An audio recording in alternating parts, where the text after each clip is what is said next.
Chapter 909, Shocking Star Moon Kingdom. After the female receptionist accepted the purple gold token and confirmed that there were no problems, she looked at Shifeng and said, "Sir, if you wish to promote your shop to 3-star status, you still have to pay an additional 3,000 gold reconstruction fee." Without hesitation, Shifeng handed 3,000 gold over to the receptionist. Previously, he had been busy with setting up a teleportation point. There had also been the matter of the mutated dragon. Back then, he simply had no time to check how much he had earned from the Blackwing auction house. Although Shifeng had spent 20,000 gold to purchase the engineering locomotive design from Sindhart, the 5,000 strengthening devices he sold at Blackwing City had made him a fortune. After deducting all the miscellaneous fees, he currently had close to 30,000 gold coins sitting in his pockets right now. If those first-rate guilds were to learn of this, they would definitely be green with envy. In truth, Shifeng had never imagined that the strengthening devices would be so welcome. The final 1,500 devices sold at a minimum price of 13 gold 15 silver. The combat guilds at Blackwing City had gone nuts over the devices. It's a pity that the number of people who can produce the strengthening device is limited. Otherwise, with just the strengthening device, I could probably earn enough money to construct a city, Shifeng sighed inwardly. While the strengthening device forging design itself was already extremely rare, the forgers capable of producing the item at a profitable rate were even rarer. As a result, the number of designs he had on hand was much more than the number of forgers he had who were capable of producing the item right now. As players reached higher levels, their chances of obtaining the strengthening device forging design would rise. As the number of strengthening devices on the market increased, its price would definitely fall. By then, it would be very good if he could sell one for 8 or 9 gold. In another few months' time, even selling a strengthening device for 5 gold would be an extravagant dream. After Shifeng paid the fees and completed all the necessary procedures, as soon as he walked out of the city hall's entrance and was about to head back to the guild residence, a commotion broke out among players on the street. Did you hear? The Candlelight trading firm's shop has transformed again. Transformed? Could there be a new product? No, that's not it. The entire trading firm itself has undergone a transformation. Before, it was only a 5-story building. Now, it is 7 stories tall. Currently, it is only second to the NPC-operated Starstreak trading firm in terms of floors. What? Aren't the number of floors for shops fixed? That's right. That's why everyone suspects that Candlelight's shop has been promoted to a 3-star shop. What? Even the Black Dragon Empire had a 2-star shop appear in its imperial capital only recently. How can the Candlelight trading firm possibly upgrade to a 3-star shop so quickly? News of the Candlelight trading firm obtaining a 3-star shop spread like wildfire. Very quickly, every guild in the entire Star Moon Kingdom had found out about it. This incident completely offset the depression and silence brought on by the abyssal monsters. Just what is Zero Wing thinking? The abyssal monsters have already started to spread throughout the entire kingdom. White River City is even under siege right now. To upgrade a shop in White River City to 3 stars, isn't Zero Wing throwing good money after bad?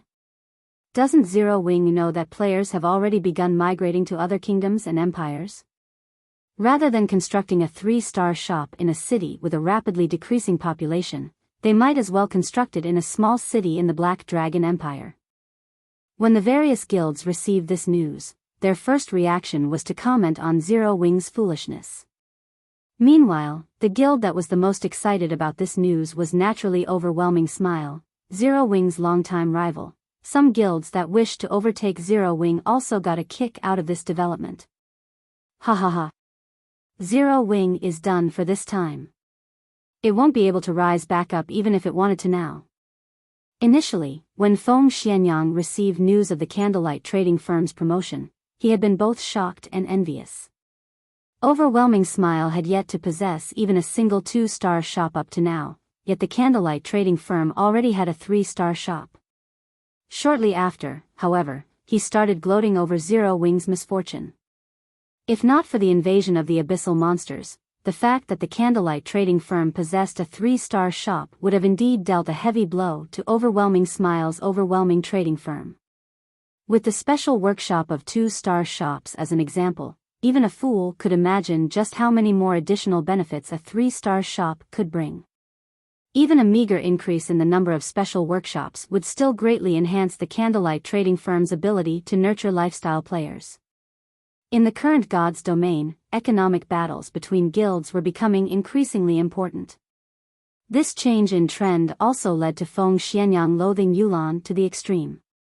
He deeply regretted not contesting for the rights of the overwhelming trading firm, allowing Yulan to obtain them instead.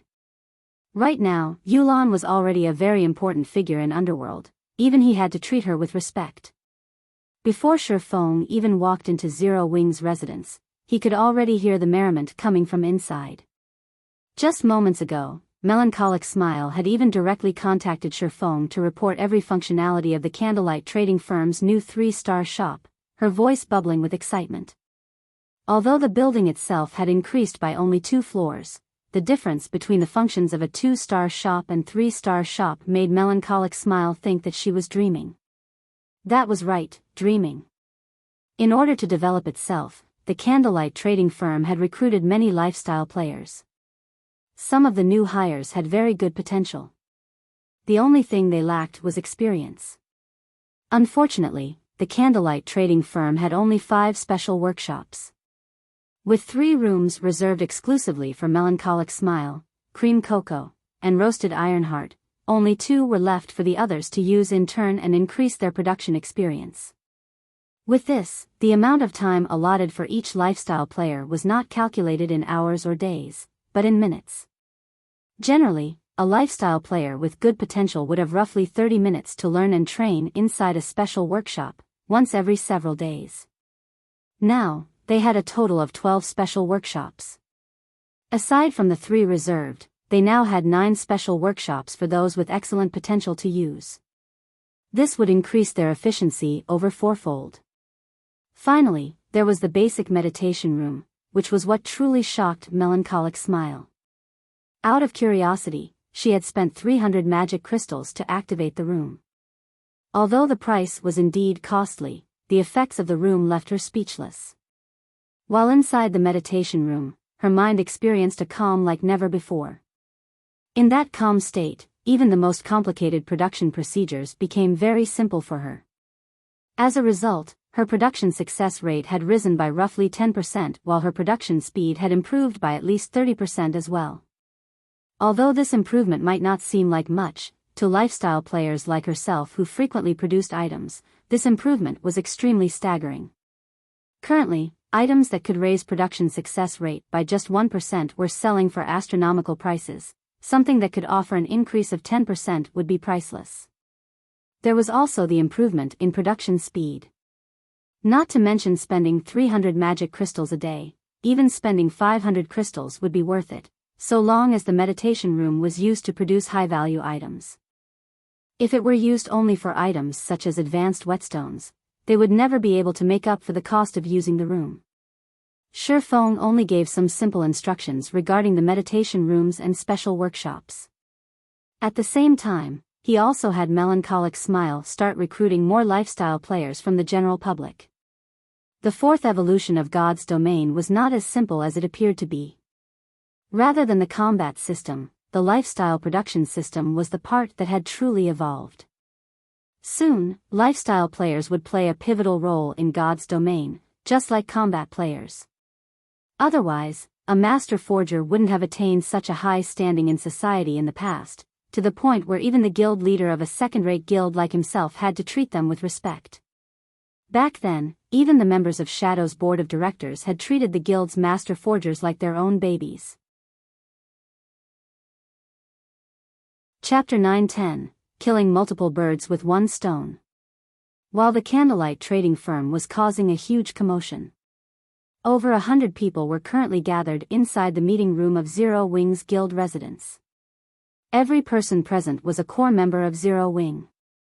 Not only did everyone possess very high levels, but even the equipment they wore could easily make expert players of God's domain envious. While the general public considered level 35 dark gold equipment rare, it was just basic equipment for them. As for their combat standards, every one of them could easily reach the 5th floor of the trial tower or higher. Experts capable of reaching the trial tower's 5th floor could easily become a first-rate expert in a city with a player population of over 100,000. Nevertheless, all these experts were gazing at the figure seated on the guild leader's throne with eyes filled with reverence and shock. The reason for their reverence was the identity of the man before them. He was a legendary character who had single-handedly established Zero Wing and developed the upstart guild to its current overbearing state. The man was even the publicly acknowledged #1 expert of Star Moon Kingdom, and until now, he still maintained his indomitable record. As for the reason for their shock when they looked at Shifeng, it was his level. At this moment, Shifeng had not done anything to hide his level. As long as one paid a little attention, they would be able to see it. Level 42. Even the current top players in Empires were only level 39 at best. They were also still relatively far from reaching level 40. Previously, when Fire Dance and the others had revealed themselves to be at level 40, the other core members had already been flabbergasted. Although there was just a difference of 1 level between them and the top players of Empires, the amount of EXP required to cross this gap was massive. Now, Shifeng was even more terrifying. He was actually 2 levels higher than Fire Dance and the others. Not to mention the other core members present, even Fire Dance and her team were staggered. After all, when they had last met, Shifeng was only level 40. In just a short time, Shifeng had actually managed to pull ahead of them by 2 levels. His leveling speed was simply ludicrous. Guild leader, everyone's here already, Aqua Rose said softly to Shifeng after checking the entire meeting room. Nodding, Shifeng swept a glance at everyone present and said seriously, I've asked you all to gather here for 2 matters. The first matter is that Zero Wing is going to start branching out and developing at the Twin Towers Kingdom and the Black Dragon Empire. The exact locations where we'll be setting up the branches have also been determined already. When the time comes, I'll have you all split up to these 2 locations. I'll also set up a new main force in both of these locations. As for who will become part of this main force, I'll be choosing them from the guild's elite members. Of course, you all can put in your recommendations as well. The treatment provided will be the same as Star Moon Kingdom's main force. Truthfully speaking, Shifeng did not wish to develop outwards so quickly. However, now that God's domain had experienced its 4th evolution, the economic war involving lifestyle classes had also officially begun. Even if he did not wish to develop Zero Wing in other kingdoms, he had no choice but to do so. Without sufficient resources, it would be impossible for them to contend against other large guilds. Before Shifeng was done speaking, everyone present had already fallen into a daze. Even Aqua Rose, the vice leader of Zero Wing, was shocked at this news. Although Zero Wing expanding to other countries was something that was bound to happen sooner or later, she had never imagined that that day would come so quickly. Or to put it in another way, they had long since grown impatient waiting for the arrival of this day. Currently, Zero Wing simply had too many members. While playing virtual reality games, guilds always had one big problem to face: the limited amount of resources in an area. If a guild wished to develop and grow stronger, it needed to secure more resource-rich areas for itself. Otherwise, sooner or later, it would face resource deprivation due to their constantly increasing member count. Then, the amount of resources each guild member could receive would decrease, which would affect the overall development speed of the guild members. This problem was also the reason why first-rate guilds would spread their roots throughout multiple kingdoms and empires. The influence of the major powers of the virtual gaming world spanned several dozens of countries. However, one thing that confused everyone was Shifeng's choice to develop at the Twin Towers Kingdom and the Black Dragon Empire. Setting aside how muddy the waters were at the Black Dragon Empire and the fact that the Dragon Phoenix Pavilion was Zero Wing's enemy, just the Twin Towers Kingdom was already a huge problem. The Twin Towers Kingdom was infested with abyssal monsters. The players living there were scrambling to leave, yet Zero Wing was actually choosing to charge into the kingdom. The situation in the Twin Towers Kingdom was much more severe than Star Moon Kingdoms. There was simply no way for them to level up there. Just how were they supposed to develop themselves? Guild leader, abyssal monsters have already conquered the Twin Towers Kingdom. Why don't we consider developing at the Purple Thorns Kingdom, the kingdom west of Star Moon Kingdom? The abyssal monsters haven't reached there. Moreover, the two first-rate guilds in that kingdom have constantly been at each other's necks all this time. With our guild strength, we can easily make a place for ourselves there. In addition, the Purple Thorns Kingdom is rich in herbs. Our guild will have a much easier time procuring herbs if we develop there, Aqua Rose suggested hurriedly. She had long since made ample preparations regarding Zero Wing's development, only she never bothered making suggestions, as Shifeng had always said that the time was not right yet. The Candlelight trading firm was the largest source of economic power for Zero Wing. With the Purple Thorns Kingdom's abundance of herbs, they could definitely advance the Candlelight trading firm a step further. They would no longer have to rely on external sources to obtain their herbs. If they developed properly, they could definitely achieve self-sufficiency in herbs and greatly reduce the expenses of the Candlelight trading firm. The players in the room voiced their agreement with Aqua Rose's suggestion one after another. The current combat power of Zero Wing's elite members was in no way inferior to a first-rate guild's. In addition, they also had quite a number of experts in the guild now. Even if they sent only a portion of their forces, they should not have any problem handling the threats present in the Purple Thorns Kingdom.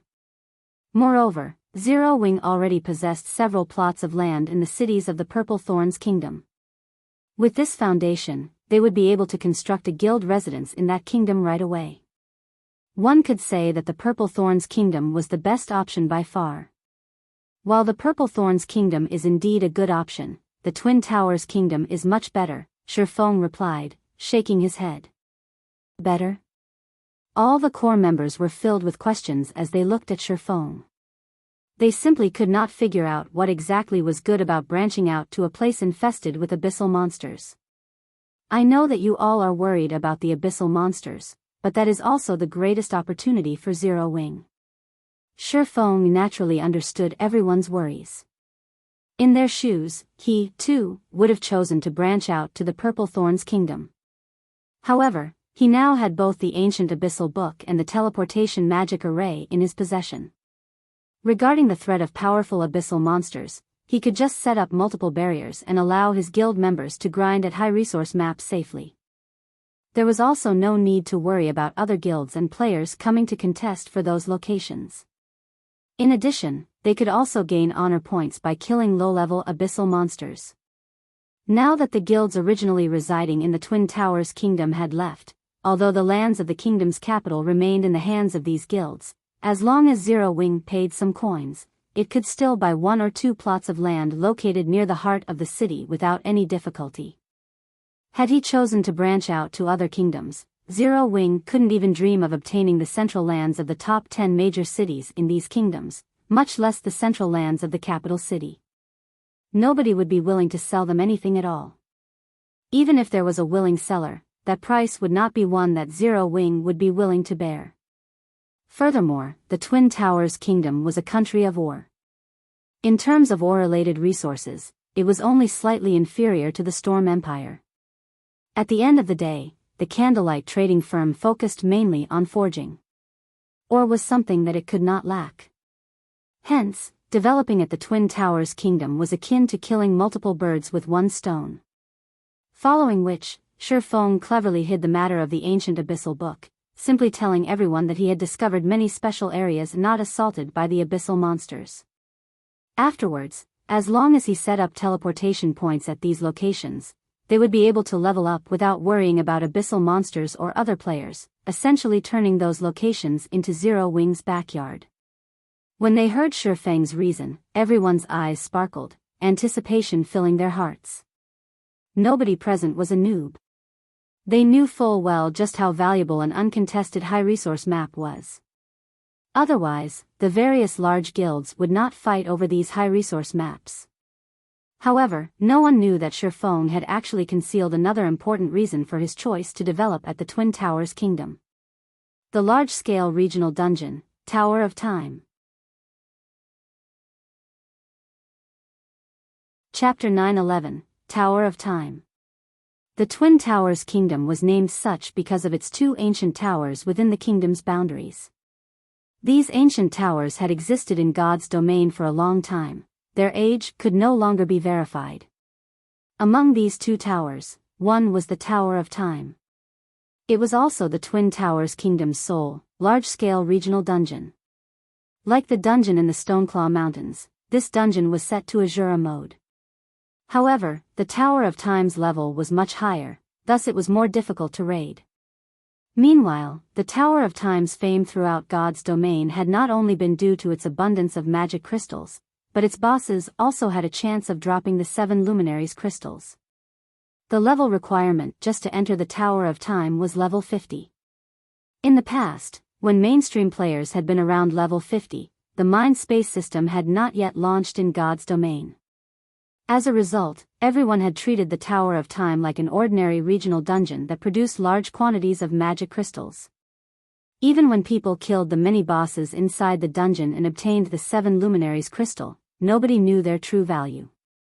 The various large guilds had simply treated as the 7 Luminaries crystal as a high-end item to use or trade. Only after the Mind Space system launched did everyone realize their blunder. The guilds that used or traded their 7 Luminaries crystal had nearly choked to death with anger. Regional dungeons all had level limits that prevented anyone below or above a certain level from entering. When the Mind Space system had been introduced, God's domain had been operating for over a year. Players' average level had already been beyond the Tower of Time's limit of level 70. Hence, it had been practically impossible for guilds to rely on their main forces to grind the bosses for 7 Luminaries crystals. Meanwhile, when one wanted to enter the Tower of Time, aside from the level requirement, one needed a spacetime crystal. A single spacetime crystal could allow 100 players into the Tower of Time. However, only the monsters near the tower dropped the spacetime crystals, and its drop rate wasn't very high. This greatly restricted the number of players who could enter the dungeon. In this life, before everyone knew the importance of the Tower of Time, Shifeng intended to take advantage of the situation and grind for spacetime crystals. Once Zero Wings core members reached level 50, they could get a head start over the other guilds, raiding the Tower of Time. After Shifeng explained his plans for the guild's expansion to everyone, he continued with notifying everyone about Zero Wings' preparation to nurture a large batch of internal experts. Guild leader, if we try to recruit members now, it will be far less effective than our past recruitment campaigns. After all, nobody knows if White River City will hold off the abyssal monsters. Moreover, even if the magic array holds, it is still extremely dangerous for players to go out to level up. On the off chance that one encounters a high-level abyssal monster, a team wipe is practically a guarantee. Based on my investigation, a portion of players have already moved to the Black Dragon Empire. Moreover, many of our guild members are worried about this crisis. This really isn't a good time to recruit members. We would be better off holding a mass recruitment campaign after we secure a foothold in the Black Dragon Empire. It would be more effective to wait. Saying so, Aqua Rose handed Shifeng a statistics report, which clearly displayed White River City's situation. Due to the abyssal monsters, the city's teleportation fee had been temporarily removed. Currently, over 5% of White River City's player population had relocated. Among these players, the majority had migrated to the Black Dragon Empire. As time passed, more players would relocate to continue their development. Don't worry about it. Start preparing for recruitment and assessment work. We will soon make up for those who chose to head elsewhere to develop, Shifeng said as he read the report. The situation was much better than his initial prediction. Make up for? Aqua Rose was slightly confused. However, since Shifeng had already spoken, she did not probe into the matter any further. She trusted Shifeng's judgment. Shifeng simply smiled at Aqua Rose's confusion. He then issued further instructions regarding the recruitment campaign. Everyone's worries about the abyssal monsters capturing the city were unnecessary. The Abyss Passage had been activated in the Twin Towers Kingdom. The powerful NPCs guarding the border had held back most of the strongest abyssal monsters. As for the remaining powerful abyssal monsters, almost all of them were busy besieging the various major cities. Hence, when the players belonging to the neighboring kingdoms and empires ventured out to level up, they just needed to be a little more careful of their surroundings. Things were not so severe that their livelihoods in their countries had been severed. This was just like an addition of several bosses, which should not be provoked, in everyone's leveling maps. The Abyss invasion was not as severe as everyone thought. On the contrary, due to the temporarily removed teleportation fees in affected cities, players now had more affordable leveling spots to choose from. Moreover, even if everyone failed to notice this, he could stealthily spread the message himself. In addition, there would soon be a teleportation array linked to a grinding area in the Twin Towers Kingdom. By then, the countless players who wanted to change classes would swarm to White River City. They didn't need to worry about a lack of players in the city. Once the teleportation array was set up, they also wouldn't need to worry about lacking development funds. As Shifeng arranged for Blackie to lead the Dark Gods Legion's elites to power level the newcomers from the Big Dipper Dojo, Aqua Rose approached and whispered, "Guild leader, Miss Phoenix Rain has arrived and is waiting in the reception room. She says that she has brought what you requested. She's finally here." Shifeng nodded. He then left the remaining matters to Aqua Rose while he met Phoenix Rain. Inside the elegant, stunning reception room, Phoenix Rain sat quietly by the windowsill, a black cloak draped over her back. When Shifeng entered the room, her gaze promptly moved away from the Zero Wing members walking around the first-floor hall and to Shifeng. Level 42. Phoenix Rain was stunned. Currently, she knew of several people who had reached level 40 in the Empire. However, these people had used special methods to achieve their level. Take herself for example. She was an elementalist. Not only had she learned several AoE attack spells, but she also had a large number of elite members to assist her leveling progress. Her leveling speed was already fast. However, even now, she was over 30% away from reaching level 40, yet Shifeng had already reached level 42. "Phoenix Pavilion Master, may I see the Lakeheart City's deed?" Shifeng asked. He smiled in response to Phoenix Rain's surprise. "Here, take a look." Phoenix Rain quickly recovered her composure and took out a deed for a land in Lakeheart City. "This is the only deed I can give you. Even if you're not satisfied, I cannot change it." Not bad. Although it cannot compare to a golden land, it still has relatively high potential, Shifeng said with satisfaction after examining the deed.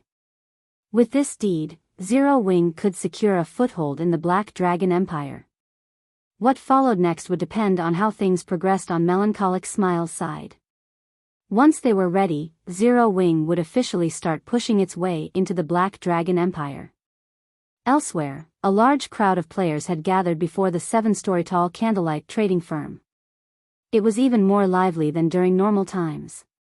While many among the crowd were lifestyle players, the majority consisted of sightseers. After all, nobody had ever seen a 3-star shop before. They were all quite curious about the differences between a 3-star shop and a 2-star shop. This was especially true for lifestyle players. Not long ago, the Candlelight trading firm had published a shocking message. The Candlelight trading firm was currently recruiting lifestyle players, regardless of rank. It did not care if one was an apprentice, who had just started, or someone far along the path of their lifestyle. As long as they could pass the simple entrance test, they could become an official member of the Candlelight trading firm. High achievers would even get the opportunity to improve themselves in the special workshop. This was a benefit that could not be found anywhere else throughout the entire Star Moon Kingdom and even God's domain. After all, special workshops were simply too rare. Most trading firms only allowed their most skilled and trustworthy members to utilize their limited special workshops. Ordinary people had no hope of enjoying this particular benefit. Chapter 912, Bottomless Candlelight Trading Firm. The news of the Candlelight trading firm mass recruiting lifestyle players spread like wildfire. It wasn't just limited to White River City. Very quickly, everyone throughout Star Moon Kingdom heard about the opportunity. The official forums buzzed with activity. What? This can't be true, right? The Candlelight trading firm is actually recruiting members without any rank restrictions? I heard that Candlelight wants to recruit a lot of people this time. I wonder if an intermediate apprentice like myself has a chance. I remember that, when Heaven's Burial recruited lifestyle players, applicants needed to be at least advanced apprentice rank with a 65% success rate or higher to pass their assessment. However, Heaven's Burial still doesn't have a 2-star shop. Candlelight's assessment will probably be extremely difficult. Currently, lifestyle players grew more important by the day. However, it was extremely difficult for a lifestyle player to make a name for themselves if they had to rely on their own strength. This was because lifestyle players needed a lot of resources for their practice. The more important a lifestyle class was, the more resources they needed to improve. Moreover, the further a lifestyle player progressed, the more valuable were their required resources. Hence, if a lifestyle player did not join a guild, it would become extremely difficult for them to grow stronger. Just hours after the Candlelight trading firm announced its recruitment campaign, thousands of players had lined up outside the firm's 3-star shop in White River City, and the crowd was still growing. Melancholic Smile arranged for these lifestyle players to take the firm's assessment, one after another. The test was very simple. Lifestyle players were required to produce a tool or item corresponding to their ranks, and they would be given a pass as long as they achieved a success rate of above 60%. What, exactly, is Zero Wing trying to do? When the various large guilds heard the news, they immediately assumed that Zero Wing had gone nuts. Although lifestyle players were important, one needed to invest a lot of resources to nurture profitable lifestyle players. Moreover, a loss was guaranteed during the early nurturing stages. Hence, when guilds like themselves recruited lifestyle players, they set their requirements very high and would only recruit a limited number. Otherwise, the expenditure would do more harm than good. Yet, not only was Zero Wing recruiting lifestyle players regardless of rank, but it had also significantly lowered the assessment's difficulty. During Zero Wing's previous recruitment campaigns for lifestyle players, it had required a success rate of 70% or higher. In just half an hour, Zero Wing had recruited over 30 lifestyle players. Among them, only 7 were advanced apprentice rank, while the others were below that. This outcome worried the lifestyle players still outside of the Candlelight trading firm. They were afraid that the available slots would be taken up before their turn arrived. Contrary to expectations, however, more lifestyle players were accepted. Very quickly, over 100 players had been accepted into the firm. However, the Candlelight trading firm showed no signs of stopping its recruitment. Seeing this, the spies the various guilds had sent reported this information to their respective guilds. What? They have accepted over 100 apprentices? Has Zero Wing's upper management lost their minds? Could a 3-star shop really be that powerful? The various guilds that had received this message were stunned. Normally, they would only recruit around 40 lifestyle players when they gained an additional 1-star shop. If they recruited any more, there wouldn't be enough workshops and resources to go around. After the Candlelight trading firm upgraded one of its 2-star shop to 3-star status, the building had only gained 2 floors. Generally, it would be a miracle if they could recruit 200 players. Big Sis Melancholic, should we raise the assessment bar? At this rate, we'll fill the new workshops. It will be a pity if we miss out on any talented newcomers later on, Cream Cocoa asked worriedly as she watched the thousands of people lined up outside of the building. Relax. I'm actually concerned that we won't be able to recruit enough people. Melancholic Smile smiled bitterly. Not enough people? How is that possible? There are thousands of people outside right now. If we leave the bar at a 60% success rate, at least 400 or 500 of them should pass. How is that not enough people? Cream Cocoa was no longer the noob she had been when she had first started playing God's Domain. She knew that, although lifestyle players who could achieve a 60% success rate were rare, with the base number being so high, a frightening number of people could pass the assessment. 500 lifestyle players was not a small crowd. Even an ordinary second-rate guild could not afford to nurture so many. Furthermore, the Candlelight trading firm was already saturated with lifestyle players. With the extra workshops that came with the 2 additional floor spaces, the most they could afford to recruit was around 300 lifestyle players. Any more and they would have to rent workshops from the lifestyle associations.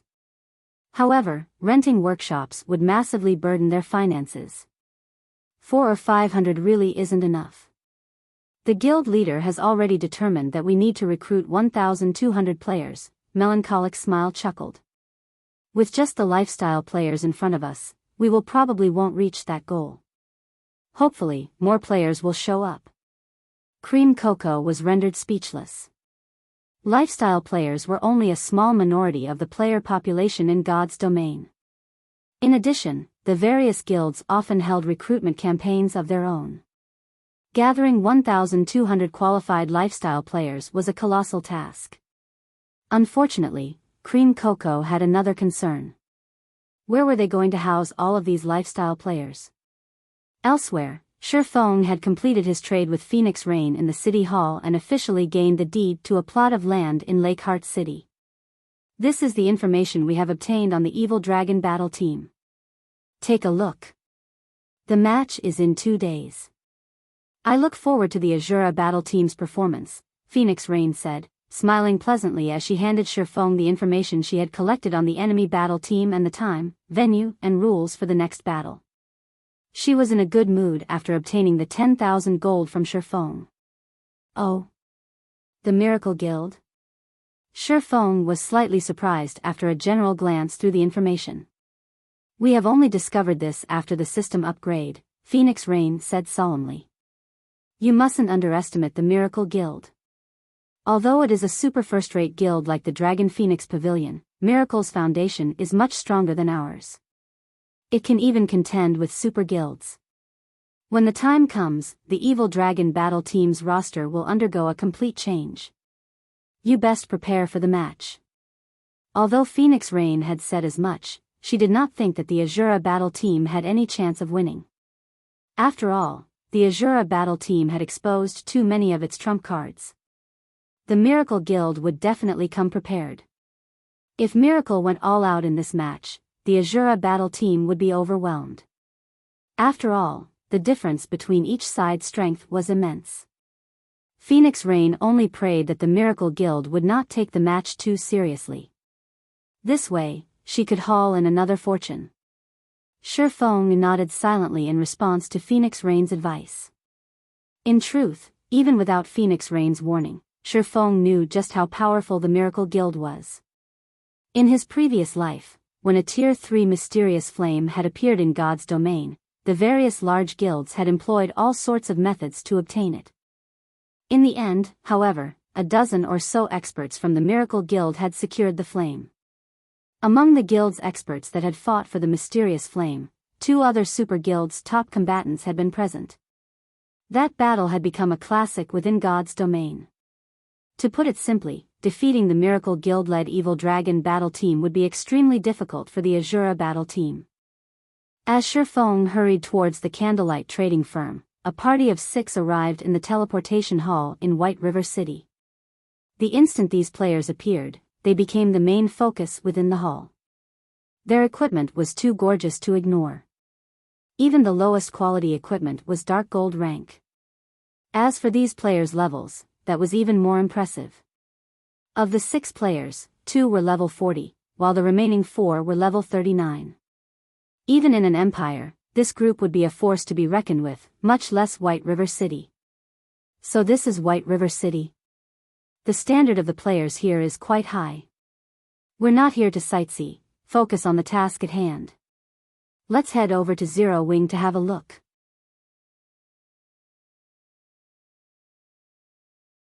Chapter 913, Intermediate Shop. After these 6 players conversed among themselves, they left the teleportation hall and stepped onto the busy street as everyone watched. As soon as the group left the building, the leading white-haired, middle-aged man carrying a black and white spear summoned a giant snow-white wolf. The wolf was even larger than a lion. An assassin, wearing dark gray leather armor with 2 blood-red daggers hanging from his waist, summoned a black warhorse beside the middle-aged man. The warhorse sported silver armor and looked far more majestic than the horses NPC soldiers used. The instant these 2 mounts appeared, they had immediately attracted the attention of every player on the street. Damn, who are those people? Their mounts are definitely not common rank. You're right. I've never seen any common mounts that look that cool. At the very least, they should be bronze, maybe mysterious iron, mounts. To current players, even common mounts were a luxury, not to mention mounts ranked bronze or above. Hence, when the players on the street saw these mounts, both envy and admiration filled their hearts. Some beautiful female players even sent the white-haired man on the giant wolf flirtatious glances. Nowadays, God's Domain was increasingly popular. One frequently saw the game mentioned in the news. Moreover, powerful guilds were offering annual salaries ranging from 500,000 credits to 6 million credits, depending on a player's strength. To ordinary people, this was an astronomical amount of money. Seeing as the white-haired man rode a bronze mount or greater at this stage of the game, his salary must have been in the 7-digit range. Ha ha ha. Boss Blood, I think those beauties are interested in you, an elementalist, who wore a robe embroidered with runic symbols and exuded a refined air, poked fun at the white-haired berserker leading his group. It's a pity that these beauties will never catch Boss Blood's eyes. After all, his heart already belongs to someone. Why won't these beauties look at me instead? A level 39 skinny, male swordsman said as he sighed. Masked, you really should learn a thing or two from the boss. If you put more effort into your improvement, you would have already reached level 40 and could amount to woo those beauties, the male assassin on the black mare snorted. How can I possibly compare to Boss Blood? Even now, I have not passed the test or obtained a title, unlike you, Kiran, who obtained your title half a year ago, the swordsman named Masked Angel said enviously. Alright, that's enough chit-chat. Focus on our task.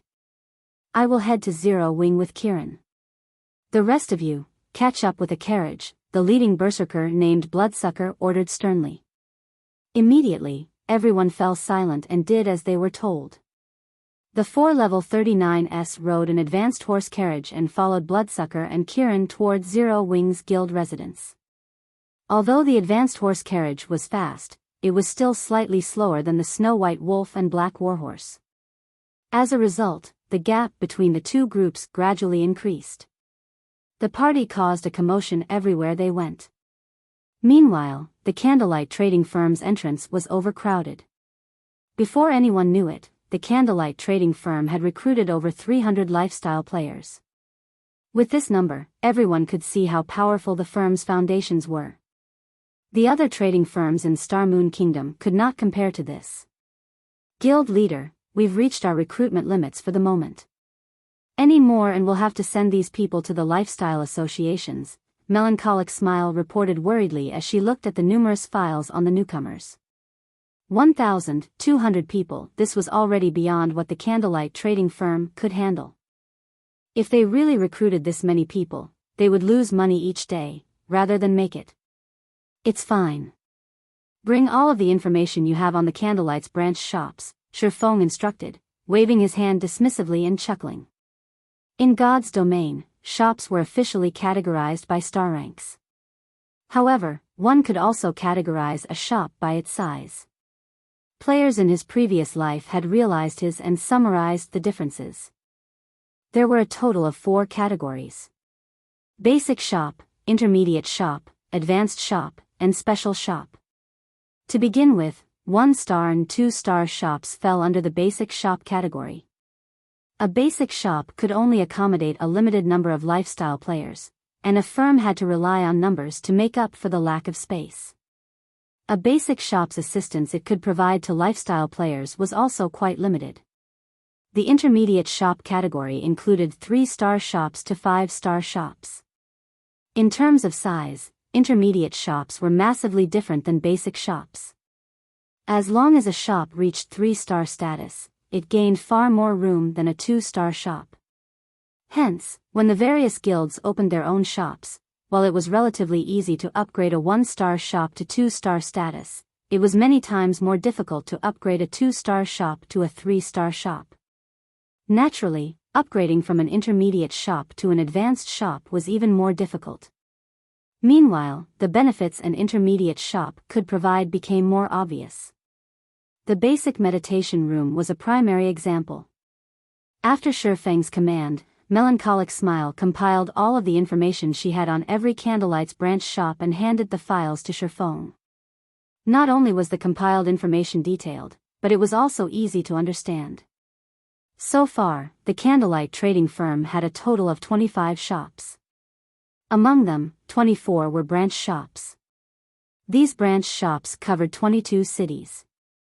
The fact that the firm had expanded so much was partly due to Phoenix Rain's secret assistance. Her help had allowed the Candlelight trading firm to set up shops in the cities of a few neighboring countries. Moreover, she had only sold the shops to Shifeng at a price slightly higher than the initial cost. Phoenix Rain is certainly dedicated in her work. Shifeng smiled slightly after reading the information. Among the many shops, 6 were within the Black Dragon Empire. Moreover, 5 of these shops were in cities with a player population in the millions. In addition, there were 6 shops in the kingdom's neighboring Star Moon Kingdom. Among them, 4 were in the Purple Thorns Kingdom. All 4 of these shops were in the top 10 most populated cities in the kingdom. As for the remaining 2 branch shops, they were in the Twin Towers Kingdom. Unfortunately, most of the kingdom had fallen into ruin, and only the capital city remained standing. Shifeng had to admit that it was beneficial to cooperate with a major power. Without Phoenix Rain's help, Shifeng would have to exhaust himself to no end to achieve a similar result, and this would have greatly impacted his personal growth. Based on this alone, one could see how frightening the foundations of God's domain's major powers were. Currently, Zero Wing's advantage only lay in the fact that it had a lot of liquid funds. However, this did not mean that the game's major powers were poorer than Zero Wing. Rather, these powers reinvested most of the money they earned into valuable lands. Although Zero Wing had a lot of money on hand, it didn't have anywhere to invest. In terms of capital turnover, the difference between Zero Wing and these major powers was obvious at a glance. I will have to thank Phoenix Rain. I would have had a hard time using up these 5 slots otherwise. Shifeng then chose 5 branch shops and upgraded them to 2-star shops. When upgrading these shops to 2-star status, he saved far more money by using the special rights of a 3-star shop than when he had used a promotion order. Each shop only cost 600 gold to upgrade. With this, he only needed to spend 3,000 gold to obtain 5 2-star shops. Meanwhile, of the 5 shops Shifeng chose, 3 were in the Black Dragon Empire, with one of them in Lakeheart City. As for the remaining 2 slots, he used one on a shop in the Purple Thorns Kingdom, and the other on the shop in the Twin Towers Kingdom's capital.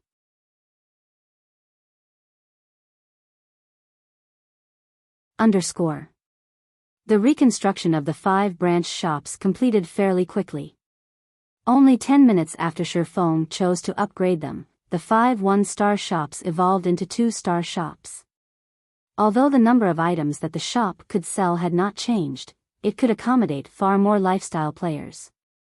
The additional space was more than enough for the 1,200 lifestyle players the Candlelight trading firm wanted to recruit. God's domain was already developing faster than Shifeng had expected. When Shifeng had first obtained the 3-star shop promotion order, he had not intended to recruit so many lifestyle players. At most, he had planned to recruit around 500 or 600 players. However, after the game's 4th evolution, items became more complicated to produce, and this, in turn, would impact production speeds. After the system upgrade, Melancholic Smile had calculated the statistics of everyone's production speed within the trading firm. To put it simply, the more advanced an item was, the more its production speed had been affected.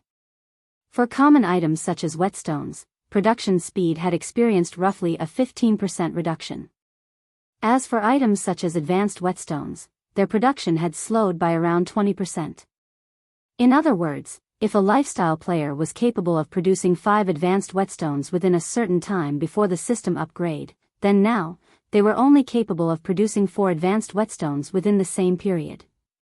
As for items that only intermediate forgers or higher could craft, such as the strengthening device, their production speed had decreased by roughly 40%.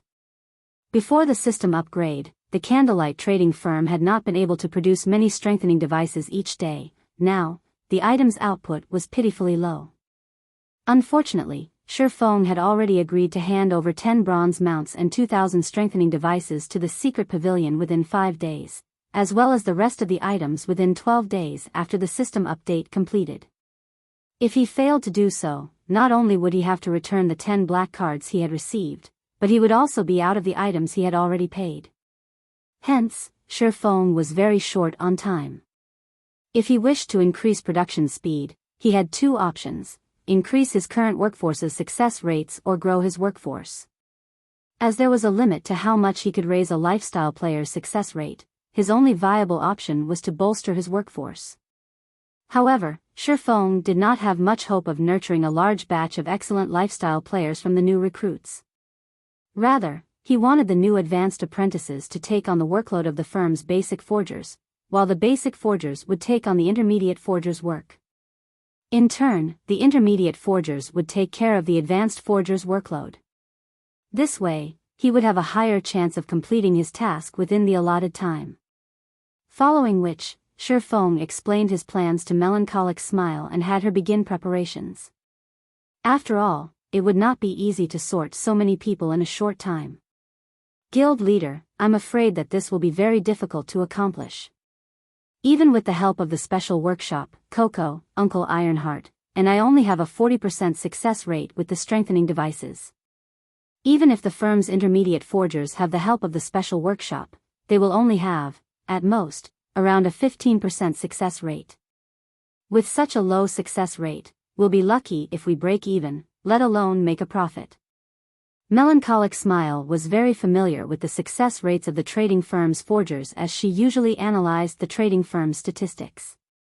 Although a 15% forging success rate seemed relatively high, when one started the actual work, they would most likely fail 10 out of 10 tries.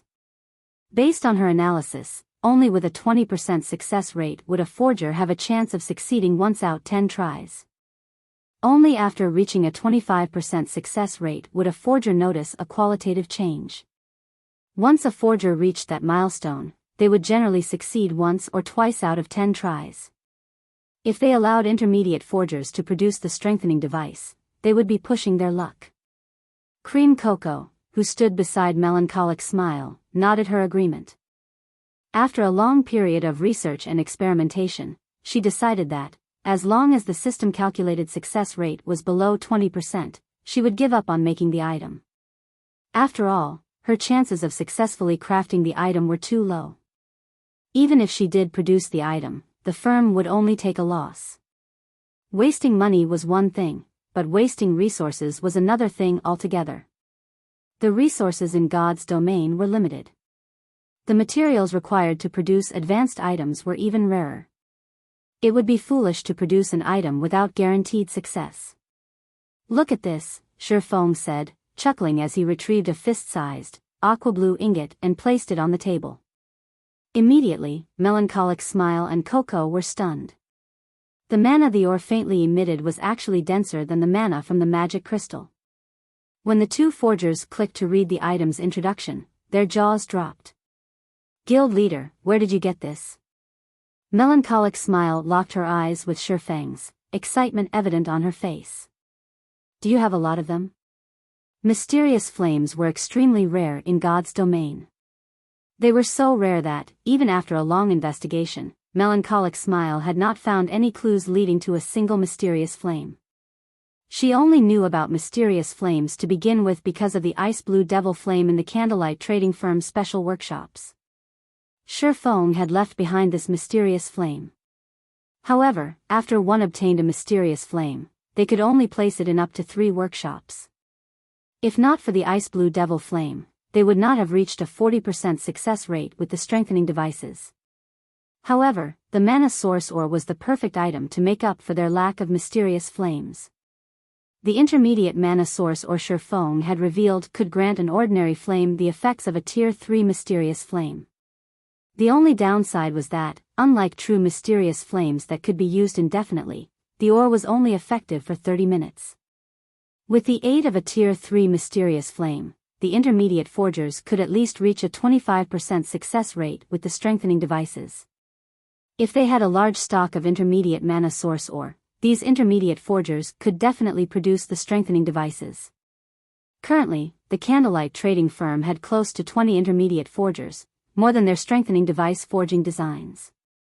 If they allowed 3 intermediate forgers with the highest success rates to learn their 3 remaining forging designs, they could double their production team. Meanwhile, if the 3 of them utilized the intermediate mana source ore, their success rate might even exceed 50%. Including the basic meditation room's effects, if they forged strengthening devices non-stop, they might achieve a production volume of more than 700 devices. Rather than suffering a slower production rate due to the system upgrade, they could significantly increase their production. They could absolutely hit the target Shifeng had requested. Relax. I have enough for your needs. Shifeng nodded, laughing. He then took out a table-sized design and unfurled it. This was none other than the bronze engineering locomotive design that he had purchased from Sindhart. Melancholic, you're the most familiar with the trading firm's people. Look for a few trustworthy engineers and alchemists and work with them to produce this item. After glancing at the design and its name, Melancholic's smile was thoroughly stupefied. Cream Cocoa stared at the design as if she were looking at a priceless treasure, her eyes sparkling brightly. Although the design before them was an engineering design, the manufacturing procedure involved 3 classes: engineers, forgers, and alchemists, the 3 major lifestyle classes. Moreover, the manufacturing procedure required a lot of its crafters. The engineering locomotive was far more difficult to manufacture than the strengthening device. One mistake could lead to failure.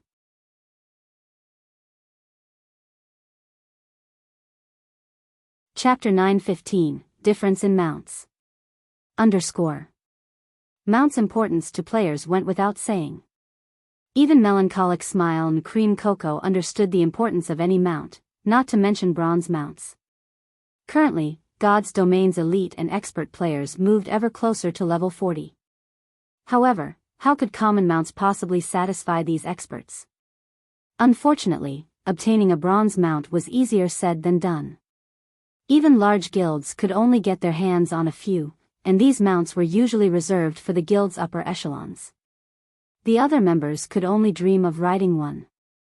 If it were truly possible to produce bronze mounts, they would sell tens of times better than the strengthening device. However, the engineering locomotive was extremely difficult to manufacture.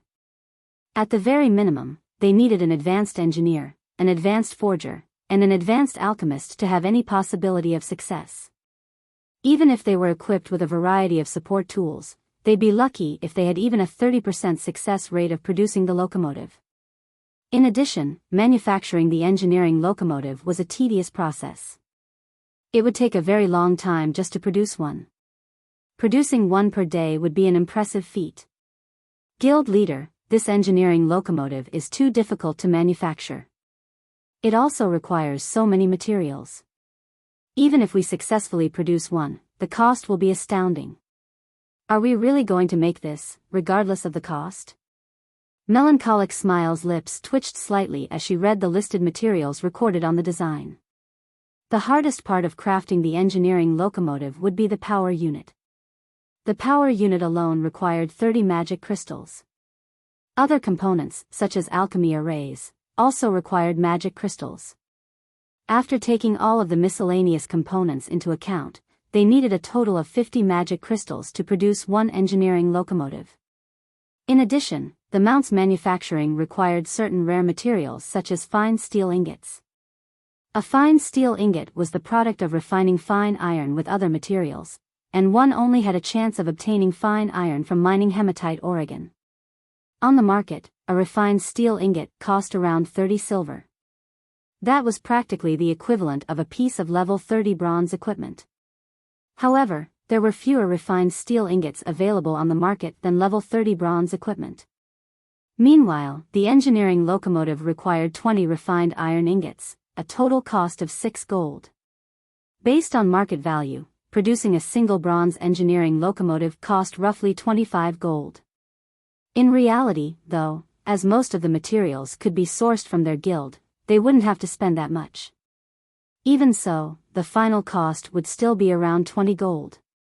Based on their current success rate, it could cost anywhere from 100 gold to 160 gold to craft one engineering locomotive. Meanwhile, a single bronze mount currently sold for around 300 gold. It was not nearly as profitable as the strengthening devices. The only advantage the engineering locomotive had was its demand. If they offered the mounts for sale, someone would buy them if the price were reasonable. If they wished to save more money, they would need the help of a master engineer.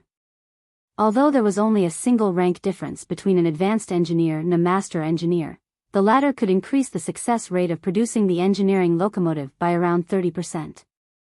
After including the bonuses from various tools, they could achieve a success rate of 60% or higher. With such a high success rate, they could reduce their total cost to 40 gold or lower. They could also produce the mounts much faster. How many advanced engineers do we have right now? Shi Feng realized how high the production cost was. However, he had already signed an agreement with the secret pavilion. They had to manufacture the engineering locomotives regardless of the cost. Moreover, producing the engineering locomotive would allow lifestyle classes to rapidly gain proficiency. We only have 2 people at the moment. There are 3 others who are close to reaching the advanced engineer rank, Melancholic Smile replied. 2. Shi Feng frowned. Based on their current manufacturing speed, producing 10 engineering locomotives in 5 days would be cutting it very close. Have them begin the process. I'll help to produce some of the components as well. I'll contact them right away, Melancholic Smile said. She was momentarily stunned when she heard that Shi Feng would also take part. Hurriedly, she continued, if they find out that our guild leader will be leading this project, they will die from excitement.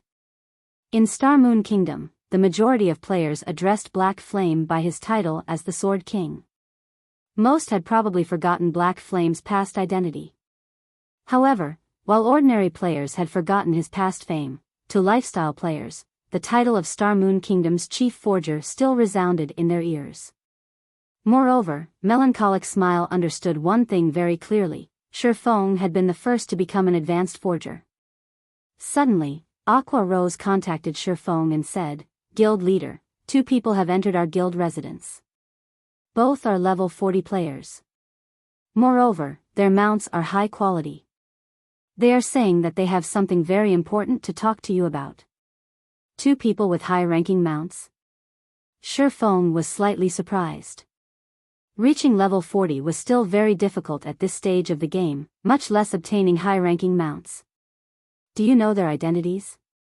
I've never met either of them. Moreover, they aren't wearing a guild emblem.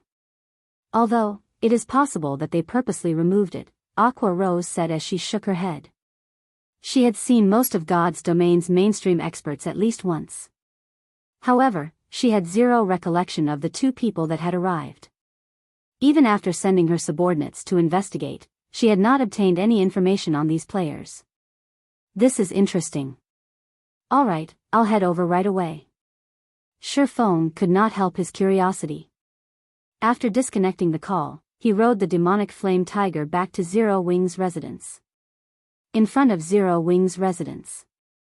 As Zero Wing had announced another mass recruitment, players crowded around the guild's residence. However, there was a clearing within the crowd where players had given 2 people a wide berth. 2 massive mounts rested beside these players. Nobody dared to approach either of them. Who are these people? They look so strong. They aren't here to cause trouble, right? When the players who had come to apply to Zero Wing saw the Berserker Bloodsucker and the Assassin Kirin, they were shocked by the 2's auras and equipment. The advanced horse carriage is so slow. When will Masked and the others get here? Kirin exclaimed as he looked at the time, paying no attention to the surrounding crowd. As soon as Kirin finished speaking, an advanced horse carriage approached from one end of the street. A moment later, the advanced horse carriage stopped before Zero Wing's residence, and 4 people stepped out. Mysterious iron mounts are wonderful. Once I reach level 40, I will have to find one of my own. Masked, don't even think about obtaining a mysterious iron mount. They aren't weeds that sprout up everywhere. Even those with titles in the guild are struggling to get their hands on one, let alone someone like you. The 4 people that had emerged from the carriage chatted merrily amongst themselves. However, when the crowd saw these 4 newcomers, they were flabbergasted. All 4 were level 39. Although the pressure these 4 people gave off was not as strong as the 2 that had already arrived, when these 4 players stood together, they felt like 4 ferocious beasts. A single glance from them was enough to give one shivers. This is Zero Wing's residence. It's quite big, but it's rather shabby. The standard of the guild members isn't much to look at, either. Masked Angel gave a rough evaluation after a cursory examination of Zero Wing's residence. The other 3 agreed with Masked Angel. However, the Zero Wing members coming and going were somewhat annoyed when they heard the comment. Zero Wing's residence had cost a lot of gold to build. Even if it did not rank number 1 in Star Moon Kingdom, it ranked near the top. However, these people spoke as if their residence belonged in the slums. These Zero Wing members had intended to argue with these people. However, when they saw a black figure appear at the entrance, they immediately fell silent. Even the independent players lining up outside the residence stared at this figure with admiration. Although the giant, snow-white wolf and pitch-black warhorse in front of the entrance were quite attractive, they were on an entirely different level from the demonic flame tiger that had appeared like lightning. In front of the demonic flame tiger, the wolf and warhorse were practically newborns.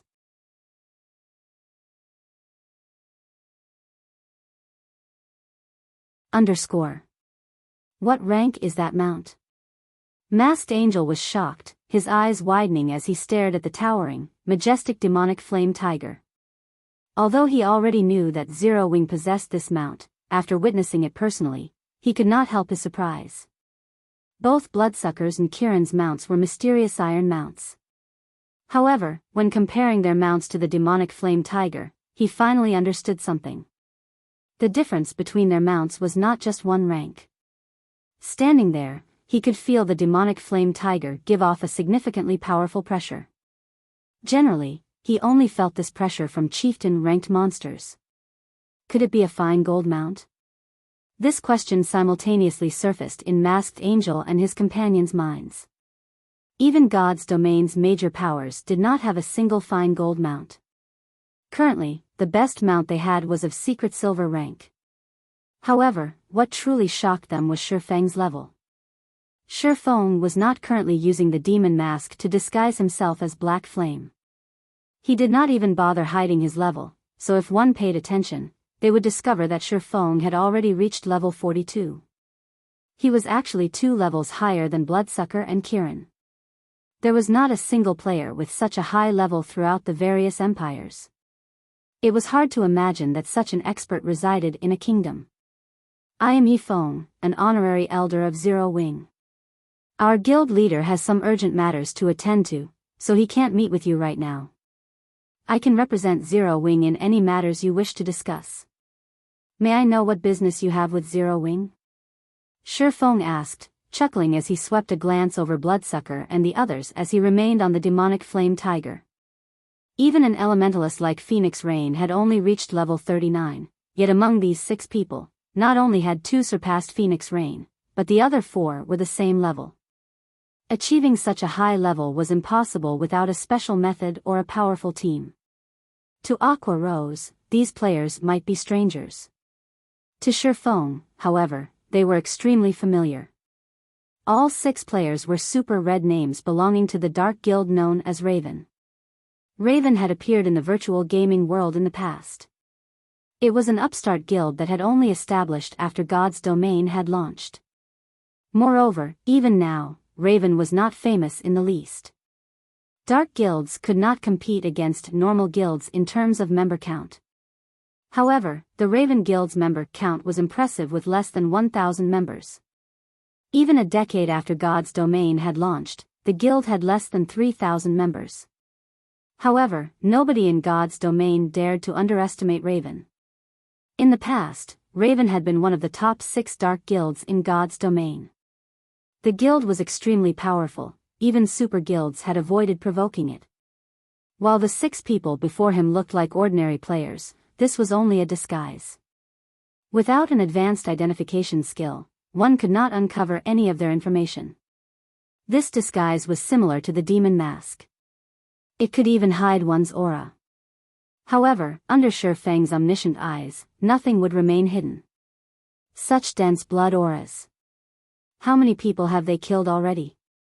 When Shi Feng used omniscient eyes, he discovered that their names were no longer red. Rather, they were thoroughly black. In God's Domain, when one actively killed other players, aside from their IDs changing color, a faint red blood aura would surround their bodies. However, this blood aura was barely visible. Generally, only after one had killed hundreds of players would this blood aura become more evident. Even so, this blood aura would gradually fade with time. However, the blood aura surrounding the 6 before him was powerful enough to make one's hair stand on end. Currently, their blood auras had thickened into a bloody mist that enveloped a radius of 4 to 5 yards around them. Shi Feng could not even begin to fathom just how many players these 6 people had killed to achieve such a dense blood aura. However, this was still not why their IDs had turned black.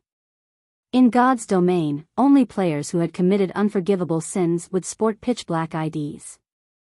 This was a type of curse.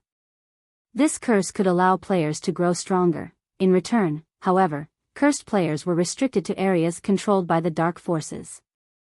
If NPC guards in an ordinary NPC city found them, the consequences would be unimaginably severe. Hello.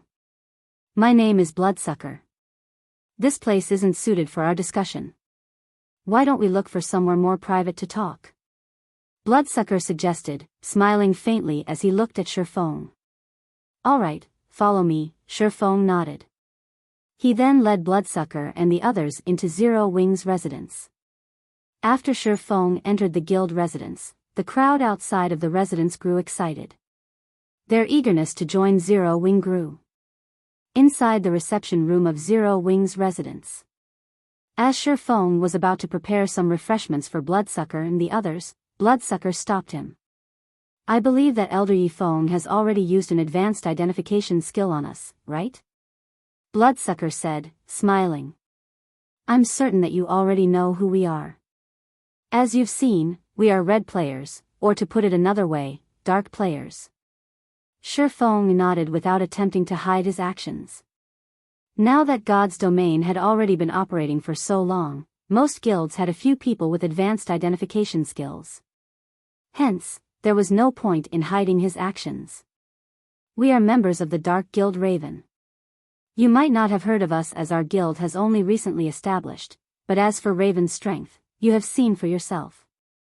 We have come here today seeking to cooperation with Zero Wing, Bloodsucker explained. Cooperation with Zero Wing? How do you wish to cooperate? Shi Feng asked curiously. Generally, dark guilds and adventure guilds minded their own businesses and tended to avoid each other. Moreover, Raven possessed powerful financial backers. The guild did not have that many members either, so it should be very easy for the guild to develop. Raven shouldn't need to cooperate with any other guild. That's right. We've investigated Zero Wing thoroughly. On the surface, while it might look like Zero Wing has a lot of experts, there are only a few true experts in the guild. If Zero Wing wants to progress in the dark arena, relying on these few experts is not nearly enough. Even the Azura battle team's victory in the next match is unlikely. Furthermore, since the system upgrade, the various major powers have begun to invest heavily into the dark arena. It will be very difficult for Zero Wing to earn money there in the future. You've already seen our strengths for yourself. If Zero Wing has Raven's assistance, your guild will have a fighting chance for the position of the Dark Arena's organizer. Not only can Zero Wing earn an astronomical sum of money each day, but you can also gain various rare materials. With these resources, Zero Wing will be able to expand easily and afford to nurture its lifestyle and expert players. I'm sure you can see the benefits of such an outcome. When Bloodsucker finished his proposal, he snapped his fingers. Immediately, several pieces of Bloodsucker and Kieran's equipment revealed the special glowing effect of epic equipment. Bloodsucker and Kieran's weapons, in particular, were epic weapons. With this array of equipment, they could rank at the peak of God's domain. What do you want in return? Shifeng asked, somewhat interested.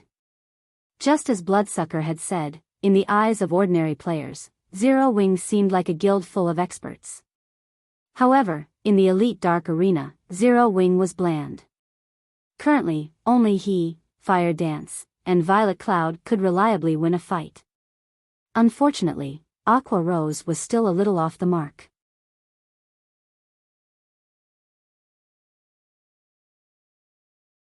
Chapter 9:17, Proof of Strength. The Dark Guild Raven maintained a relatively low profile during the early stages of God's domain. The guild always moved covertly. The guild's desire to maintain a low profile was evident by the lack of guild emblems on Bloodsucker and his companions.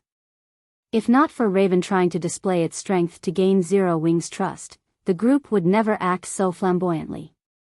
Shifeng had to admit that this was one of the benefits that Zero Wing enjoyed as it moved closer to the top of God's domain. Whenever he had an issue, people would oftentimes take the initiative to offer their cooperation.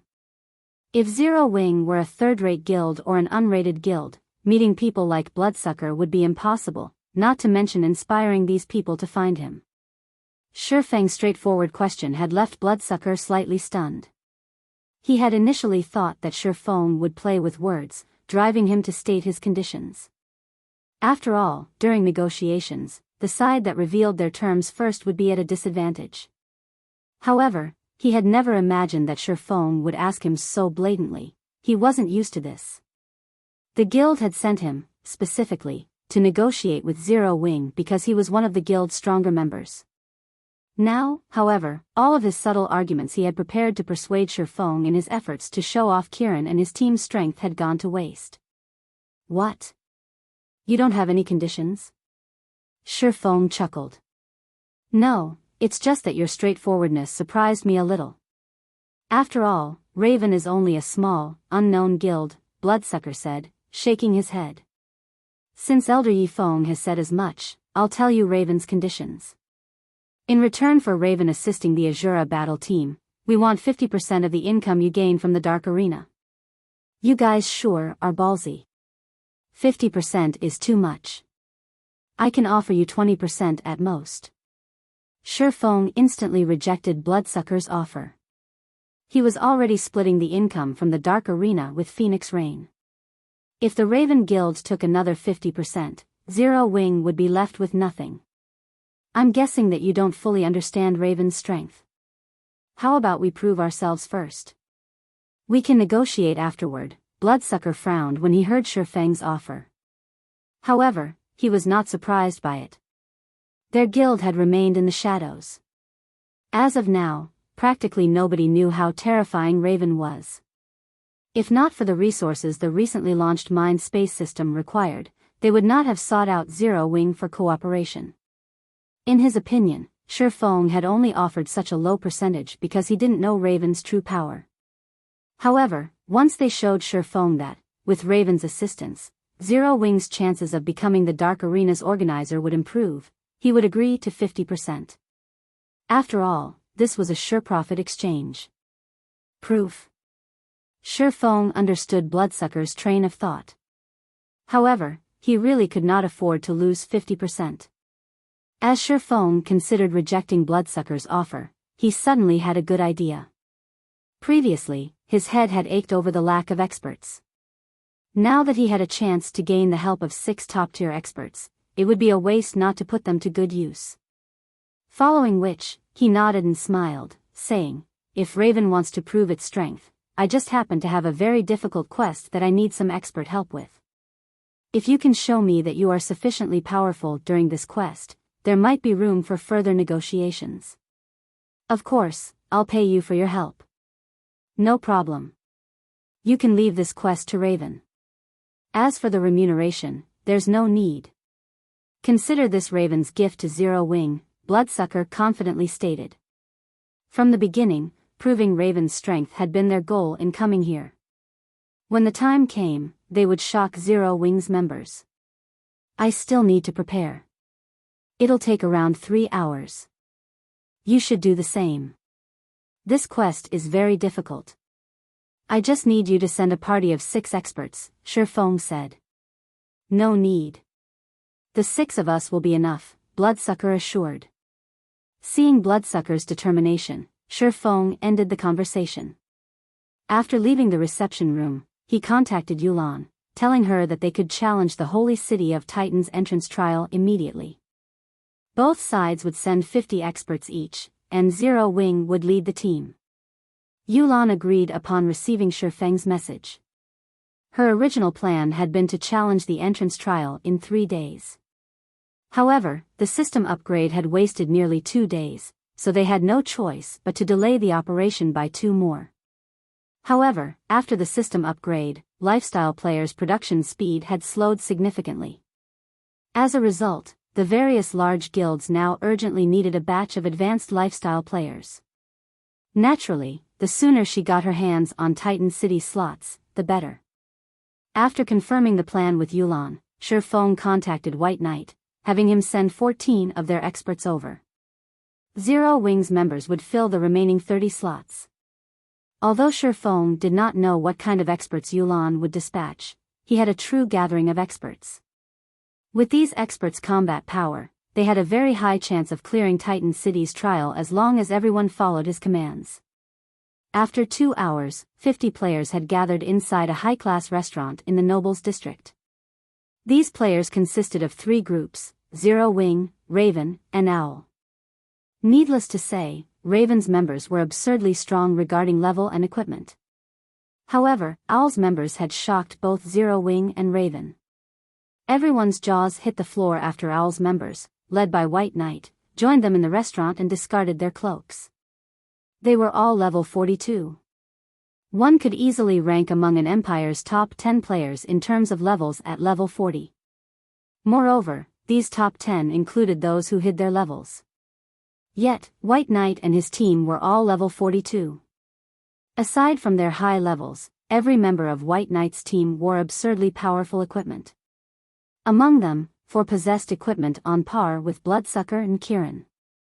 As for White Knight, the group's leader, his equipment surpassed Bloodsucker's.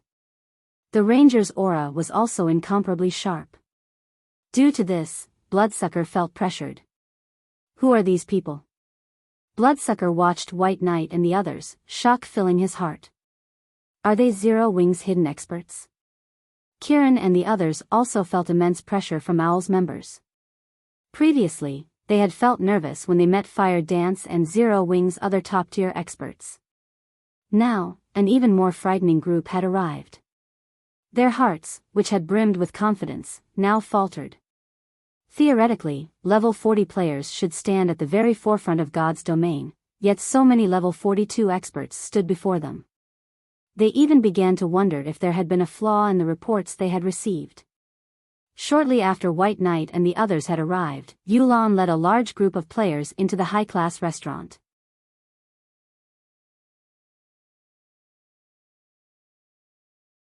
Chapter 9:18, Holy City of Titan. _ The high-class restaurants in the Nobles District were famed for their luxury.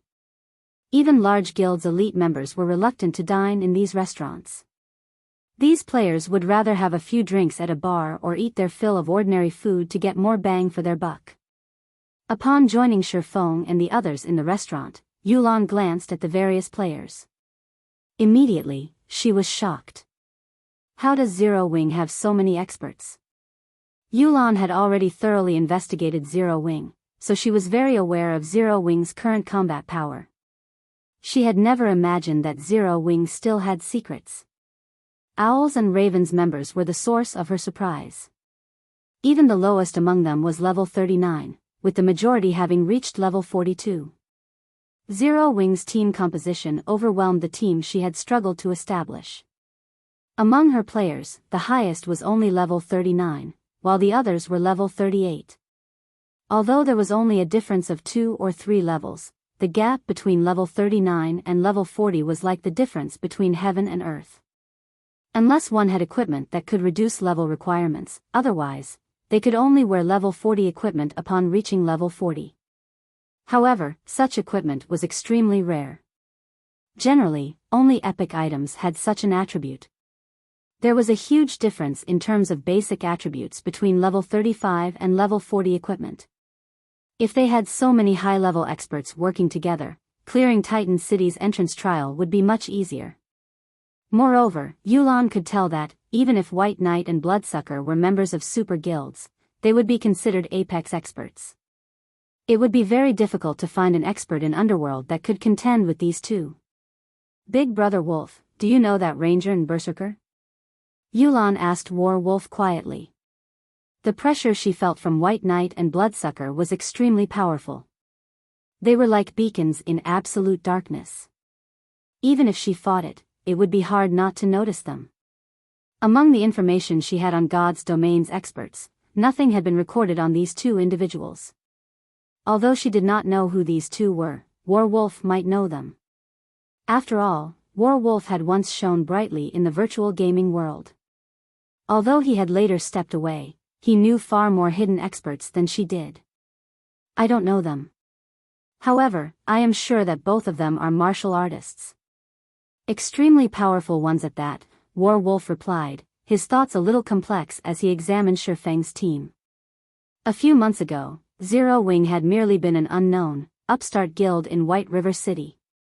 Even Zero Wing's experts at that time weren't worth his attention, yet now, the guild had several people on par with him in terms of combat standards.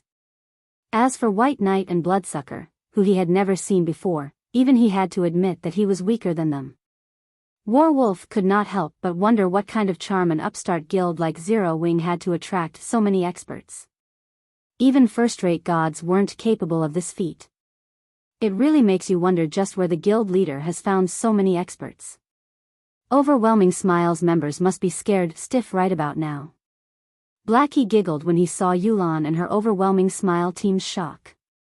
The rest of Zero Wing's members agreed with Blackie.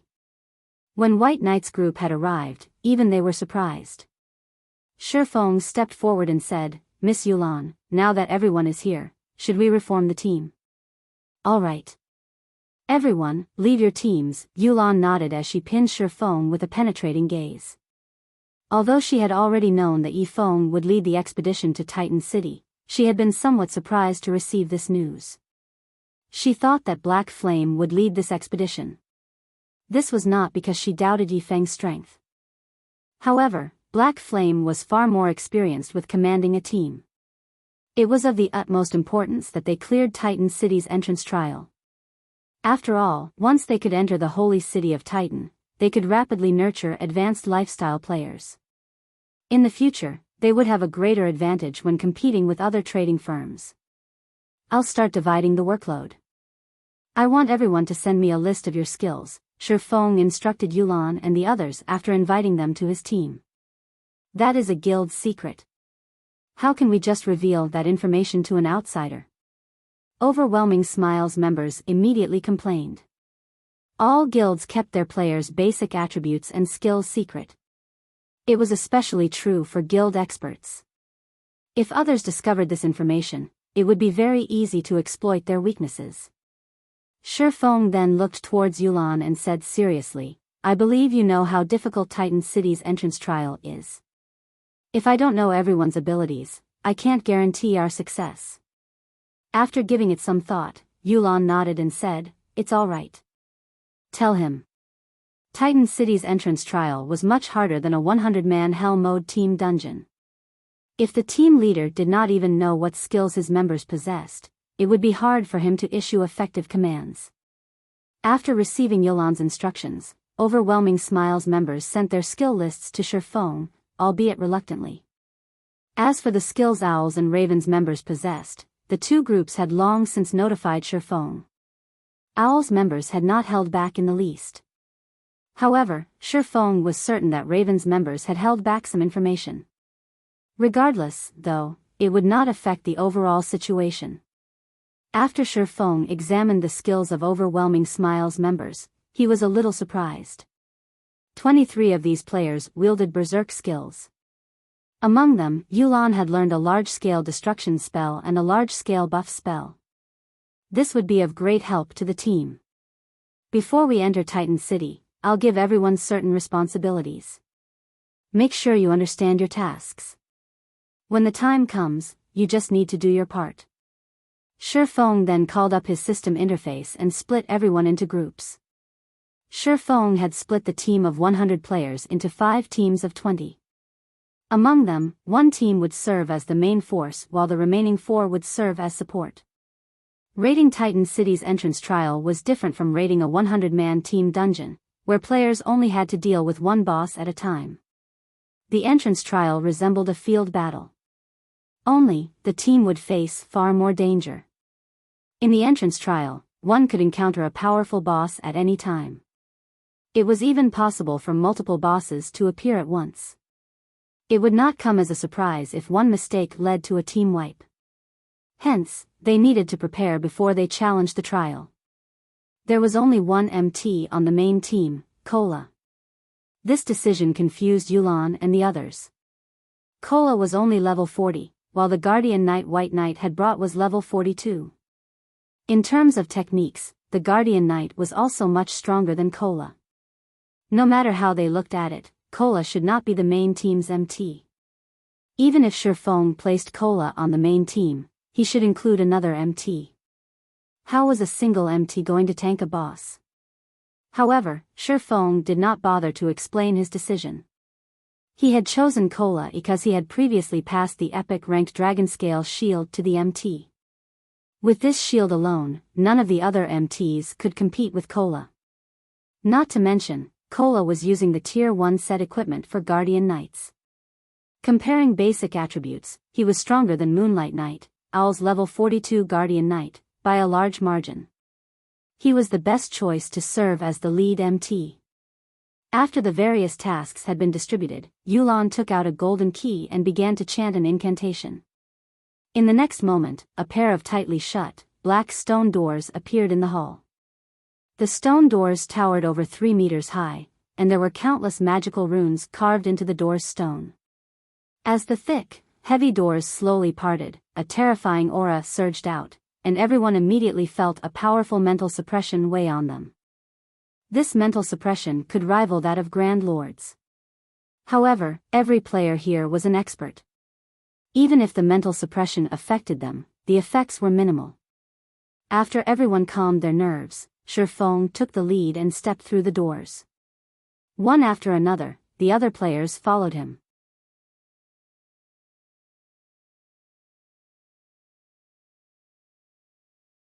Chapter 919, Titan's Legend. The holy city of Titan was buried in God's domains underground. Complex terrain surrounded Titan City, forming a natural maze. Players could easily get lost within the maze as they searched for Titan City. Although Titan City was underground, crystals that radiated a bright, blue glow covered the cavern's ceiling. Hence, visibility was not an issue. After Shifeng and the others entered the transfer gate, they had been teleported to this maze's entrance. This place is spectacular. As this was Aqua Rose and Zero Wing's other members' first time here, they were captivated. Even experts like White Knight and Bloodsucker found the scene awe-inspiring. Aside from the spectacular scenery, 10 towering statues of Titans loomed at the entrance. All 10 radiated a boundless aura. In front of these statues, players like themselves were no more significant than insects. Although they had known that the quest Shifeng had called them to help with was not simple, after witnessing this, they grew serious. With their sharp senses, they felt warnings of death from their surroundings the instant they reached this area. It was especially true for the entrance.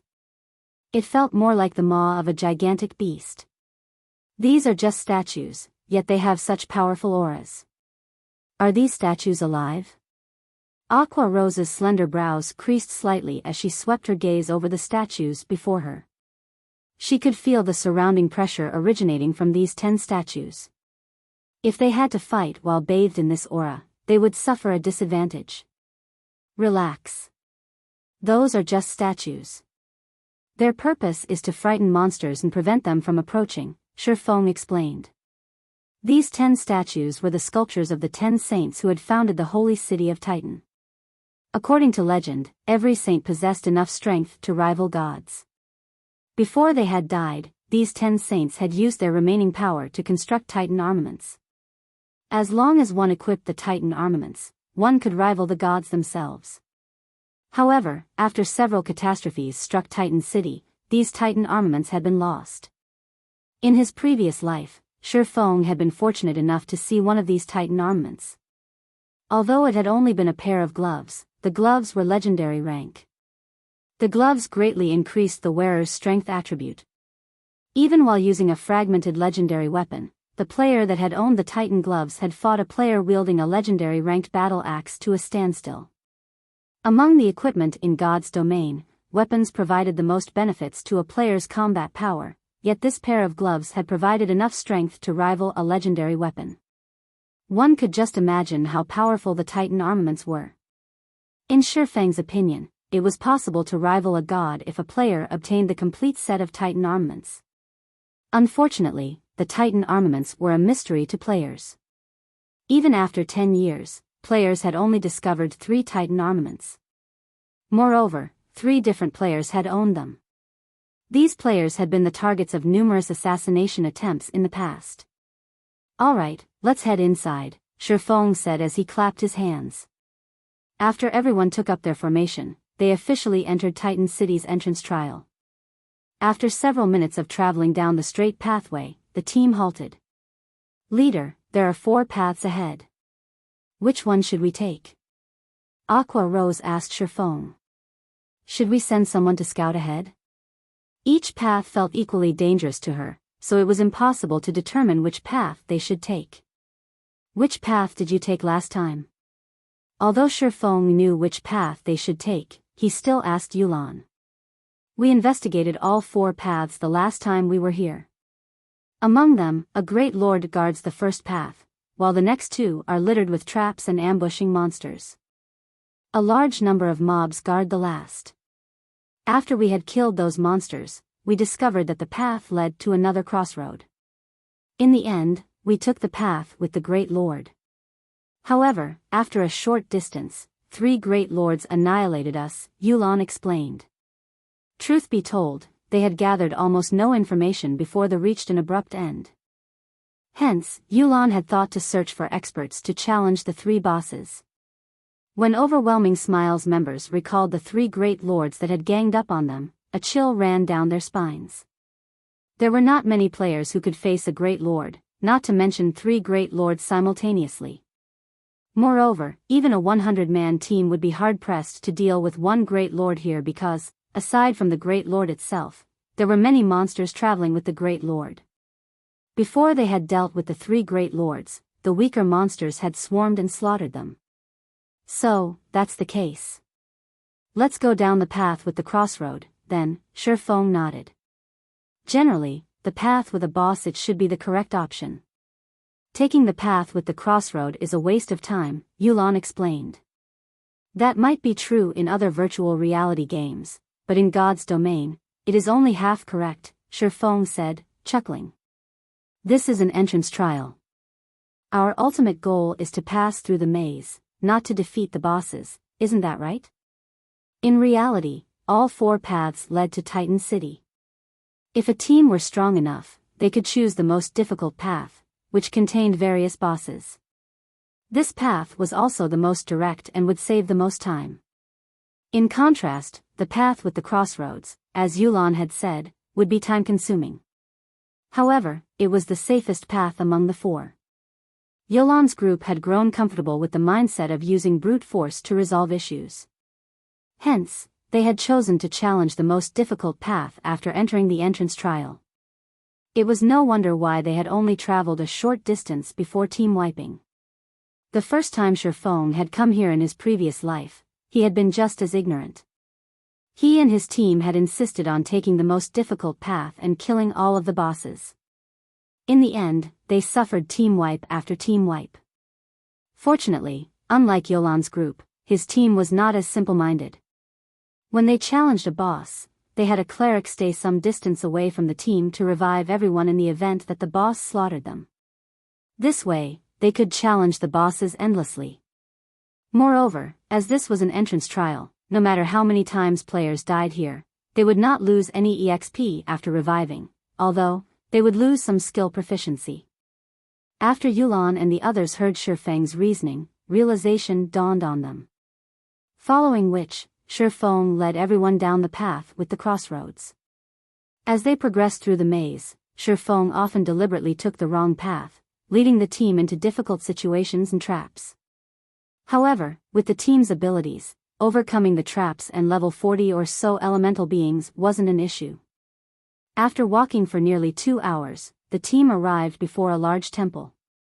The temple was as big as 5 football fields, and a pair of tightly shut iron doors sealed its entrance. A steel statue with glowing red eyes that stood over 10 meters tall walked back and forth before these iron doors. There were also groups of smaller steel statues patrolling the temple grounds like trained soldiers. Steel Slaughterer, Elemental Being, Grand Lord, Level 44 HP 50 000/50 Steel Guardian, Elemental Being, Lord, Level 42 HP 7/70000/7000000. Steel Watcher, Elemental Being, Elite, Level 40 HP 120 000/120 000. Cola, you'll tank the Steel Slaughter later. The other MTs will each handle 1 Guardian. White, lure those elite monsters to us first. All magical classes will assist to clear out the elites. Go.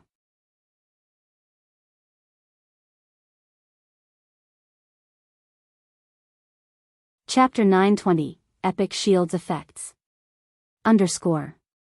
Sister Yulan, should we go? Why is a Grand Lord here? It's stronger than any of the bosses we faced before. Trying to fight that is suicidal. Shifeng's commands had left Overwhelming Smile's members speechless. Although Shifeng's orders sounded simple, carrying them out would be very difficult. Monsters surrounded the temple. There were at least over 400 Steel Watchers. Moreover, there were as many as 6 Steel Guardians. Any 20-man elite team would struggle against a Lord-ranked monster. Just luring a fraction of the Steel Watchers would be a challenge. These monsters stood too close to each other. If they attacked one of these monsters, they would alarm them all. Over 400 Watchers would chase them down. Everyone, get ready. Yulan understood exactly what Shifeng was trying to do.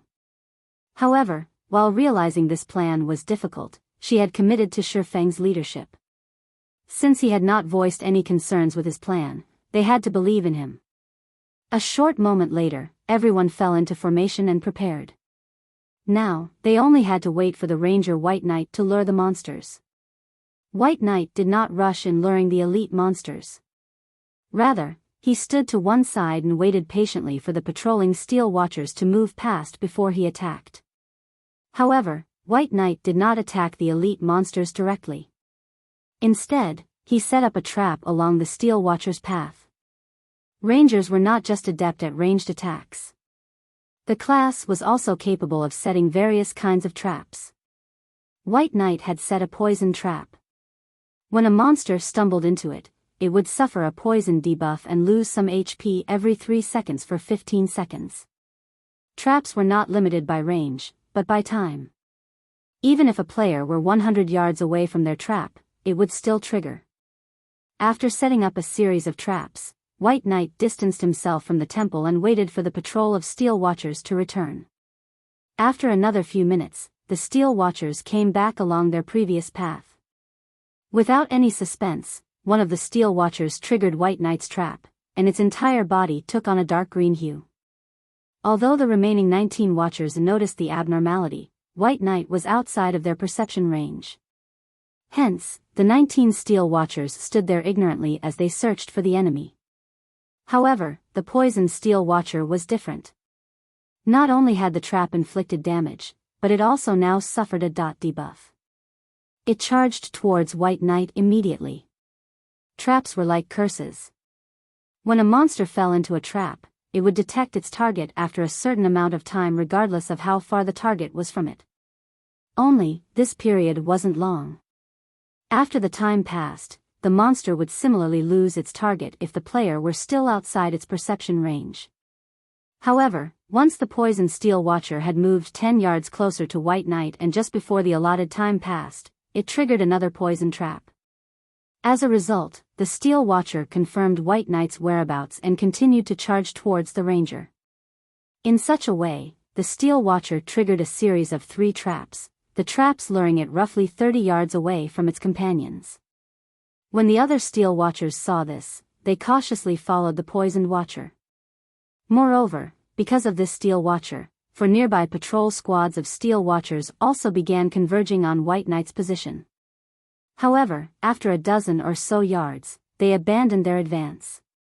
After all, these monsters couldn't detect an enemy. Without a clear target, these Steel Watchers could not react properly. As for the Steel Guardians and Steel Slaughterer, they ignored the incident.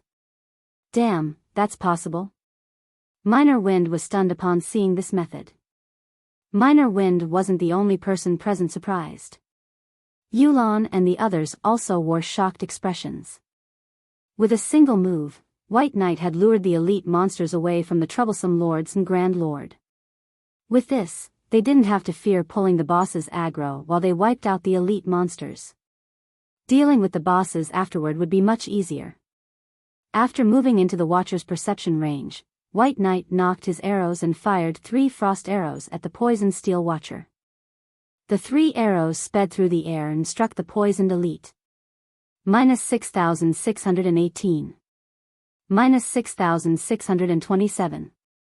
-13,216. Not only did the poisoned Steel Watcher instantly lose a large portion of its HP, but its movement speed and attack speed had also been reduced. Just before the poisoned Steel Watcher reached White Knight, the ranger had depleted its 120,000 HP, and its heavy body fell to the ground with a loud boom. As for the Steel Watchers following closely behind, at Shifeng's command, the team's ranged classes bombarded the monsters with AoE attack and control skills. After a moment, every Steel Watcher died without any need for an MT, granting everyone EXP. After dealing with the first wave of Steel Watchers, the following waves became much easier.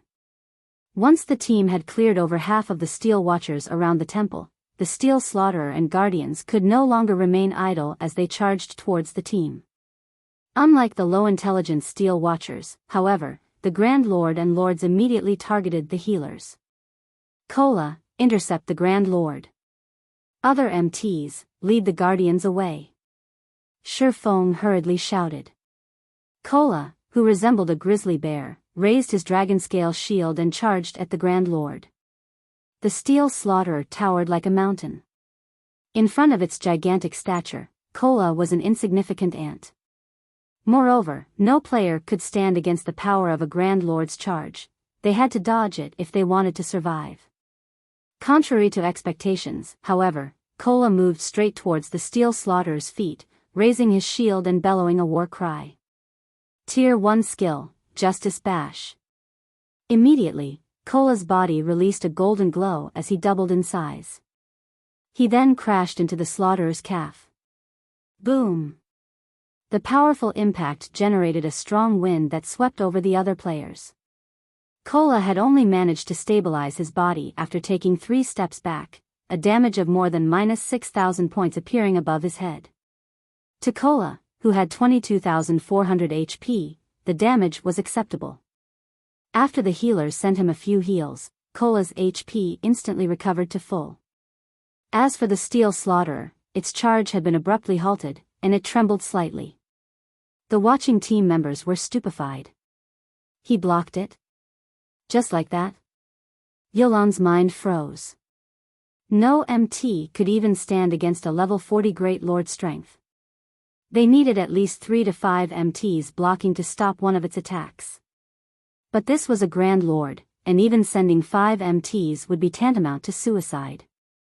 Yet, Kola had stopped the Steel Slaughterer's charge without any help. It was unbelievable. So, Zero Wing has such a powerful MT. I see why Yi Feng said that one person would be enough. White Knight, Bloodsucker, and the others were similarly shocked. Although they had not tested the Steel Slaughterer's strength personally, they could make an educated guess. Most likely, no other MT on their team could replicate Kola's feat of tanking a Grand Lord by himself. This epic shield is the best. Kola was ecstatic as he looked at the shield in his hand. Initially, he had been prepared to be thrown when he charged at the Steel Slaughterer. In the end, however, he was only forced back by 3 steps. However, Kola quickly regained his focus and proceeded to use Shield of Vengeance against the Steel Slaughterer's calf, causing -3,475 damage. Shield of Vengeance came with a shock effect. Although its damage was not particularly high, the skill felt powerful to others and would draw a monster's attention to the skill's user. In the blink of an eye, the Steel Slaughterer switched focus to Kola.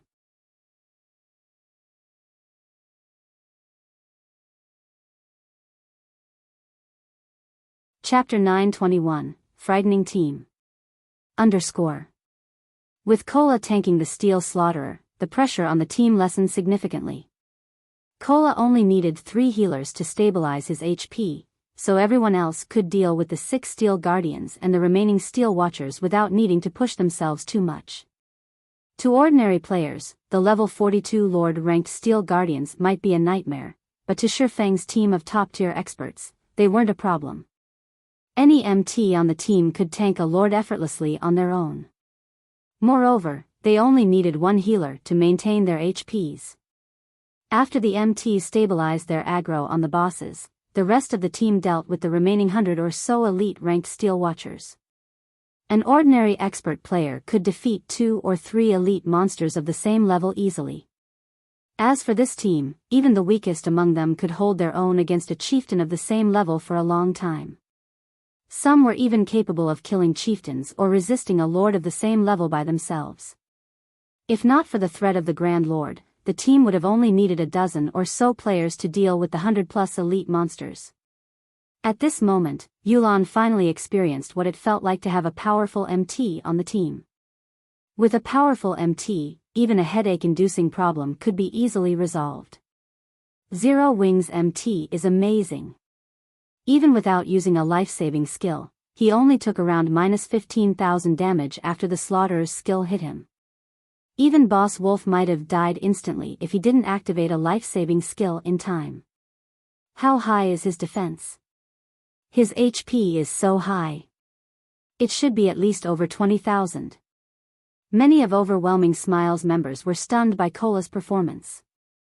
Although Zero Wing is much stronger than we had expected, Raven is more capable than this. Bloodsucker had no intention of letting Zero Wing continue to occupy the spotlight. After all, their goal in coming here was to show Shifeng their guild strength. Following which, Bloodsucker led his party to attack a Steel Guardian. Generally, dealing with a Lord-ranked monster required a 20-man team of the same level. However, now that Turtledove single-handedly pinned down the Steel Guardian, Bloodsucker and his group of damage dealers could launch their attacks without holding back. Bloodsucker instantly appeared behind the Steel Guardian and used Chop on the Lord, his spear thrusting into the Lord's leg joint. Fully displaying the boundless strength of Berserkers, Bloodsucker's attack forced the Steel Guardian to one knee, a damage of over -8,000 points appearing above the Lord's head. Bloodsucker's attack had put an end to the Steel Guardian's offensive. Following which, the Berserker used Whirlwind Slash, his spear striking the Steel Guardian's other leg joint, dealing over -6,000 damage and causing the Lord to fall, face first, to the ground. Suddenly, a black figure appeared above the Steel Guardian's head. This figure was none other than Raven's Kirin. Kirin's daggers rapidly sliced the Steel Guardian's head as he descended, leaving 6 deep cuts, each causing over -2,000 damage or over -4,000 damage with a critical hit. Once Kirin landed, he spun and used Absolute Strike on the back of the Lord's head. Instantly, a black streak of light pierced through the back of the Steel Guardian's head, exiting between its brows and devouring over 13,000 HP. The other Raven members joined the fray, bombarding the Steel Guardian with attacks. Overall, Raven's Steel Guardian lost HP far faster than the Steel Guardian that Overwhelming Smile dealt with. Moreover, Raven's members disabled the Guardian with every attack. As a result, Turtledove had an easy time tanking the Lord, so much so that she no longer required the help of a healer. However, Owl did not lag behind Raven in the least. The adventurer team's 14 members fought 2 Steel Guardians simultaneously. White Knight's Steel Guardian, in particular, lost HP faster than Raven's target. White Knight's normal arrow attacks could deal over -3,000 damage to the Steel Guardian. When he used skills such as Burst Arrow, his attacks easily dealt over -10,000 damage, over -20,000 damage if it were a critical hit. Moreover, his attack speed was on par with an assassin's. With Owl and Raven's members taking action, 3 Steel Guardians were dealt with. As for Zero Wing's members, they focused on the Steel Slaughterer. The situation left Yulan speechless. Shifeng's side had dealt with 80% of the battle, leaving her side with very little room to display their strength. Her side only needed to deal with 3 Steel Guardians and the remaining Watchers. Yulan even began to suspect that, even if her team of 50 stood idle, Shifeng's side could finish the battle by themselves. In less than 10 minutes, all 6 Steel Guardians and the 100+ Steel Watchers were dead. In contrast, Shifeng's entire team was also alive and well. Now, only the Steel Slaughterer remained. As the team began to think that they would easily pass this stage, the Steel Slaughterer stomped its feet. With a loud boom, the ground shattered. The following impact sent everyone flying. Although the players only received between -1,000 and -4,000 damage, they were all thrown 50 yards away from the Grand Lord. The Steel Slaughterer then raised its hands. A gigantic, blue magic array formed in the sky, countless arcs of lightning gathering at the Slaughterer's hands. Anything these blue arcs touched instantly turned into ash. As if Armageddon had arrived, the team could feel a deathly aura loom over them. The boss is going to activate a team wipe skill. All MTs, stand at the forefront and activate your life-saving skills. Everyone else, stand behind the MTs. Drink a magic resistance potion. Guardian Knights, activate your magic resistance aura. Shifeng ordered, showing no signs of panic. After the monsters around the Steel Slaughterer died, the Grand Lord would activate a powerful AoE skill called Thunder Destruction. The skill's range covered the temple and its grounds, so it was impossible to dodge. Their only option was to survive it. On the other hand, if a team focused on the Steel Slaughterer without finishing off the other monsters, when the Grand Lord's HP fell below 70%, it would still use this move. After receiving this skill, the team would either be dead or crippled. Facing the Lords and Elites after that would only end with their deaths. Hearing Shifeng's command, everyone flew into action. All 10 MTs stood in front of the team and activated either Shield Wall or Protection Blessing. As for the clerics and oracles standing at the rear, they cast their respective shields on the MTs. Simultaneously, everyone drank a basic magic resistance potion. Although the potion did not provide much magic resistance, it was better than none at all. Suddenly, the Steel Slaughterer fists hammered the ground. Immediately, blue ripples spread out from the Grand Lord. The collision from a single blue ripple forced the MTs back by 5 or 6 steps, shattering the support barriers around them and dealing around -8,000 damage to each. As for the others, the attack sent them flying. However, they received much less damage, only around -4,000. Quickly, heal everyone. Shifeng shouted. The Steel Slaughterer attack would only happen once, but multiple times. As soon as the healers finished casting the first wave of heals, the second shockwave struck, followed by the third, fourth, fifth, and sixth. Only after the sixth shockwave did the Slaughterer's attack end. However, because of this shockwave attack, nearly half of the team members had died. As for the MTs standing on the front line, only 5 of the 10 were still alive. At this moment, everyone finally realized that they had greatly underestimated Grand Lords. A Grand Lord's AoE skills were far more powerful than an ordinary Great Lord. If not for Shi Feng's quick thinking, they might have team-wiped. Suddenly, the steel Slaughterer split into 2, transforming into a silvery white and a pitch-black steel Slaughterer. The team was flabbergasted. They now had to face 2 Grand Lords.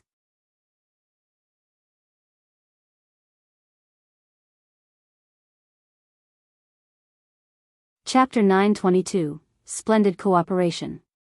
That's a doppelganger skill. This will be tough.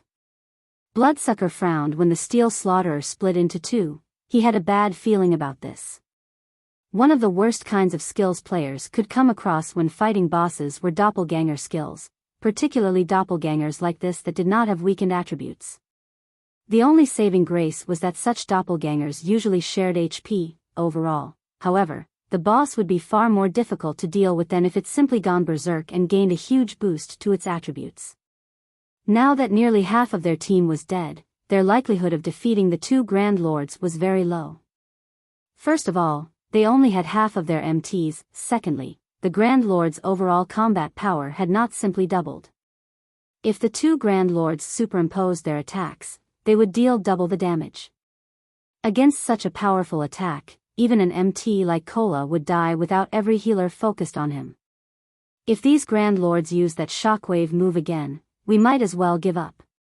Yulan frowned, her willowy brows meeting, as she looked at the 2 steel Slaughterers.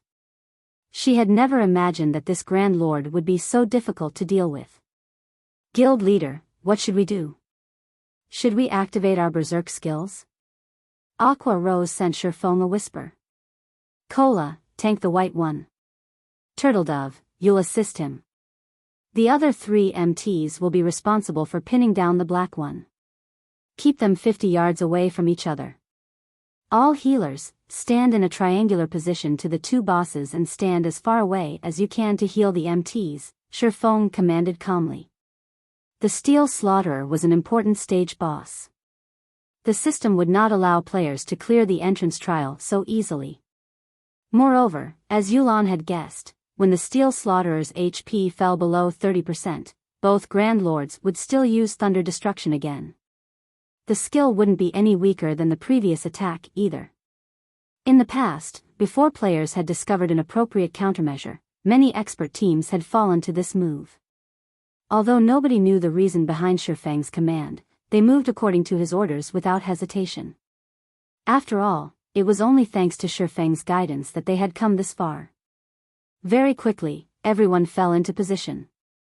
Cola still had a relatively easy time dealing with the white steel Slaughterer, receiving only 5,000 or 6,000 damage from each of the Grand Lord's normal attacks.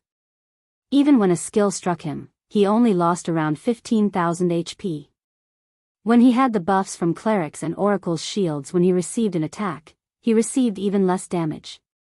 On the Black Steel Slaughter's side, however, Moonlight Knight, the lead MT for that doppelganger, teetered between life and death. Moonlight Knight lost over 8,000 HP due to a normal attack. Unfortunately, the Guardian Knight only had slightly over 19,000 HP, that was close to 3,000 points less than Cola. If he received one of the Grand Lord's skills without any buffs, he would die instantly. Although Moonlight Knight relied on his techniques and positioning to evade the Black Steel Slaughterer's attacks, the Grand Lord's speed and strength was overwhelming. Moreover, the boss's attacks covered a wide area. It was very difficult to bridge the gap with techniques and positioning alone. After all, the Guardian Knight class did not boast high agility. It was mainly a meat shield. Fortunately, with 3 MTs taking turns tanking the boss, they could, somehow, avoid fatalities. Everyone, focus your attacks on the white boss. Shi Feng shouted. Under Shi Feng's command, the team launched their skills at the white steel Slaughterer. However, the Grand Lord's defense was quite high. Its innate magic resistance was also high due to it being an elemental being. The majority of the team members only dealt around -2,000 damage, -4,000 with critical hits. Even Bloodsucker and Kirin, powerful DPS players who wielded epic weapons, only dealt around -4,000 to -5,000 damage with their skills. As for White Knight, his overall damage was slightly higher than Bloodsucker. However, compared to White Knight and Bloodsucker, Shifang's and Fire Dance's damages were shocking. Epic weapon wielders like White Knight and Bloodsucker already dealt awe-inspiring damage, yet Shifang and Fire Dance surpassed them by a large margin. Upon arriving behind the Steel Slaughterer, Shifang brandished Killing Ray. Immediately, damages of over -6,000 points appeared above the boss's head, one after another. Moreover, every hit was a critical normal attack. When Shifang used a skill, his damage soared to 10 or 20,000. His performance was dazzling. The various players wouldn't be terribly surprised if only Shifang's performance were so magnificent, yet Fire Dance, who fought beside him, also resembled a humanoid lord. With an overwhelming lead, these two occupied the first and second place in the boss's damage rankings. Among them, Shifang only held first place with a small lead. Although Fire Dance possessed the fragmented legendary weapon Thousand Transformations, Shifang's Abyssal Blade and Heavenly Dragon's Breath had both improved. Including the gap between their techniques and skills, Fire Dance had no advantage over Shifang.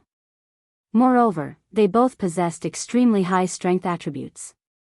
When the two of them attacked, they matched their attacks to strike a single location. One person's strength might not cause a significant impact, but with their strengths combined, their attacks affected the Steel Slaughterer. Unfortunately, such combination attacks were difficult to achieve. If both individuals had not reached a certain combat standard, accomplishing such a feat was practically impossible. Overall, Shifang and Fire Dance's occasional combination attacks against the Steel Slaughterer's joints had greatly lessened the burden on Cola and Turtledove.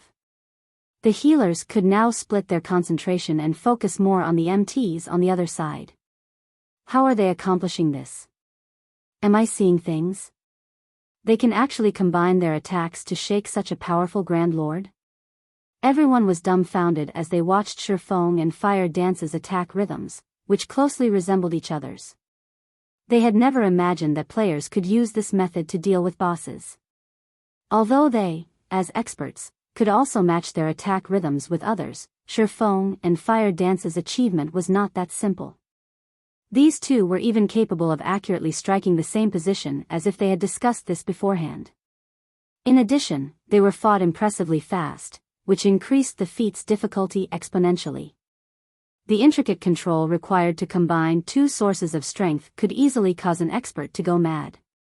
This was no longer a lack of techniques. This feat required two people to possess a relatively high synchronization rate with each other. However, what everyone did not know was that, during their daytime training sessions in the real world, Shifang often sparred with Fire Dance. Hence, they were very familiar with each other's attack patterns. Otherwise, they wouldn't be able to cooperate this seamlessly. How high are their attributes? Bloodsucker and White Knight had not only noticed the two players' perfect coordination. They were actually more curious about Shifang and Fire Dance's basic attributes. Without sufficient strength, even if Shifang and Fire Dance could combine their attacks, they would not shake the Steel Slaughterer. Previously, Bloodsucker had thought that Shifang and Fire Dance was only slightly stronger than him in terms of attributes. After witnessing this, however, he finally understood just how wide the gap was between them. As for White Knight, he was curious about the Guild's Zero Wing. After witnessing Black Flame's performance, he had already begun to re-evaluate his opinion of the upstart guild, yet another two monsters had emerged from Zero Wing. Feng Xianyang has truly doomed Underworld. Yolan's eyes twitched as she watched the team's damage statistics against the boss.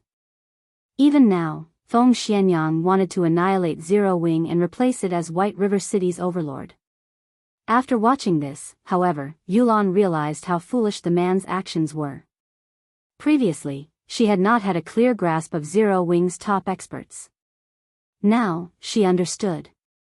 She also how wide the gap was between Zero Wing's main force and hers, which she formed with Underworld's connections. It was no wonder why Zero Wing had not feared the Dragon Phoenix Pavilion and later dared to offend King's return. Now, it seemed that Zero Wing's main force was no weaker than the main force of God's domain's major powers. One would even be hard-pressed to find frightening damage dealers such as Shifeng and Fire Dance on those teams, not to mention a powerful MT like Cola. With such a composition, they could collect top-tier equipment as fast as those major powers. Following which, the Steel Slaughterer's HP decreased at a rate visible to the naked eye. Very quickly, its HP fell to 30%. Suddenly, the Steel Slaughterers on both sides stomped the ground, forcing the players away. We're doomed. Everyone knew that the battle was over when they saw the Grand Lords prepare to use Thunder Destruction simultaneously. One boss using this skill had already left them standing at death's door. If both bosses used this skill simultaneously, the stacked damage would undoubtedly blast them through that door. Everyone, hide beside the white boss. Moonlight, you three hide beside the black boss.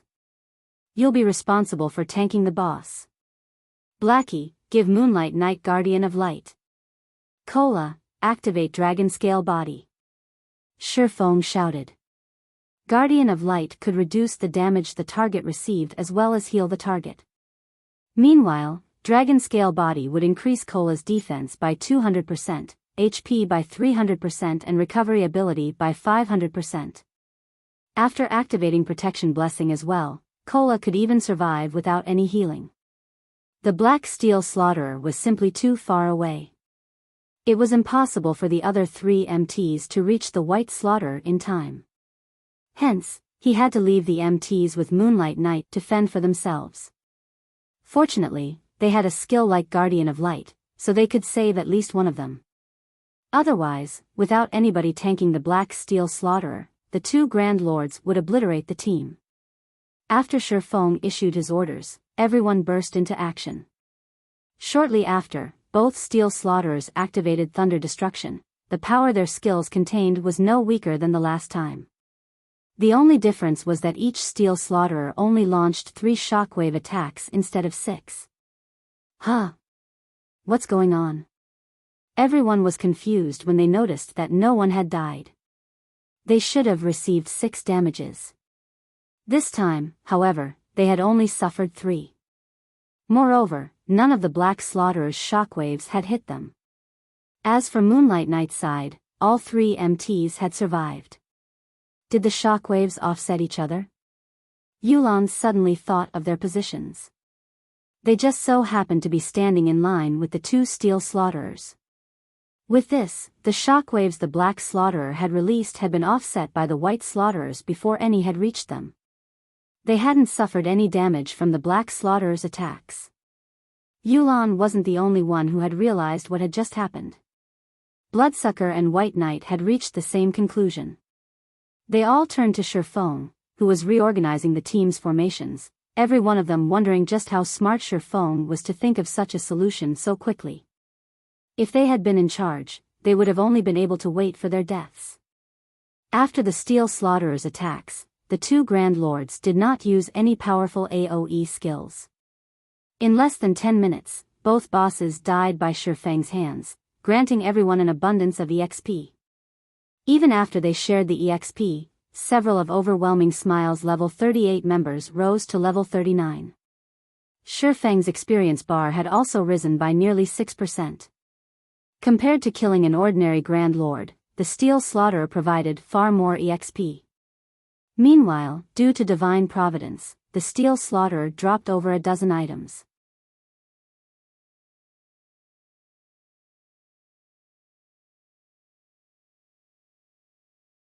Chapter 923, Steel Crown. _ As the Steel Slaughterers crumbled into a pile of scrap metal, the temple's locked iron doors opened. It's finally dead. I was nearly out of mana. We won. Just like that. This is so awesome. Nobody will believe us when we tell them we defeated a level 44 Grand Lord. This was not the first time Zero Wing's members had faced down a Grand Lord. However, this was the first time for Overwhelming Smiles members. They had even shrunk back in fear even against a level 40 Grand Lord, not to mention a level 44 Grand Lord. Hence, how could they contain their excitement? Currently, very few teams in God's domain were capable of killing a Grand Lord.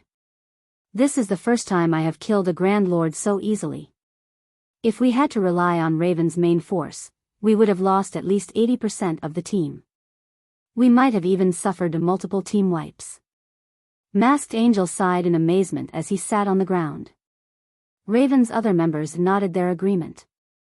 Although they had killed Grand Lords before, they usually paid a high price to do so.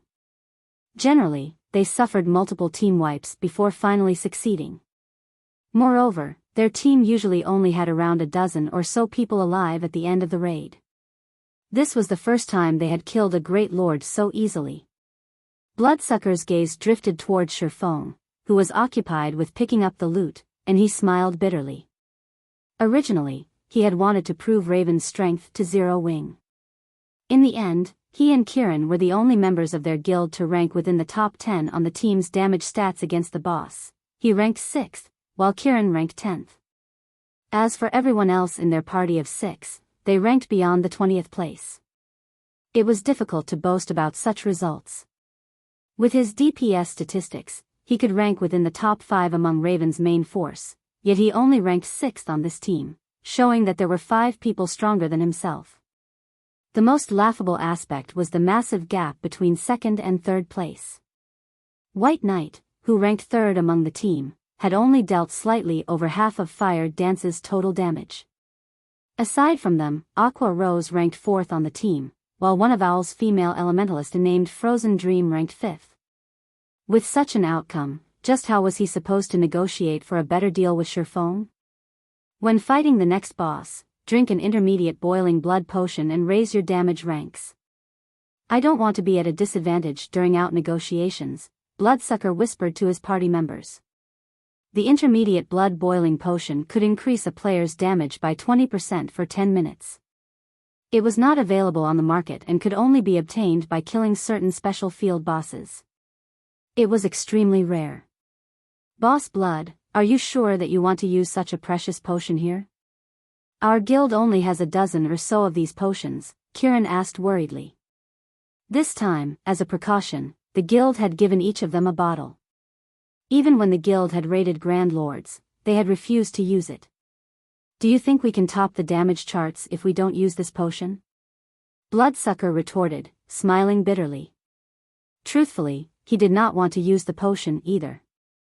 He had thought that he and Kieran would rank among the top 5 players in terms of damage, while the rest of his party would rank within the top 20, yet they had not, and now, their reputation was in ruins.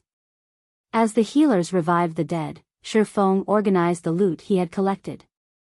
Leader, did they drop something good? Kola asked excitedly when he noticed Shifeng's smile. The other Zero Wing members turned to Shifeng as well. They all knew Shifeng's personality. Items that they considered top tier were ordinary in Shifeng's eyes. Items that could garner Shifeng's interest were precious first-class items. Not bad. The boss dropped a piece of growth-type equipment. Shifeng chuckled as he shared the equipment's attributes in the team chat. Steel crown, helmet, plate armor, bronze rank. Level 40, level 90. Defense plus 1374, level 40.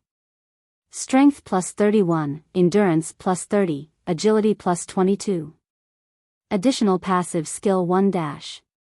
Iron Wall. After receiving an attack, user has a 5% chance to trigger Iron Wall, having the next damage received. Additional passive skill 2 dash. King's Resolve. Halves mental suppression suffered by wielder and decrease all control effects by 1/3. Additional active skill dash. Steel Impact. Increases strength by 300%, speed by 100%, and causes a powerful impact to a maximum of 3 targets. Impact interrupts targets, knocks them back by 10 yards, and places them in a fainted state for 3 seconds. Cooldown, 1 minute 30 seconds. This crown was crafted by Titan craftsman Phyros. However, the crown's power has been severely weakened due to evil power pollution. To purify this evil power, one needs a large number of magic crystals and EXP. Can be purified 5 times. First purification requires 100 magic crystals and 200 million EXP. Every member of the team unconsciously gasped when they saw the steel crown's attributes. The crown was a treasure for MTs. The item's 2 passive skills could significantly reduce the burden on MTs when facing bosses. As for the steel impact skill, it could be useful during crucial moments to prolong or interrupt a boss's channeling before it executed a powerful skill. With the 300% strength increase, an MT could easily take on a Grand Lord of the same level for a few moments. Furthermore, as the steel crown was growth-type equipment, both the crown's basic attributes and the skills would improve as the crown was purified. This helmet can practically rival epic equipment. Masked Angel drooled as he gazed at the steel crown. The steel crown did not have a class restriction. Any plate-wearing class could use it. However, it was most suited for an MT. This item was fully capable of raising an MT's standards to a whole new level. The team's 10 MTs stared at the steel crown in Shifeng's hands. However, Shifeng had already discussed the matter of the boss's loot. Among Zero Wing's side, Raven's members had opted out of the loot. As for Owl's members, as they were returning a favor, Shifeng would pay them with coins. Beyond that, Shifeng and Yulan had agreed to take turns choosing items from the loot. The team with the highest damage would choose first. Now that Zero Wing's group had an absolute lead in terms of damage, Shifeng got the first pick. Overwhelming Smile's members could only watch on with envy. However, Yulan did not find this outcome unfair. After all, they had relied on Zero Wing to kill the Steel Slaughterer. Among the loot, the Steel Crown was undoubtedly the most precious. However, there were many good items among the loot. 4 pieces of level 40 dark gold equipment had dropped.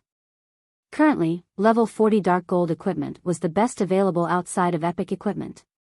Tier 2 magic scrolls and rare potions also dropped. Even after splitting the loot, each side would reap a considerable harvest. Turtledove, wear this, Shifeng handed the steel crown to the female knight Turtledove. Me? Turtledove was somewhat hesitant.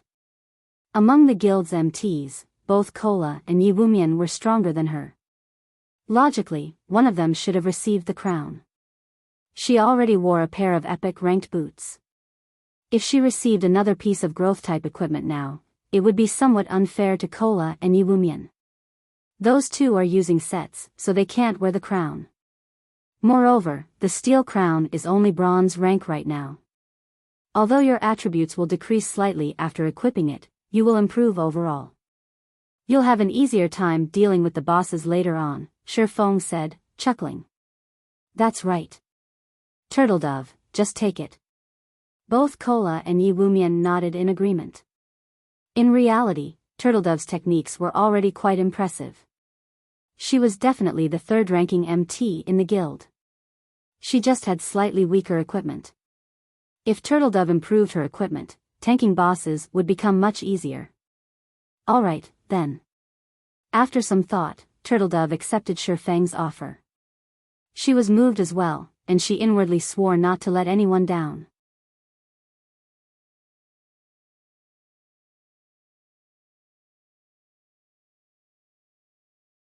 Chapter 924, An Extraordinary Item's Hidden Effects. Chapter 924, An Extraordinary Item's Hidden Effects. After Turtledove equipped the steel crown, although her basic attributes had decreased slightly, her aura instantly changed. 5 ocean blue gems adorned the silver crown, which gave Turtledove a royal air. Moreover, Turtledove appeared far more relaxed. Clearly, the mental suppression around the temple released its grip on Turtledove. This crown is amazing. Wearing it actually calmed me down. With this, I don't have to worry about mental suppression against a high-tiered boss anymore. After equipping the steel crown, Turtledove felt a pleasant sensation wash over her body, her mind becoming much clearer than before. However, the greatest change she sensed was her body's flexibility. Her previous helmet could not compare to the steel crown. Growth-type equipment is similar to an extraordinary item. Aside from providing a huge boost to one's basic attributes, it generally provides some hidden effects, Shifeng explained. God's Domain was a constantly evolving virtual reality game. During the game's initial stages, epic items were only slightly stronger than dark gold items in terms of attributes. However, as God's Domain evolved, epic items' true power would reveal itself, little by little. God's Domain had already undergone its fourth evolution. Certain epic items would start to display extraordinary hidden effects that would allow players to display more of their combat power. After the team rested, Shifeng led them into the temple. A long, narrow hallway, which led to a plaza, waited beyond the thick, iron doors. There were no intersections along the hallway. Various statues decorated the spacious plaza. The plaza also contained swarms of monsters.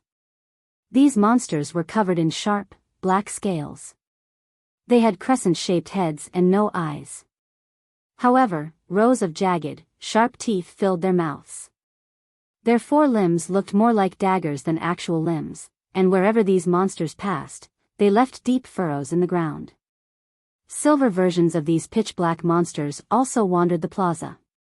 In terms of size, however, the silver monsters were nearly 3 times larger than their black brothers. Clearly, they would be more difficult to deal with than their smaller counterparts. Corrosive Beast, Dark Creature, Elite, Level 42 HP 150,000. Corrosive Beast King, Dark Creature, Lord, Level 43 HP 8,000/8,000,000. The plaza seemed to be these corrosive beasts' nest. There were more than 10,000 monsters wandering around. Just looking at them sent a chill down one's spine. Meanwhile, a gigantic teleportation magic array occupied the plaza's center. If they wanted to proceed through the trial, the teleportation array was their only option. Why are there so many monsters? Do we have to clear all of them? Yulan frowned as she watched the disgusting corrosive beasts. With a rough glance, she could see over 10,000 monsters in the plaza. Among them, several hundred were silver corrosive beast kings. Taking out these monsters would be a massive undertaking. Yulan wasn't the only one who with a headache. Everyone was dumbfounded. This was the first time they had seen so many lords in one place. These players even suspected that every one of these monsters would swarm them the moment they descended the staircase. The thought of facing hundreds of lords made everyone more than a little tense. There was no way they would survive so many. As their team stood there, shocked over the sight of so many powerful monsters, a pair of steel doors on the other end of the plaza opened, and a group of players emerged. Why are there other people here? Yulan muttered in surprise as she watched the players from across the plaza. It seems you're not the only one who obtained a Titan City Pass. We need to move faster now. Although Shifeng found the situation strange, he was not particularly shocked. The Holy City of Titans entrance trial was not a dungeon. It was just an extremely dangerous special map. In addition, it was categorized by levels, with every 10 levels sharing one map. Players between level 36 and level 45 would share one map, and players between level 46 and level 55 would share a different map. Any player who obtained the pass could venture here. God's Domain was massive, and with so many players, it'd be surprising if no other top-tier players managed to find their own pass. Unfortunately, the other party was clearly a powerful team, based on the fact that they had come this far, and Shifeng didn't want to benefit another team in the entrance trial. The trial's 4 paths had 3 main stages, with each having a different challenge set for the first stage. However, all 4 paths would converge here for the second stage. The 4 paths also shared the same final challenge. The first team to clear the final stage would gain an additional benefit, reputation for the Holy City of Titan. It was usually extremely difficult to raise one's Titan City reputation, so this was a massive benefit for the first team that cleared the trial. At the same time as Shifeng and the others discovered those players, that group of players had also discovered Shifeng's group. Boss Peerless, there's another team over there. Should we get rid of them? A level 40, burly assassin suggested, making the gesture of slitting one's throat while he stared at Shifeng and his team. Ignore them. We'll decide what to do after we pass through this area. It won't be too late to get rid of them if we meet them later, Peerless, the group's leader, said as he waved his hand at the assassin. Get ready. We need to clear this area quickly. Understood. As if this were not their first time here, the team burst into action. Leader, the other team is making its move. Aqua Rose asked softly, should we watch them for a moment first? Naturally, Shifeng understood Aqua Rose's concern.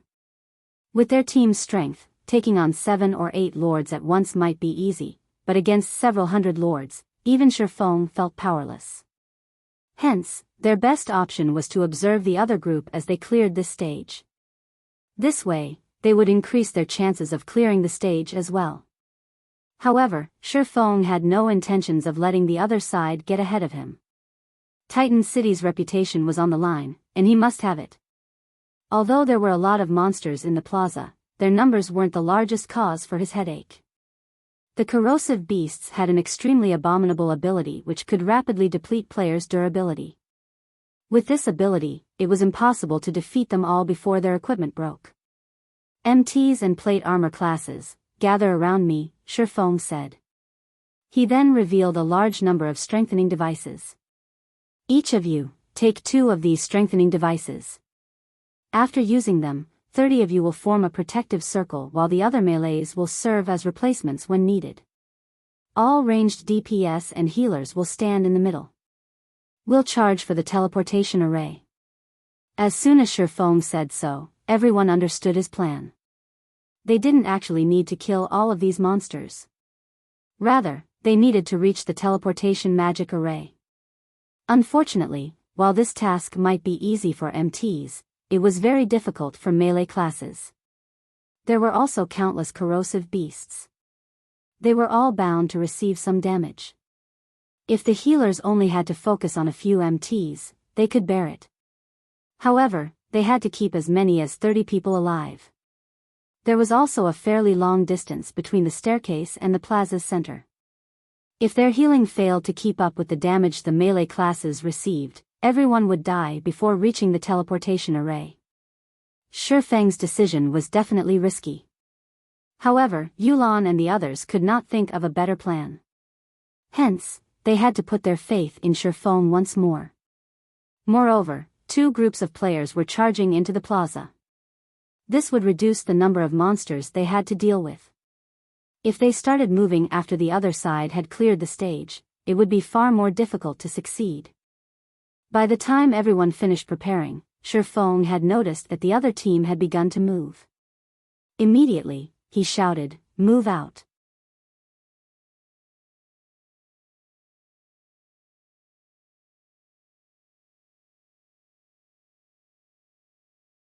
Chapter 925, King of Corrosion. The instant the team rushed down the staircase, the nearby corrosive beasts noticed them. The monsters turned their heads towards Shifeng's group one after another, and quickly, they swarmed towards the group like a tidal wave. The corrosive beasts were different from ordinary elite monsters. A layer of corrosive fluid coated their bodies. The corrosive fluid would reduce the durability of anything that touched it, whether it be weapons or equipment.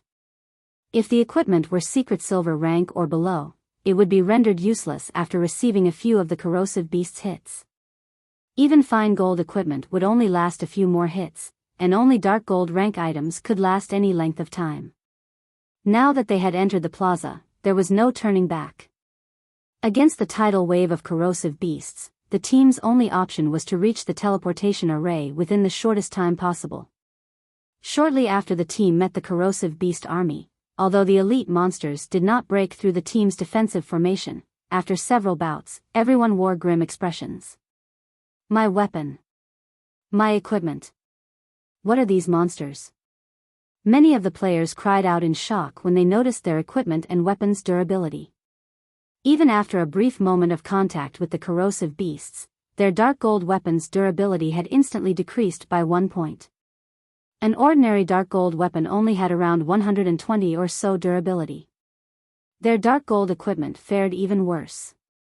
After receiving a few hits, their strengthening device's durability decreased by 1 point as well. It was obvious that, without the protection of the strengthening devices, their equipment would only last for a short time. "Leader, look at that team. It seems that they came prepared," Fire Dance said as she pointed at the other team. As she was not standing in the other ring, attacking with her throwing knives, she could focus on their distant competition. "That's a smart move." Shi Feng was slightly surprised when he turned to watch the other team. Instead of using a circular defensive formation as they had, the other team employed a V-shaped formation. Their most durable MTs served as the spearhead while the others followed closely behind. When the other team attacked, they would try to push the corrosive beasts standing before them away, forcing these monsters into the corrosive beasts behind them and buying some time. During this short period, the team pulled away from these monsters, with neither side having the opportunity to clash. In addition, the magical classes in the middle of the formation used one tier 2 magic scroll after another. The magic scrolls they used all contained AoE spells. Whenever a corrosive beast king charged at the team, these magical classes used a series of magic scrolls to knock back the oncoming corrosive beasts and beast kings, allowing the team to move faster. Despite both sides starting towards the teleportation magic array at the same time, the other team was much faster.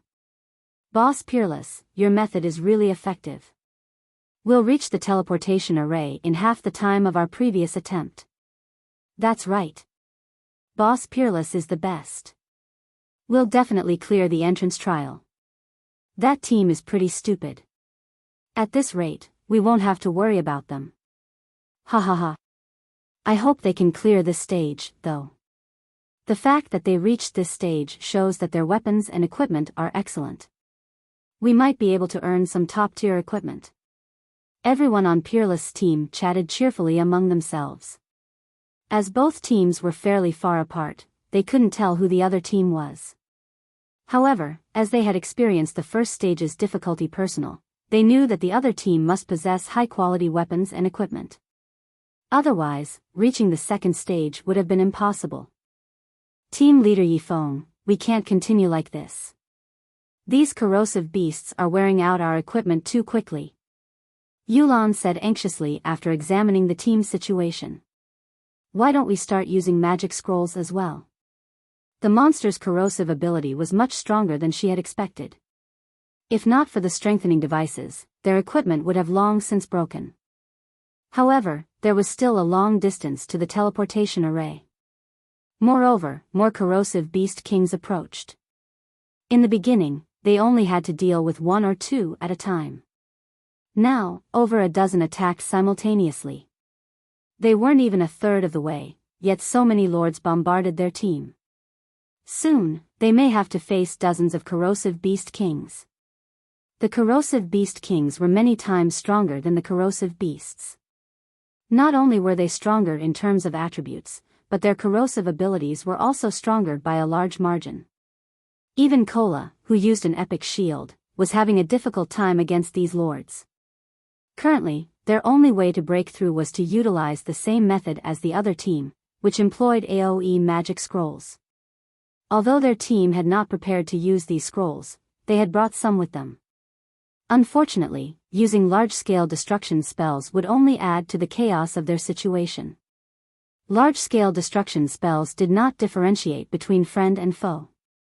Even if they cleared out the monsters in an area with the spell, they would have to wait until the spell's effects were over before proceeding. In the end, the monsters they had left behind would catch up while they wasted time. "No rush. We'll use them after we reach the halfway point." Shi Feng rejected Yolan's suggestion.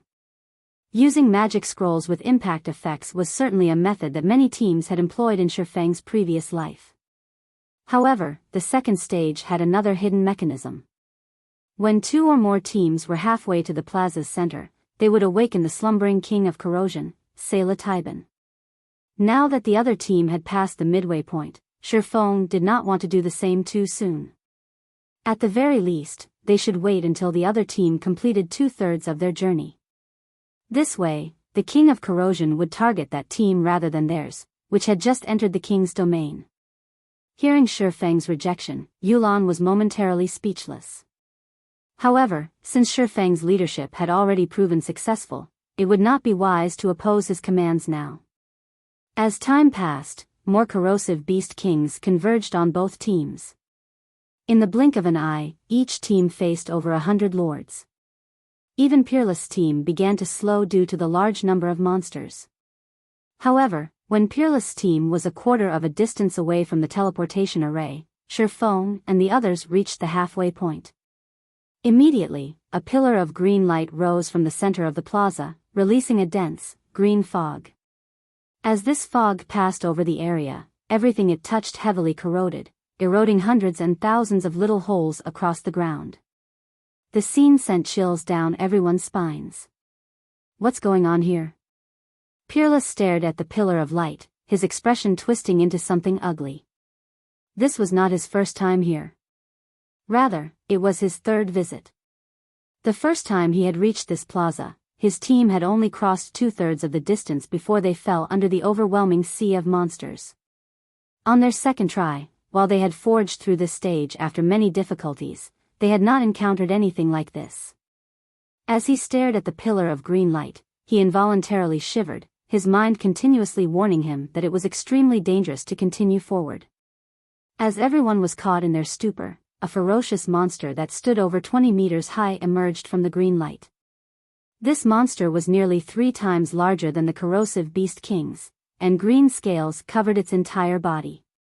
A green liquid seeped from the gaps between its scales. When the liquid touched the ground, it ate through the earth, creating a large hole. A green fog also circled the monster's humongous body. This was none other than the king of Corrosion, Splendid. Seeing this, everyone involuntarily gulped in fear. Why has such a monster appeared? Peerless' complexion paled as he stared Splendid.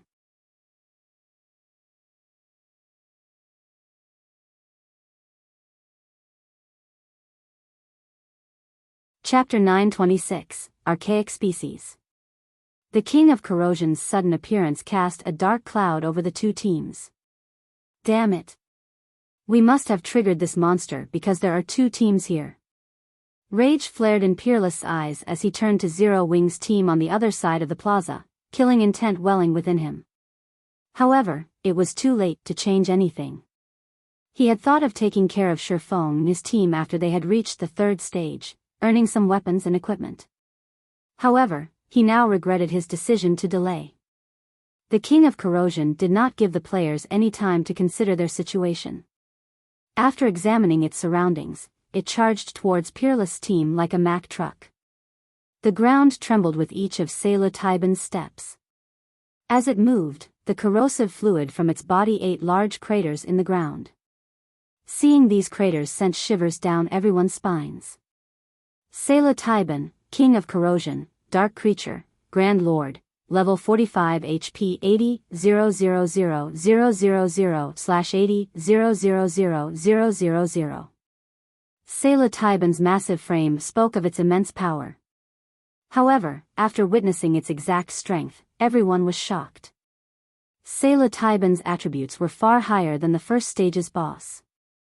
No matter how they looked at it, the king of Corrosion possessed higher attributes than what any level 45 Grand Lord should have. Leader, what should we do? Should we continue forward? Aqua Rose began to despair after seeing the massive king of Corrosion. Splendid was just too strong. It was definitely the strongest boss within the level 40 range that she had ever seen. Is this a joke? Why does this stage have such a powerful boss? Bloodsucker's expression was particularly grim. Among the team, only White Knight and the other members of Owl remained relatively calm. After all, they had faced a dragon not long ago. The king of Corrosion was slightly weaker than the Tier 2 mutated dragon had been. However, they had only defeated the mutated dragon thanks to a monster like Black Flame. Without such a monster, defeating this boss was unlikely.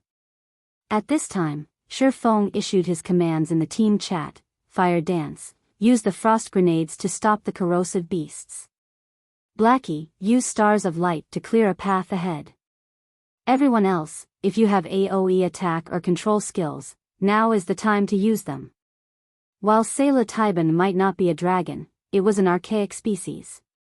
To put it simply, it was the descendant of ferocious beasts. Ferocious beasts were from the same life order as dragons, capable of killing gods. Although the blood of ferocious beasts flowing through Psilocybin's veins had been diluted over several generations, making the Grand Lord far weaker than a ferocious beast, ordinary monsters couldn't compete with its power. Tier 1 players could not take this boss down. At the very least, they needed Tier 2 players to have any chance against Psilocybin. Fortunately, defeating Psilocybin wasn't necessary to proceed to the next stage. Under Shifeng's command, the team began to move like a well-oiled machine. Fire Dance and the other melee classes who were not fighting in the defensive ring threw one intermediate grenade after another, freezing the distant lords and elites before them. Blackie then used Stars of Light while Shifeng used Firestorm. Yulan contributed as well as she used Thunder Beast's Descent. When the three large-scale destruction spells struck, light, flame, and lightning descended upon the plaza, looking as if doomsday were upon them. For a time, damages in the tens of thousands appeared above the frozen monsters' heads. In a few short seconds, over 1,000 corrosive beasts died, and a clearing appeared before Shifeng's team. Everyone's experience bar soared rapidly, a few of the team's level 38 players reaching level 39. Some of Zero Wing's level 39 players rose level 40 as well. Due to the frost grenade's freezing effect, the monsters that were fortunate enough to be outside the AoE spell's range remained frozen. For a short time, no other corrosive beasts could fill the new clearing, which allowed Shifeng and the others to proceed any resistance. Shortly after, the magical class players began to use magic scrolls to repel the incoming corrosive beasts. Not only did this speed up the team's advance, but it also significantly reduced their weapons and equipment's durability consumption. As Shifeng's team began to spring, the other team grew desperate. Everyone, prepare for battle. Blade, get ready to use that Tier 3 magic scroll. No matter what, don't let that monster near us. Peerless knew that there was no point in regret now. He needed to deal with the problem before them quickly. If they could hold on until they reached the teleportation array, victory would be theirs. Boss, we had prepared that magic scroll for the third stage. If we use it now, a summoner in his mid-20s voiced his concern. Just use it.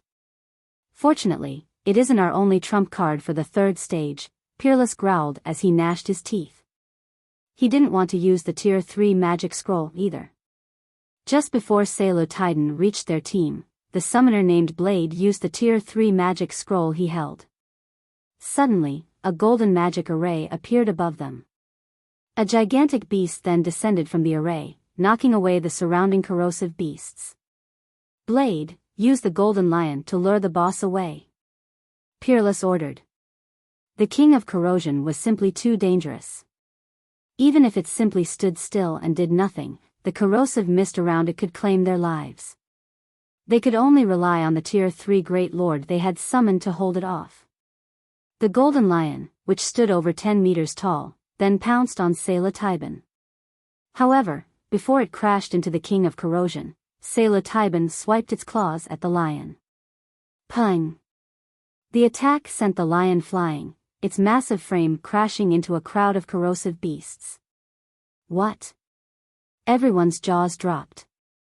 A single hit had sent a level 55, Tier 3 Great Lord flying. The golden lion was actually 10 levels higher than Psilocybin. Even if it weren't a match for the level 45 Grand Lord's strength, there should not be too much of a difference. Yet, the one attack had thrown the golden lion over 30 yards. This was unbelievable. Fortunately, the golden lion had attracted Psilocybin's attention. Rather than stomping towards Peerless' team, the king of Corrosion approached the fallen lion, one step at a time. Seeing the boss change targets, Peerless and his team released a sigh of relief. Taking this opportunity, they made a mad dash for the teleportation array. Unfortunately, the golden lion wasn't doing well as the king of Corrosion trampled upon its body, its HP decreasing at a rate visible to the naked eye. Peerless and his companions shuddered in fear as they watched. As the Golden Lion's HP plummeted, Peerless' team sped towards the teleportation array. When the Golden Lion had less than 10% of its HP remaining, Peerless and the others were finally inside the teleportation array. Damn it. Damn this thing. It made me waste a Tier 3 summoning scroll. A cold glint flashed in Peerless' eyes as he glared at the Golden Lion, which was on its last breath. He had hoped to take the lion with them through the second stage. However, that was no longer possible. This had severely disrupted his plans. He shouted sternly, "Blade, remove the summoning. I want those people to die." Understood, the summoner understood Peerless' intentions. While it was no longer possible to leave with the Golden Lion, that did not mean they should let others take advantage of it. Immediately, he cancelled the summoning. Shifeng's team still had to cross another quarter of a distance or so to reach the teleportation array. With the King of Corrosion's strength, that was more than enough time to annihilate the team. Sure enough, the moment the Golden Lion vanished, Sayla Taiban's gaze shifted to Shifeng and his players.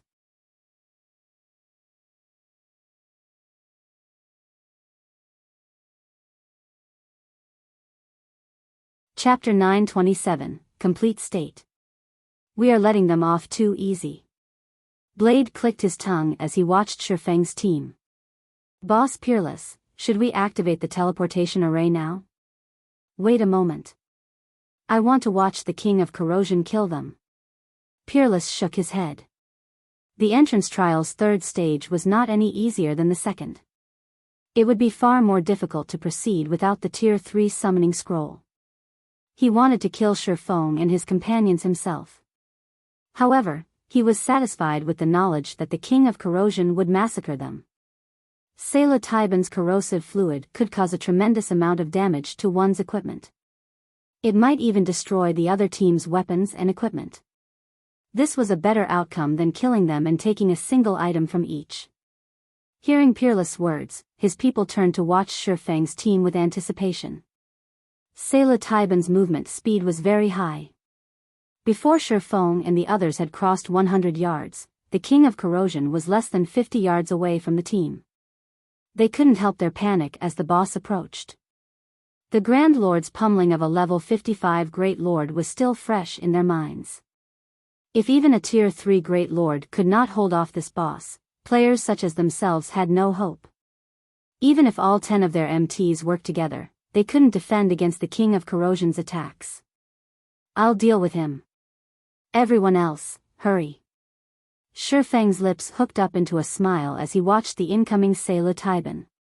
Others might not know the King of Corrosion's power, but he did.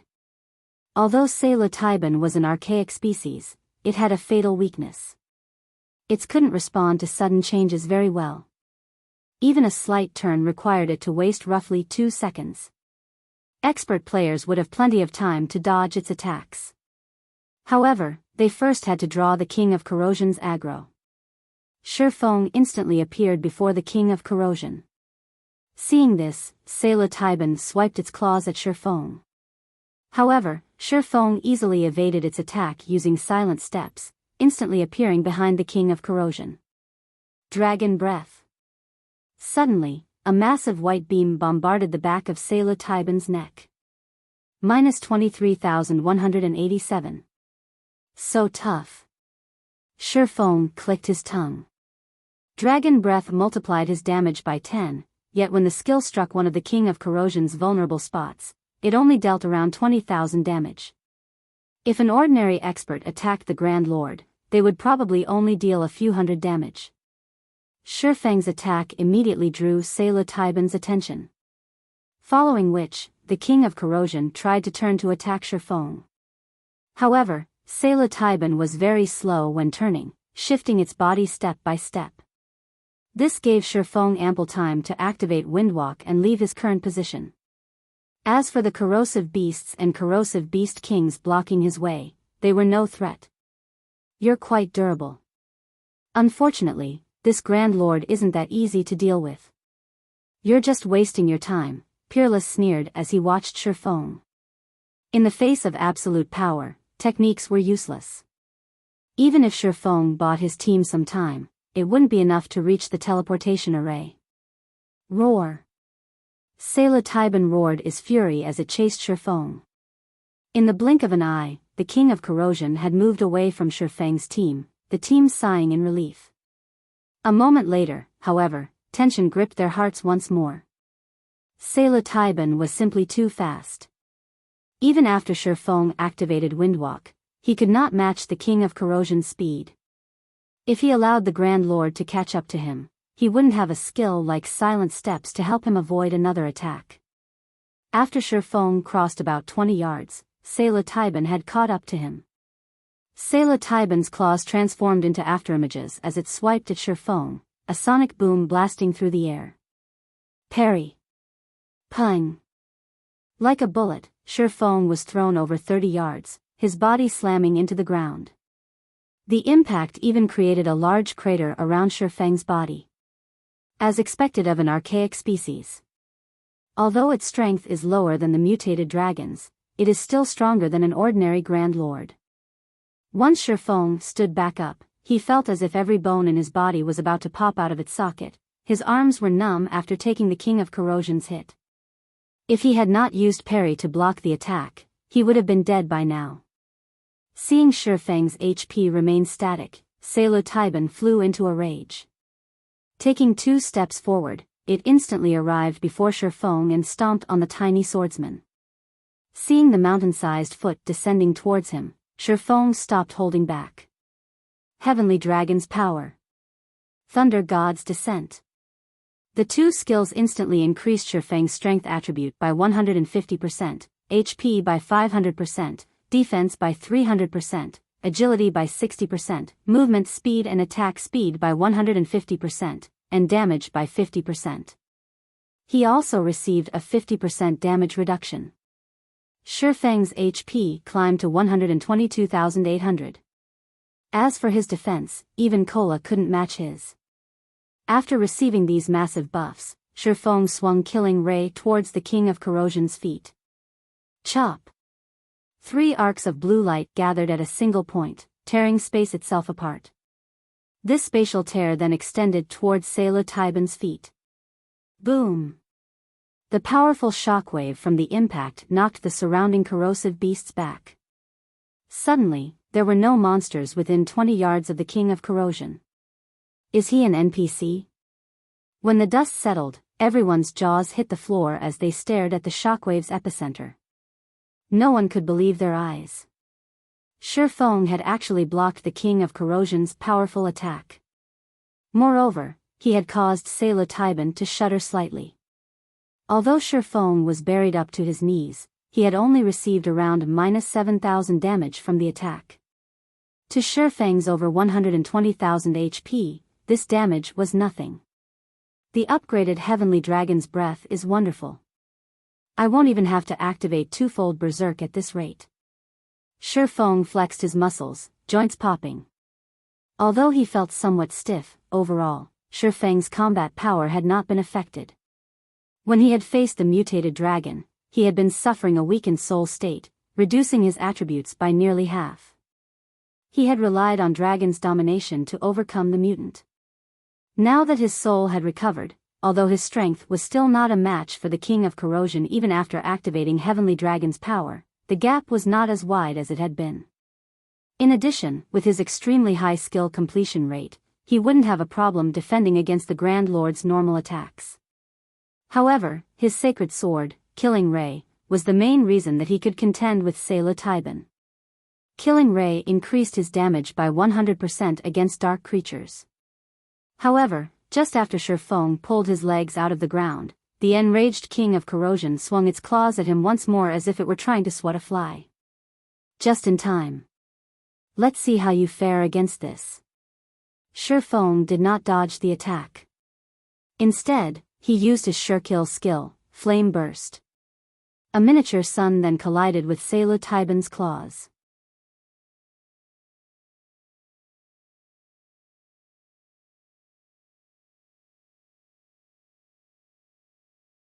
Chapter 928, Holy City's Treasure. _ The instant Psilocybin's claws met the scorching light, a tear appeared on its originally impenetrable green hand. The corrosive gas that surrounded its body also began to vanish. Boom! As an explosion shook the area, Psilocybin's attack was repelled. In contrast, Shifeng only took a step back, not receiving any damage. He blocked it? How is that possible? Neither Peerless' team nor Zero Wing's team could believe their eyes. The King of Corrosion was capable of overwhelming a level 55 Great Lord. Moreover, the last time Shifeng had blocked the Grand Lord's attack, he had received quite a bit of damage. Now, however, he actually stood there unscathed.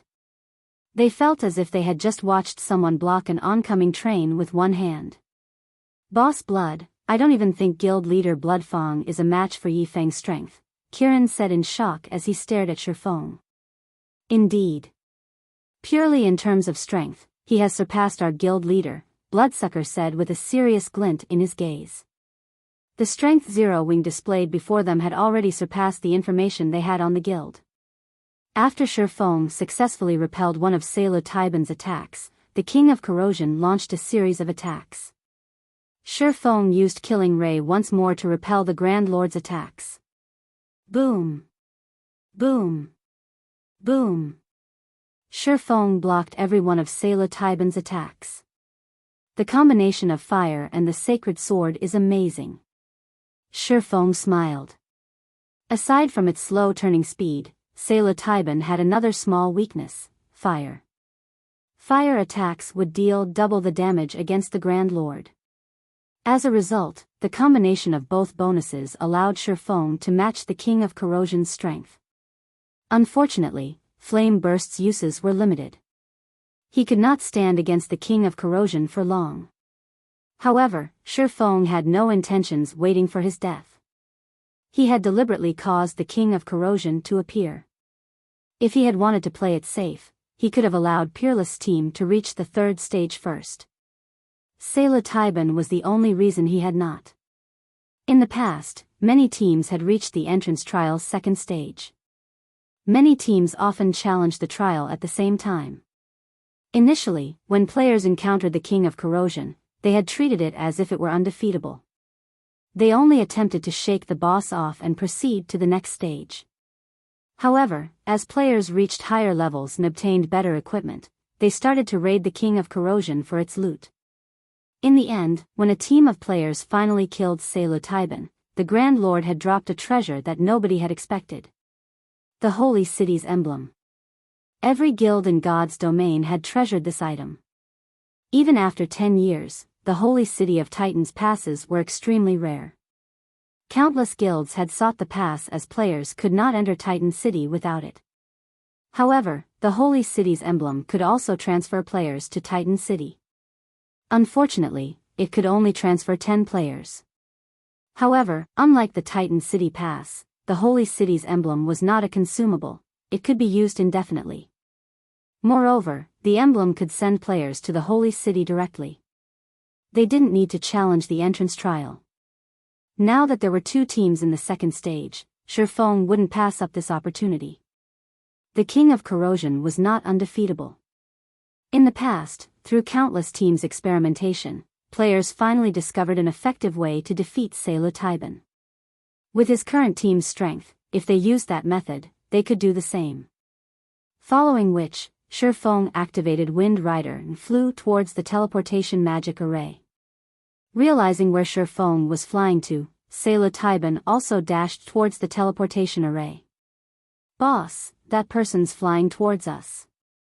We need to leave. If that monster charges over here, it'll be difficult to escape," Blade hurriedly advised. Although corrosive beasts would not approach the teleportation array, there was no guarantee that the King of Corrosion would not. On the off chance that it entered the teleportation array, the consequences would be unimaginable. Peerless gnashed his teeth. However, he still gave the command to leave, saying, "Let's go." Although he was reluctant, he had to admit that Shifeng and his team were far stronger than he had expected. If they clashed, they might fail the trial again. This was their final chance. There was no room for failure. Following which, Peerless and his team activated the teleportation magic array, transforming into a beam of light and disappearing from the plaza. Shortly after Peerless' team left, Shifeng entered the teleportation array as well. Just as Peerless had guessed, the enraged king of Corrosion ignored the teleportation array and charged onto the platform. However, before Sailor Taiban reached the array's center where Shifeng stood, Shifeng reversed the flow of mana in the teleportation array. The teleportation array instantly transformed into a magic barrier. The green mist around Sailor Taiban began to scatter. Its basic attributes also plummeted. The Grand Lord's HP, which had been 80 million, fell to 60 million. In the past, nobody had thought that the teleportation array in the plaza's center could do such a thing. Everyone had only thought of using brute strength to kill the King of Corrosion. As long as the magic barrier was active, the King of Corrosion could not leave the area. Of course, players couldn't use the teleportation array either. This was the equivalent of sealing off their own path of retreat, and unless they defeated the King of Corrosion, there was no way to proceed to the third stage. Now that the King of Corrosion had been weakened, even without Flame Burst, Shifeng only received around -3,000 damage from clashing with the Grand Lord. However, Shifeng no longer faced Sailor Taiban's attacks head-on. Rather, he evaded the boss's normal attacks. After the Heavenly Dragon's power ended, Shifeng activated the power of darkness, increasing his attributes by 60%. He then used the Aura of Water's activatable skill, Life Bloom. With the skill's powerful healing, he could last against the King of Corrosion until his entire team had entered the magic barrier. Cola, activate the power of darkness and tank it. Everyone else, add support from the sides. Once Cola's Berserk skill ends, Yi Wumian, activate yours and replace Cola. Turtledove will be next. Shifeng issued his commands once his team had entered the barrier. Yulan, use your large-scale buff spell. Everyone else, watch the boss's tail. On Shifeng's command, before they could even catch a breather, they began to move once more. Cola immediately activated the power of darkness and used Justice Bash on the King of Corrosion's feet. He followed up with a Shield of Vengeance, drawing Sailor Taiban's aggro. Yulan also utilized her large-scale buff spell, Angel's Blessing. Suddenly, a harp-wielding, golden angel appeared in the sky. As the angel began to sing, a golden barrier enveloped every member of the team. Not only did the golden barrier increase everyone's attributes by 20%, but it also gave them a divine shield buff, reducing the damage they took by 20%. Both buffs lasted for 30 minutes. Although everyone's attributes had risen significantly, their damage against the King of Corrosion was still quite low, with most attacks dealing around -1,000 or so damage. Only elementalists could deal almost -3,000 damage with fire-type spells. However, Sailor Taiban had 60 million HP. Its battle recovery alone healed it for 600,000 HP every 5 seconds. Raiding the King of Corrosion was far more difficult than they had imagined. The team members finally realized just how terrifying Shifeng was to hold off the Grand Lord for as long as he had.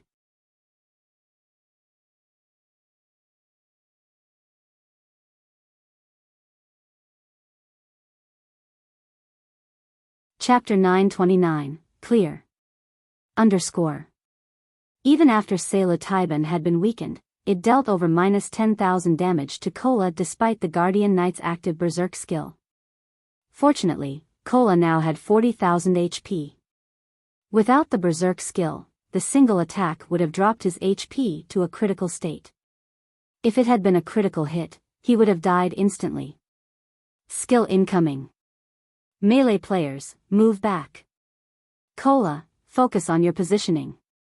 Shifeng warned the MT when he saw the King of Corrosion's raised claws release a green glow. Although Shifeng had warned his team the moment he noticed the Grand Lord prepare the skill, Sailor Taiban didn't need long to launch it. When the Grand Lord's claws descended, many were still within 10 yards of it. Boom! The earth shattered. Everyone within 20 yards was thrown into a fainted state. In addition, green mist surfaced from the affected area.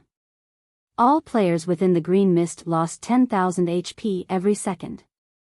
Although some players had dispelled their fainted debuff immediately, they had failed to escape the area in time. In the blink of an eye, the mist claimed 3 lives. What a powerful skill. Although 5 healers focused on him, Cola only had around 14,000 HP by the time he broke through the green mist. Even the healers couldn't keep up with his diminishing HP. Meanwhile, his strengthening device's durability had fallen by 20 points. The mist's corrosive power was staggering. After Psilocybin finished executing its skill, it searched for a new target. Its eyes then fell upon one of the healers standing in the rear. It started to turn and tried to charge towards the healer. The boss is changing targets. MTs, block it. Shifeng shouted. Every so often, the King of Corrosion would choose a random target within 50 yards to attack, and for 4 seconds, it would become immune to aggro-pulling skills such as Mach. During these 4 seconds, players could only do their best to hinder the Grand Lord.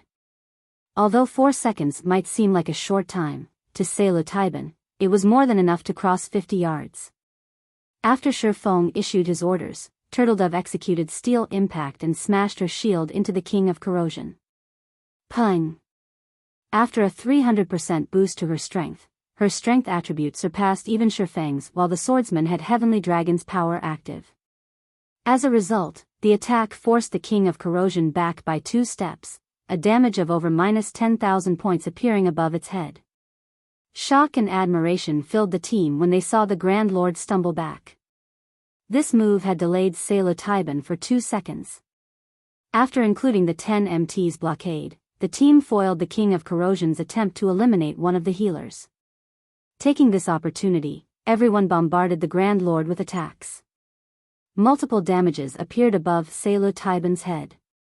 However, the King of Corrosion's defense was simply too high. Even Fire Dance had only dealt around -1,300 damage with each normal attack, while her skills dealt around -3,000 damage. This damage was not nearly as eye-catching as what she had dealt to the Steel Slaughterer.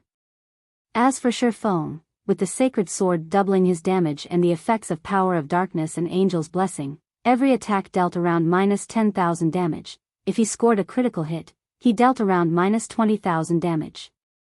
As time passed and Cola's Berserk skill ended, Yi Wumian activated his Power of Darkness and replaced Cola. After Yi Wumian was done, Turtledove took his place. During this time, Psilocybin managed to kill another dozen or so players. As for the King of Corrosion itself, its HP had fallen to 30%. A big one is coming. Everyone, stand together. Healers, don't hold back. Heal everyone. Shifeng ordered a halt to his team's attacks as he gathered them together when he noticed the Grand Lord shrink. When its HP fell to 30%, Psilocybin would randomly launch powerful AoE attacks around itself. Every player within range would share the damage from these attacks. If only one person were within a targeted area, the attack would even deal enough damage to kill Shifeng with Heavenly Dragon's power active. Hence, everyone needed to stand together to receive this attack. After the team had huddled together, pillars of green light began to descend from the sky, one after another. These pillars created large craters when they struck the ground. It was clear that these players would die if they were stuck. In the blink of an eye, Shifeng's team received a blast. Everyone lost over 10,000 HP on the spot. Before the healers could restore their HP, another pillar struck the team. The players lost another 10,000 HP. The pillars of light descended for over 20 seconds. Throughout this time, a total of 5 pillars bombarded Shifeng's team. Many had died partway. In the end, less than 50 people remained. Unfortunately, while Psilocybin cast its skill, its HP had recovered, climbing from 30% to 50%. It now had 30 million HP remaining. Despair gripped everyone's hearts. They had fewer than 50 players standing now. Moreover, the surviving members were worse for wear. yet they still needed to burn away 30 million HP from the King of Corrosion. Had they not activated their berserk skills, the Pillars of Light would have killed them. If the King of Corrosion used this move again, their deaths would be imminent. Don't panic. The boss is now weakened, Shifeng said as he pointed to the King of Corrosion. Sayla Taiban kneeled on the ground, a tired expression on its face. Seeing this renewed everyone's confidence. Immediately, everyone launched a bombardment at the Grand Lord. Sure enough, as Shifeng had said, everyone's attacks were now dealing 50% more damage to the King of Corrosion. Moreover, both the Grand Lord's strength and speed had decreased by 30%. This significantly reduced the burden on the MTs. Sayla Taiban's HP rapidly fell. In just a few moments, its HP dropped from 50% to 30%. Soon, it fell from 30% to 10%. However, as time passed, the King of Corrosion slowly regained its vigor. Don't hold back. Throw everything you have at it. Shifeng anxiously shouted. The King of Corrosion was too difficult to deal with. By the time Sayla Taiban had 6% HP remaining, it had recovered from its weakened state. Despite having used their berserk skills, the team had failed to finish off the Grand Lord while it had been weakened. Now that their berserk skills were no longer an option, it was practically impossible to defeat the recovered King of Corrosion. Suddenly, Kola activated Dragon Scale Body and ran in for a final bout. Shifeng also activated Blade Liberation, his attributes instantly doubling. With the Sacred Sword's effect, each of his attacks dealt over -20,000 damage. The others began to activate all sorts of magic scrolls as well, bombarding the King of Corrosion with various spells. Once Sayla Taiban's HP fell to 5%, it started to attack players randomly. To make things worse, none of their aggro-pulling skills were effective. As a result, the team rapidly lost players. When there were only 20 or so players remaining, Sayla Taiban's HP finally reached 1%. Die. Watching their teammates die, one after another, the survivors grew anxious. However, although everyone used every skill they had against the King of Corrosion, the effects were minimal. They had long since exhausted their options, so their damage was now limited. When there were only 14 players standing, Shifeng's flame burst finished its cooldown. Using silent steps, he arrived behind Sayla Taiban's neck. He then began brandishing Killing Ray. 15 dazzling white lights flared. The King of Corrosion's final 300,000 HP vanished instantly, its massive frame crashing before the team.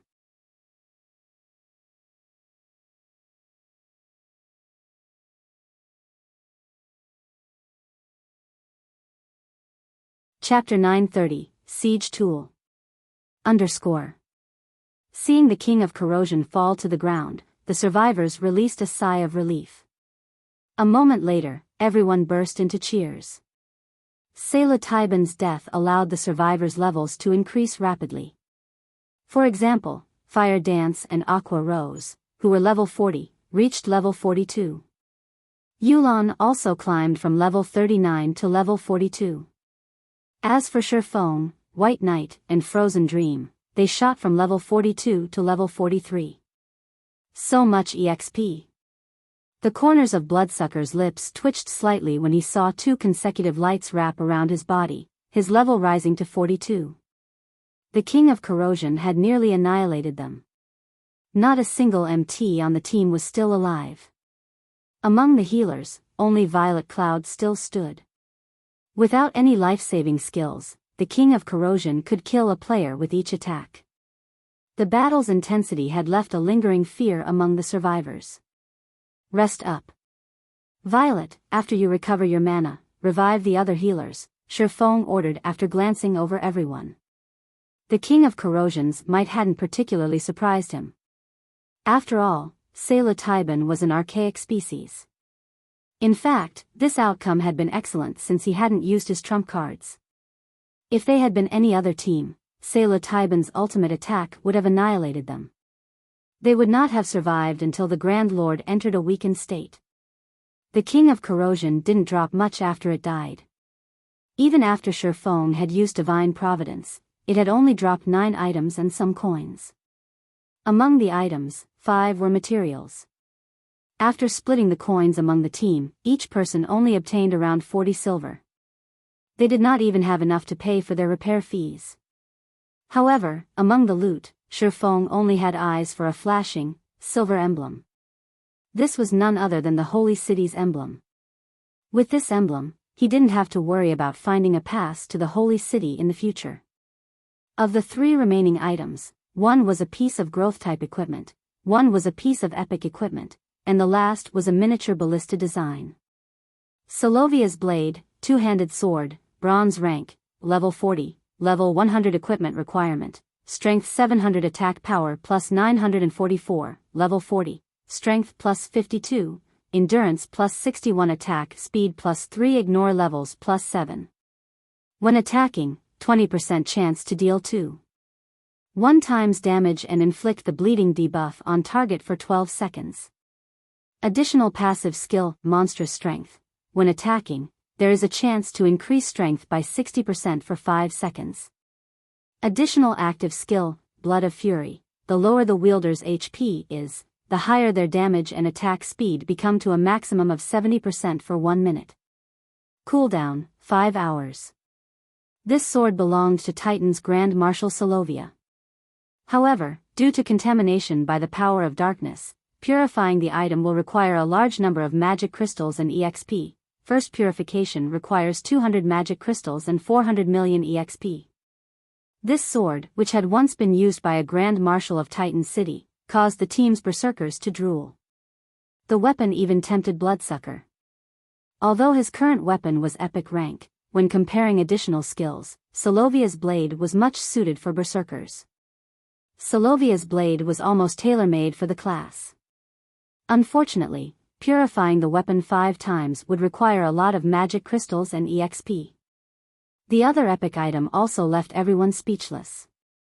Ring of Corrosion, Ring, epic rank, level 40, level 90 equipment requirement, agility 400, intelligence 200 strength plus 38, agility plus 42, endurance plus 26, intelligence plus 31, level 40, ignore levels plus 10. When equipped, increase all attributes by 10%. Poison resistance plus 20 magic resistance plus 10. Additional passive skill, Corrosion, allows wielders' attacks to weaken opponents' defense and magic resistance by 50% and inflicts a poison debuff, causing damage every 2 seconds for 10 seconds. Debuff can stack up to 5 times. Additional active skill, Poisonous Miasma, release a poisonous mist in a radius of 20 yards, causing damage equal to 500% of wielder's main attribute every second. Enemies within this poisonous mist suffer a 10% defense and magic resistance decrease for 10 seconds. Cooldown, 30 minutes. Ornaments were already extremely rare in God's domain, much less an epic ranked ring. A ring that improved a player's DPS was even rarer. Overall, the Ring of Corrosion was even more valuable than Solovia's blade. The instant Shifeng revealed the Ring of Corrosion's information, the players gasped. After everyone had revived, Shifeng looked to Yulan and asked, "I choose the Holy City's emblem. Which item will you choose?" Overwhelming smiles. Members wished they could walk away with it all. The 2 items and the miniature ballista were extremely valuable items to a guild. As for the Holy City's emblem, Shifeng had not shared its attributes. He had specifically exercised his right to choose the first item to avoid revealing its information. Nobody called Shifeng out on his actions either. After all, they had only won this battle because of Shifeng's commands. However, Yulan was somewhat hesitant, her gaze shifting back and forth between the 2 items and the miniature ballista. The miniature ballista was a powerful siege tool. Now that players were reaching higher levels, the various guilds had begun to prepare for conquering towns. They had already learned the benefits of mastering a town from the situation in Stone Forest Town. That little town raked in thousands of gold each day for 0 wing. Hence, the various large guilds prioritized capturing their own. However, producing the miniature ballista was very difficult. With lifestyle players' current abilities, it was almost impossible to manufacture.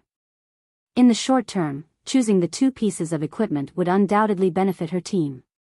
In the long run, however, the miniature ballista was more advantageous.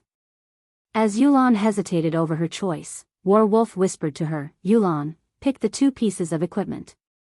You still lack a powerful foundation. Although the miniature ballista is indeed valuable, it is not particularly useful right now."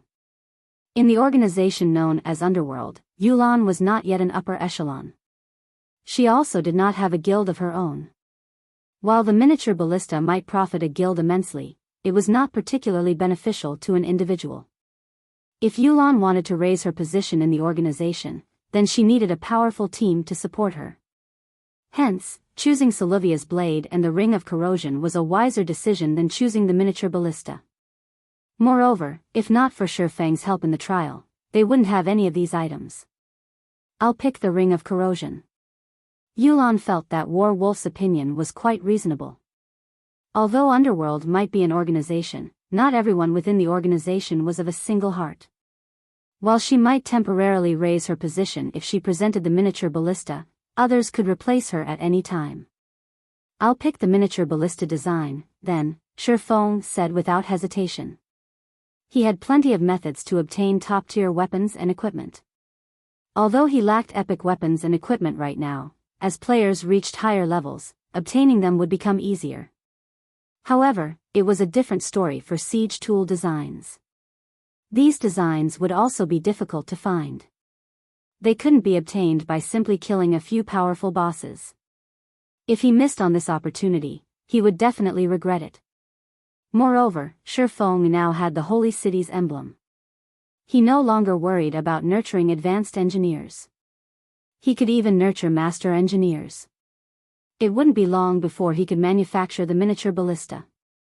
The thought of using the miniature ballista to capture a town excited Shifeng. After Shifeng finished distributing the items and everyone had rested, Shifeng reversed the flow of mana in the teleportation magic array once more.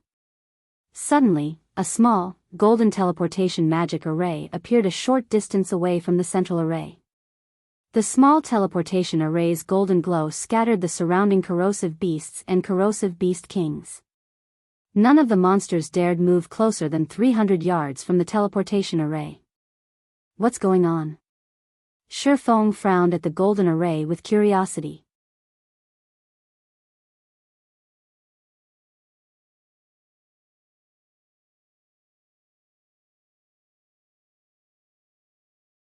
Chapter 931, Titan Library. As far as Shifeng knew, there should have only been one exit leading to the entrance trial's third stage. The golden teleportation array that had suddenly appeared was much stronger than the array in the center of the plaza. The mana density around each teleportation array made that obvious. With this new development, the team turned to Shifeng and asked, "Leader, should we go over and take a look?" Previously, they had watched Peerless' team use the central teleportation array to leave the plaza. Now that another had appeared, they didn't know whether or not that teleportation array was a trap. After all, this was their first time here. Could it be a special reward for the first kill? Shifeng felt that it was highly possible. When he had killed the King of Corrosion in the past, no such phenomenon had occurred. Of course, when he had killed Sailor Taiban back then, other teams had raided the Grand Lord many times before. As for the golden teleportation array being a trap, it was unlikely. After all, revealing a trap after players had defeated the stage boss would be too fraudulent. The teleportation array was most likely a reward of some kind. "Let's head over to investigate." In the end, Shifeng decided to examine it. Under Shifeng's command, the team approached the golden teleportation array. As no monsters dared move near to the array, they had an easy time reaching it. The instant Shifeng stepped into the teleportation array, his mind felt clearer than ever before. Moreover, a brimming with energy buff had appeared in his status window. The sound of a system notification suddenly reached his ears. "System, you have discovered the teleportation magic array to Titan Library." Sure enough, it's the first kill reward. Shifeng was ecstatic when he heard the system notification. There were two main benefits to visiting Titan City. The first was that lifestyle players could use the Titan workshops to improve their skills. The other was the Titan Library, which all players dreamed of exploring. Generally, for players seeking the Titan Library, they first needed to reach the third stage and then take the path to the library. However, while that path would also eventually lead players to Titan City, it was significantly more difficult than the path that led to Titan City directly. Players usually chose the latter option to ensure their Titan City entrance slots. Shifeng had never imagined that obtaining the King of Corrosion's first kill would garner such a benefit as well. Following which, Shifeng walked towards the teleportation array's center and activated it. Everyone instantly transformed into streaks of golden light and vanished. After the team disappeared, the golden teleportation array faded as well, silence returning to the spacious plaza. The entrance trial's third stage consisted of narrow pathways. Barely 3 people could walk, side by side, down the pathways. Meanwhile, bottomless pits lined each pathway on either side. If a player fell off the pathway, it wouldn't even be possible to revive them. They would be instantly disqualified from the entrance trial. Aside from this dangerous pathway, there were large groups of bat monsters flying through the air that frequently screeched soundwave attacks. If players were not careful and failed to avoid these attacks, they may plunge to their deaths. When Peerless' team arrived here, they were immediately thrown into a bitter battle. The weakest bat monsters here were special elites, with many being chieftains. There were even level 45 Lord-ranked bat kings. When these bats caught players, they immediately threw them into the abyss. These bat monsters were far more difficult to deal with than the corrosive beasts. The fact that players would be disqualified if they fell off the pathway was particularly harsh. Use the sound bombs. Peerless shouted when he saw bat monsters gather around them. Against ordinary monsters, the sound bombs weren't particularly effective. The bombs only made some noise to disturb monsters. However, against the bat monsters, the bomb's effect was massive. A single explosion would scare away these monsters, preventing them from approaching for a short time. Peerless had specifically prepared this item to deal with the bat monsters. During his second trial attempt, his team had been utterly helpless against the bat monsters. From time to time, the bat kings would fly past, grabbing and tossing their team members into the abyss. Before they had even reached the halfway point, the entire team had fallen to their deaths. Under Peerless' command, the team members took out their sound bombs and threw them at the clumped bat monsters. The explosions scared the incoming bats away. Move faster. Use the sound bombs sparingly. Peerless shouted hurriedly. Although the sound bombs were impressively effective, they were extremely rare. Even utilizing their guild strength, they had only managed to procure a small stock. If they did not conserve their bombs, they wouldn't make it through this tortuous abyss. Meanwhile, on the other path leading to Titan City, Shifeng and the others suddenly appeared before an ancient, towering fortress. The ancient fortress loomed over 1,000 meters high. The building itself looked like a mountain. Level 200 NPC guards stood before the fortress's iron gates. These 2 NPCs were over 10 meters tall. When these NPCs saw Shifeng and the others, they blocked the gates with their spears. This is the Great Titan Library. Outsiders are not allowed to enter, one of the NPC guards coldly informed the players as he swept a glance over Shifeng and the others. If you wish to enter, you need to pass our test. The team members were shocked and they saw the Titan Library. It was, by far, the largest library they had ever seen in God's domain. Players were not strangers to God's domain's libraries. It was especially true for magical class players. All magical class players who wanted to practice and improve their spellcasting techniques or learn new spells generally did so in a library. However, gaining entrance into NPC cities' libraries was a difficult feat. One typically needed to be a noble or a friend of the city's NPC nobles to gain access. Aside from allowing players to learn spells, libraries' greatest purpose was information gathering. In truth, players could find information on many quests in God's domain in libraries. For example, the information Yulan had regarding the holy city of Titan was available in libraries in NPC cities. However, the libraries in God's domain varied in size. Each library also contained different information.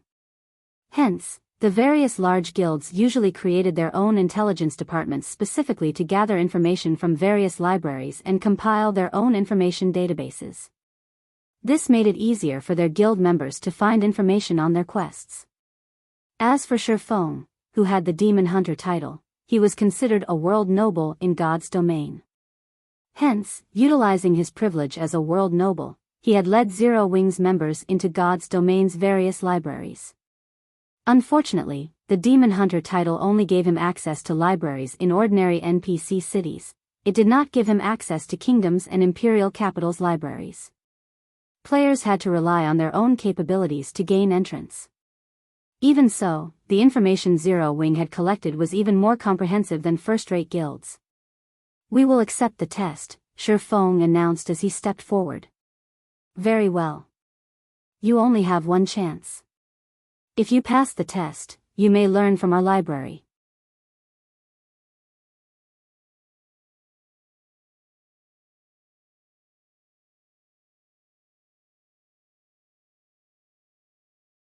Chapter 932, Advantage of Tier 1 Players.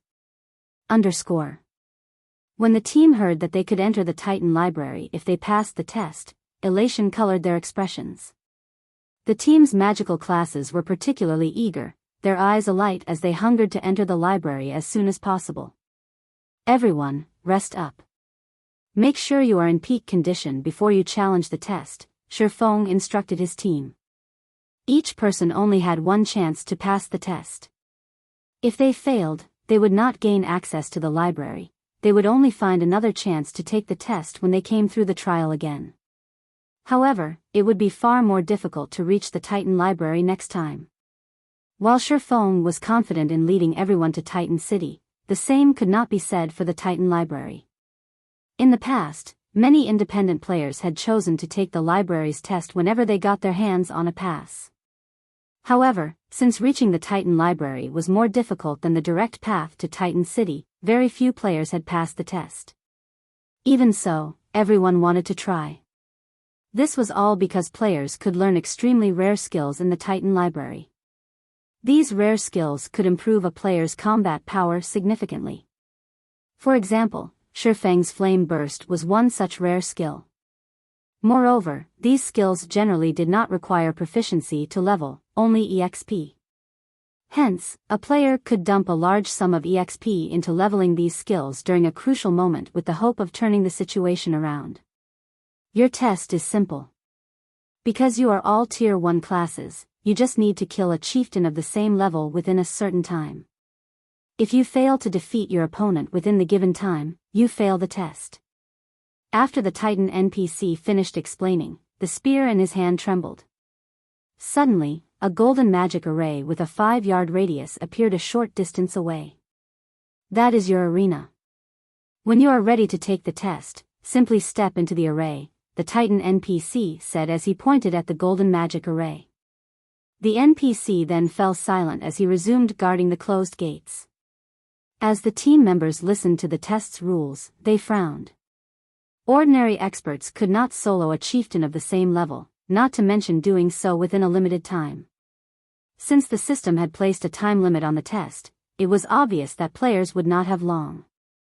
"Just enter the array when you're ready," Shi Feng said. He could not help but laugh and shake his head when he saw everyone's depressed expressions.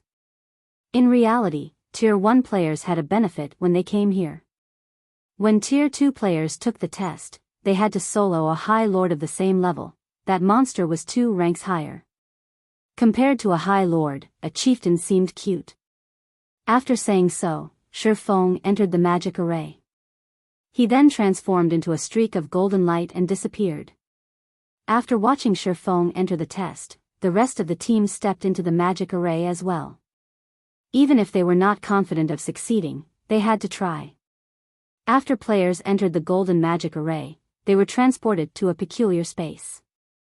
When Shi Feng opened his eyes, he discovered that he had teleported to a wide, open prairie with no end in sight. Meanwhile, 200 yards away from him lay a flaming rhinoceros that was over 5 meters tall. Crimson Rhinoceros, Elemental Being, Chieftain, Level 43 HP 400,000/400,000. The library's test monster had far less HP than an ordinary chieftain. The point of this test was to see if players could face these monsters head-on. As Shifeng prepared to approach the rhinoceros, he heard the sound of a system notification. System, you have 10 minutes to complete the battle. If you cannot finish the battle within the allotted time, you will be automatically transferred out of this instance. The system's giving players 10 minutes? It sure is favoring Tier 1 players. Shifeng could not help but sigh. When Tier 2 players challenged the test, they only had 20 minutes. However, their monster was a High Lord. Wasting no time, Shifeng walked towards the Crimson Rhinoceros. When Shifeng was only 70 yards away from the Crimson Rhinoceros, the chieftain discovered his presence. Immediately, it snorted scorching flames from its nostrils and stomped the ground angrily. It then charged at Shifeng. When it moved, it thundered like a speeding truck. Seeing this, Shifeng activated Flame Burst. With light steps, he easily evaded the Crimson Rhinoceros's charge and slashed the chieftain's back. Pung! The attack sent the rhinoceros flying over a dozen yards. When it slammed into the ground, it released a pained cry. A damage of -28,167 points appeared above its head. Shifeng then activated Silent Steps and appeared behind the Crimson Rhinoceros. He brandished his swords at the chieftain, every slash leaving a deep cut. Suddenly, Shifeng's attack triggered Killing Ray's lightning effect. Combined with Flame Burst's effect, the attack dealt -67,846 damage. Before Shifeng had used all of Flame Burst's attack counts, the Crimson Rhinoceros burst into flames, disappearing from the prairie and leaving behind a black iron token. The token was the required proof he needed to enter the Titan Library. System, congratulations. You have killed the Crimson Rhinoceros. Time remaining, 9 minutes 52 seconds. System, you will return in 5 seconds. Please prepare. After Shifeng picked up the token, he quietly waited for his teleportation away from this map. To him, the library's test was not a challenge in the least. He had long since surpassed chieftains of the same level in terms of strength. Even without any special techniques, he could easily kill an ordinary chieftain of the same level, not to mention one with weakened HP. In front of the Titan Library, many members were still preparing themselves mentally. When a figure suddenly appeared in the golden array, they turned to look. What? Someone has finished already? It's only been a few seconds. Did the monster kill them? Those who hadn't taken the test yet grew even more nervous. However, when they Shifeng emerged, their jaws dropped. Isn't he too fast? None of them doubted that Shifeng had passed the test. If he couldn't do it, no one could. However, he had cleared the test astonishingly fast. Not even 20 seconds had passed since he had entered the array. That was a chieftain they were talking about. A party dungeon's boss. This wasn't some ordinary monster they usually farmed. Why haven't you guys taken the test yet? Shifeng glanced over the group before the gates. There were over 24 players who had yet to take the exam, and they were all Yolan's subordinates. He then advised them, relax. The test isn't as difficult as you imagine. Although the monster is indeed a chieftain, its HP has been reduced. Yolan's subordinates were speechless. Even with reduced HP, a chieftain was still a chieftain, yet Shifeng talked as if it was some random mob that was too easy to slaughter. Shortly after Shifeng had returned, Fire Dance stepped out of the magic array as well. Following which, one player after another emerged. Why are there so many people ahead of me? When Bloodsucker returned, he saw a large group already standing before the iron gates. Even Violet Cloud was among them. He was confused. He could accept monster-like damage dealers such as Shifeng, Fire Dance, and White Knight completing the test faster than him. But Violet Cloud was a cleric. She was a mere healer.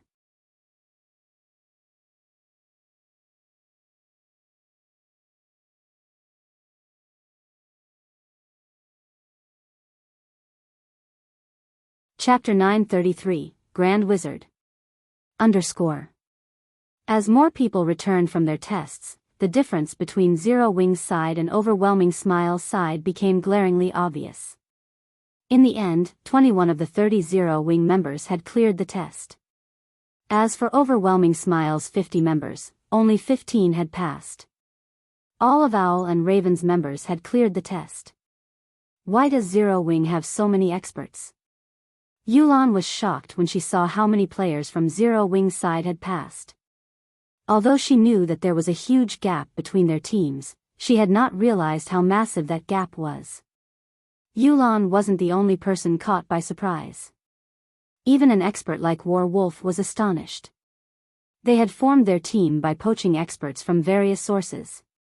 Overall, their team could rival even first-rate guilds' main forces.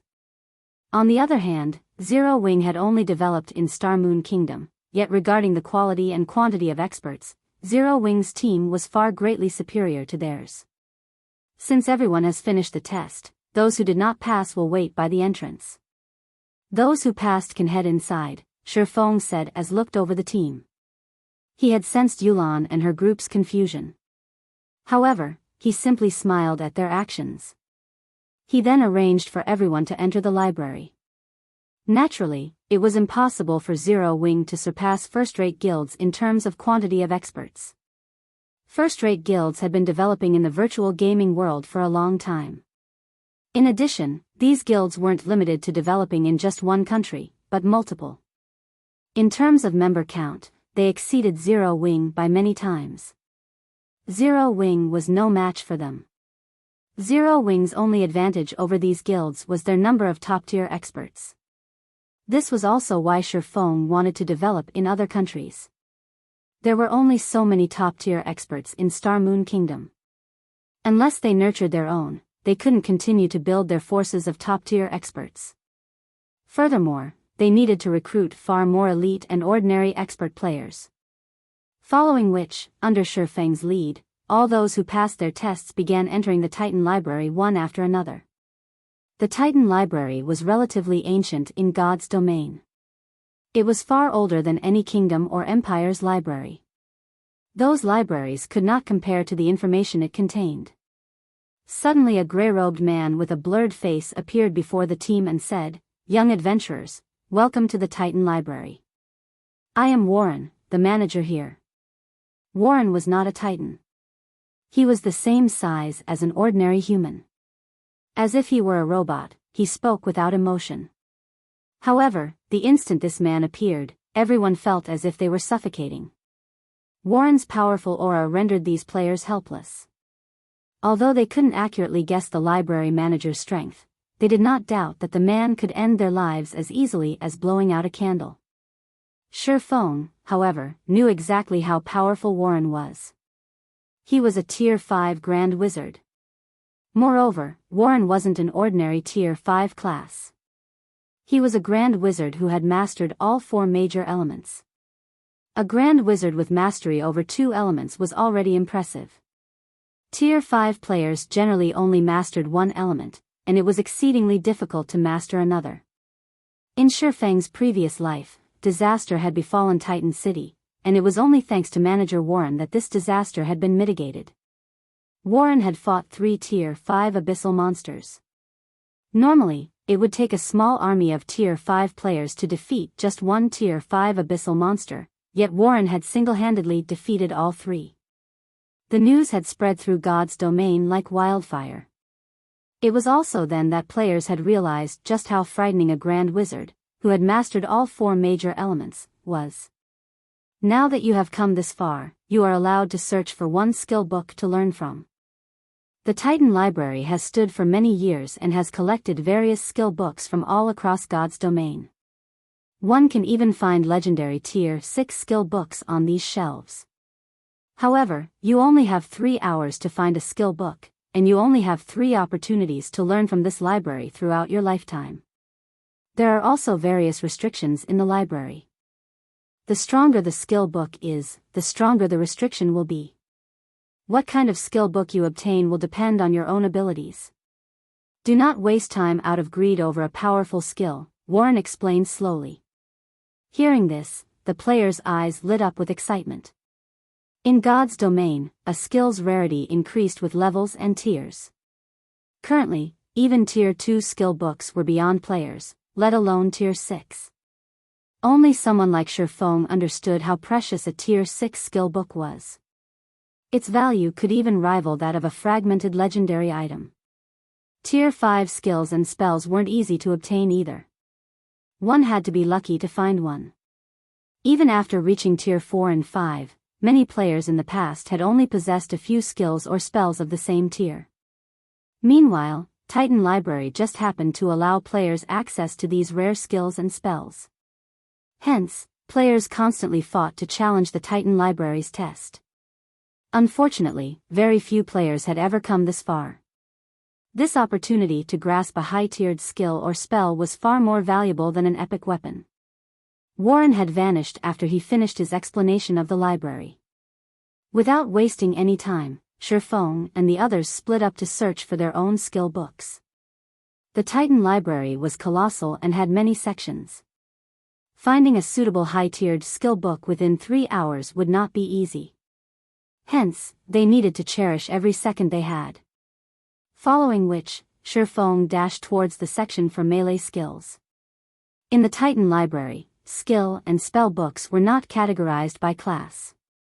Rather, they fell into 4 main groups: melee skills, ranged skills, healing spells, and destruction spells. Melee players like Shifeng had to head towards the melee skill section. Of course, one could also choose a skill from the ranged skill section.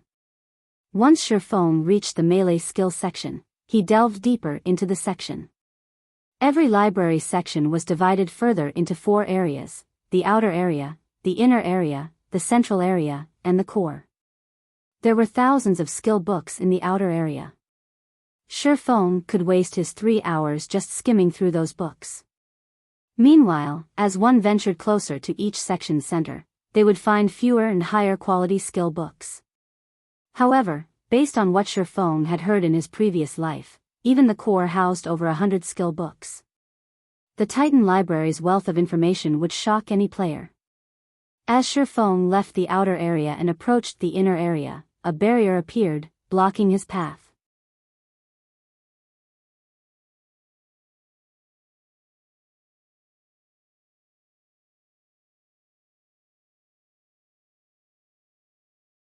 Chapter 934, Tier 3 Sure Kill Skill. _ The barrier against Tier 1 classes is stronger than I expected. Shifeng lifted a hand to the invisible wall. The wall acted like a massive repulsion field that enclosed the 3 innermost areas. Players could not force their way in. This was also why Warren had warned them not to be greedy.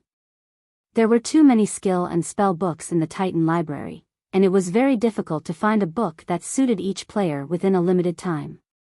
If they focused on breaking through these invisible barriers, they might leave empty-handed. Players could not rely on their strength to break through the library's barriers. They could, however, rely on techniques. Upon reaching the repulsion field, players' every aspect would be suppressed to a certain extent. Even Tier 4 and Tier 5 players were not exempt. Inside the repulsion field, there were countless air currents. These air currents would barrage anyone within the field. If players did not respond appropriately, they would be thrown from the repulsion field. As Shifeng entered the field, many others also began to move. None of them were interested in the outer area's skill books. However, the moment these people entered the repulsion field, they slowed to a crawl as if they had been submerged in mud. With their speed crippled, several streams of air rushed at them. Failing to dodge in time, these people were expelled from the repulsion field. One of Raven's members, Masked Angel, rushed into the repulsion field. "You think you can stop me with this little trick?" Once Masked Angel stepped into the repulsion field, he sneered as he pushed further into the inner area with long strides. Over 100 yards of repulsion field separated the outer and inner area. Masked Angel quickly crossed over a dozen yards through the field, moving as if the air currents were non-existent. Amazing, a few people who had been thrown from the repulsion field exclaimed. When they had entered the repulsion field, they hadn't been able to move normally at all, yet Masked Angel did not seem to have any issues. As a few streams of violent air tore towards Masked Angel, he dodged every one with a mysterious footwork technique. He then continued forward. What? How are his movements so smooth? Does the suppression's strength depend on the player? That shouldn't be the case. These players watched Masked Angel reach the halfway point with envy. As long as Masked Angel passed through this restricted area, he could search the inner area's skill books. Even a fool could guess the difference between the outer area's skill books and those in the inner area. They had already flipped through a few skill books in the outer area, and all they found were Tier 1 and Tier 2 books. While these skill books were very valuable, they would be of little use in the future. Only the inner area's skill books could give them an edge as they leveled. As expected of an expert of Raven, he discerned the repulsion field's rules as soon as he entered. Shifeng was not particularly surprised when he saw Masked Angel move through the repulsion field with ease. After all, Masked Angel was a refinement realm expert. The resistance players encountered in the repulsion field was not monotonous. Rather, it changed randomly. Players might encounter weaker resistance in some areas, and stronger resistance in others. It was like firing an automatic machine gun from a long distance. One or multiple bullets might cross some areas, while others wouldn't see any bullets. If someone attempted to charge through the repulsion field while ignoring this fact, they would quickly be expelled to the outer area. However, if one knew where the bullets would fly, traversing the repulsion field would be a simple matter. Unfortunately, adapting to the various resistances wasn't so simple. Once Masked Angel had ventured over 50 yards through the repulsion field, his expression darkened. He also began to stiffen. More air currents began to assault him simultaneously, going from the initial 3 to 5, to 7 or 8. The repulsion field began to grow more difficult. Finally, when Masked Angel was 70 yards deep, an air current struck him and threw him from the field. The spectating players in the outer area were dumbfounded. Masked Angel had been doing fine up until this point. Why had he been suddenly thrown from the field? Why did the difficulty increase so dramatically? Masked Angel's expression had twisted into something ugly. Do they even want us to pass through this thing? Others might not have realized what had just happened, but he was very aware. The moment he reached the 50-yard mark, the repulsion field rapidly grew stronger, going from strong to weak and weak to strong more quickly. Even Masked Angel found it difficult to cope with the changes. Furthermore, he faced far more attacks, making it more difficult to follow the resistance change. In the end, even after drastic evasive maneuvers, he had been removed from the field. After Masked Angel had been thrown out, Shifeng entered the repulsion field. To others, it might be difficult to cope with the constantly changing resistance, but to Shifeng, it was a walk in the park. He didn't even need to employ any techniques to avoid the incoming currents. Impossible. Masked Angel was momentarily stunned. It looked as if Shifeng strolled casually down a road. Even after the 50-yard mark, Shifeng continued comfortably. After a short moment, he had left the repulsion field behind and reached the inner area. What Masked Angel did not know, however, was that neither the resistance's strength nor the air current's attacks were effective against Shifeng's perception. After reaching the inner area, Shifeng casually browsed a few skill books. He did not hurry towards the central area. The barrier between the inner area and central area was many times stronger than the barrier separating the outer and inner areas. This barrier had even troubled God's domain's apex experts of the past.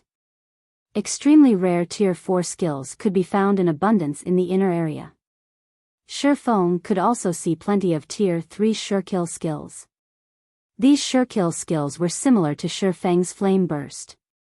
Flame Burst was a Tier 2 sure-kill skill that players could learn at Tier 0. Meanwhile, the skill could be upgraded by sacrificing EXP. However, it could only reach Tier 2. Even with this limitation, though, its advantages were obvious. Learning Flame Burst did not require a particular tier. It did not require skill proficiency either. Sure-kill skills were extremely rare in God's domain, much less a Tier 3 sure-kill skill. In the auction house, it would sell for more than an epic item. After all, many players in God's domain would hit their limit after reaching Tier 3. It was incredibly difficult to advance. For these players, their Tier 3 sure-kill skills would never grow old, allowing them to hold their top ranks among Tier 3 players. However, this would not satisfy Shifeng. He still had plenty of time. He could attempt to reach the section's central area. God's domain's apex experts dreamed of the Titan Library's central area. Not only did the central area house Tier 5 skill books, but it also held Tier 4 sure-kill skills. However, as the difficulty of reaching the Titan Library increased as one moved up in tiers, very few apex experts could make it into the library in the first place, not to mention the central area. Since he was already here, he had to try. If it really were not possible to proceed further, he would simply choose a Tier 3 sure-kill skill that was suitable. Following which, Shifeng arrived before the next barrier. Unlike the inner area, there was no powerful repulsion field preventing him from reaching the central area. Instead, everything before him was shrouded in darkness. He could not see inside the central area whatsoever. Suddenly, someone flew out of the darkness and slammed into the ground. This person was none other than Raven's Bloodsucker. However, Bloodsucker was extremely pale, his face empty of blood. He seemed sapped of all energy. He looked like as if he had just fought through a long, life-or-death battle, completely exhausted. You need to be careful. It's very dangerous in there, Bloodsucker smiled bitterly as Shifeng walking over. I'll be logging out to rest now.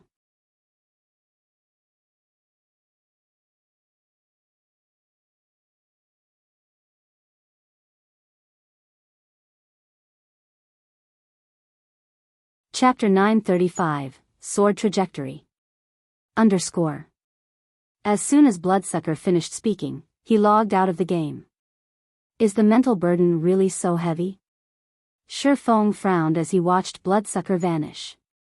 After having observed Bloodsucker for a time, Shifeng was certain that the man was a Void Realm expert. Even in a super guild, he would be an apex existence. This was also why Bloodsucker had been so confident when he had promoted his skills. To pass the Titan Library's inner test, a player had to rely on their techniques. Their skills and equipment wouldn't help them in the least. Shifeng found it hard to imagine how difficult it was to reach the central area for an expert like Bloodsucker to be rendered helpless. When a player overdrew on their mental strength, they generally had to rest for 3 to 5 hours to recover. Even if one used an S-rank nutrient fluid to aid in their recovery, they would need to spend roughly an hour in the real world to recover fully. However, players were only given 3 hours to choose a skill book in the Titan Library. If Bloodsucker rested for an hour in the real world, he would not have enough time to challenge the barrier between the inner and central areas. This test is vicious. Shifeng clicked his tongue. If he failed once, he would lose a bottle of S-rank nutrient fluid. Moreover, even after recovering, he would only be able to choose a skill book from the inner area. If he did not rely on the S-rank nutrient fluid to recover, he would lose his opportunity to learn from any of the library's skill books. Only now did Shifeng understand why so many apex experts had faltered before reaching the central area. Fortunately, I still have a few bottles of S-rank nutrient fluid. Without them, I wouldn't qualify to challenge this test. Once Shifeng adjusted his mindset, he stepped into the dark barrier. As soon as the darkness swallowed Shifeng, he sensed something odd. Not only did the barrier rob him of his sight, but it had also rendered him deaf. Any expert's combat power would drop significantly if they lost their sight, not to mention losing both sight and hearing. With both senses suddenly muted, even staying calm would be a problem, not to mention fighting. Moreover, without being able to see or hear, one wouldn't even know what kind of danger they faced. Against the unknown, even an expert player's mental state would crumble. Fortunately, Shi Feng had experienced a similar situation in the battle tower. Although the circumstances hadn't been as severe, they were not that different. Hence, Shi Feng remained calm and in control. Although he had lost his sight and hearing, he still had his sense of touch and smell. Something's coming. After venturing a few steps into the darkness, he felt the air ripple against several areas of his body. However, these ripples were extremely weak. In the blink of an eye, he felt a pricking pain where he had felt the ripples. Something hit him, and he was forced 3 steps back. Following which, Shi Feng tried to advance once more. In the end, however, he met the same outcome. After a few steps, he felt weak ripples, followed by the pricking pain. Particularly in the areas he had felt the previous pain, this pain doubled. So, that is how this works. It's no wonder why so many experts were helpless against this test. Shi Feng smiled bitterly after a few more attempts. It was too difficult to sense an incoming attack by air currents alone. As a Void Realm expert, he perceived his surroundings by pushing his 5 senses to their very limits. However, if he relied only on his sense of touch, it would be very difficult to predict an attack. Even if he evaded the moment he perceived the needles, he couldn't dodge them.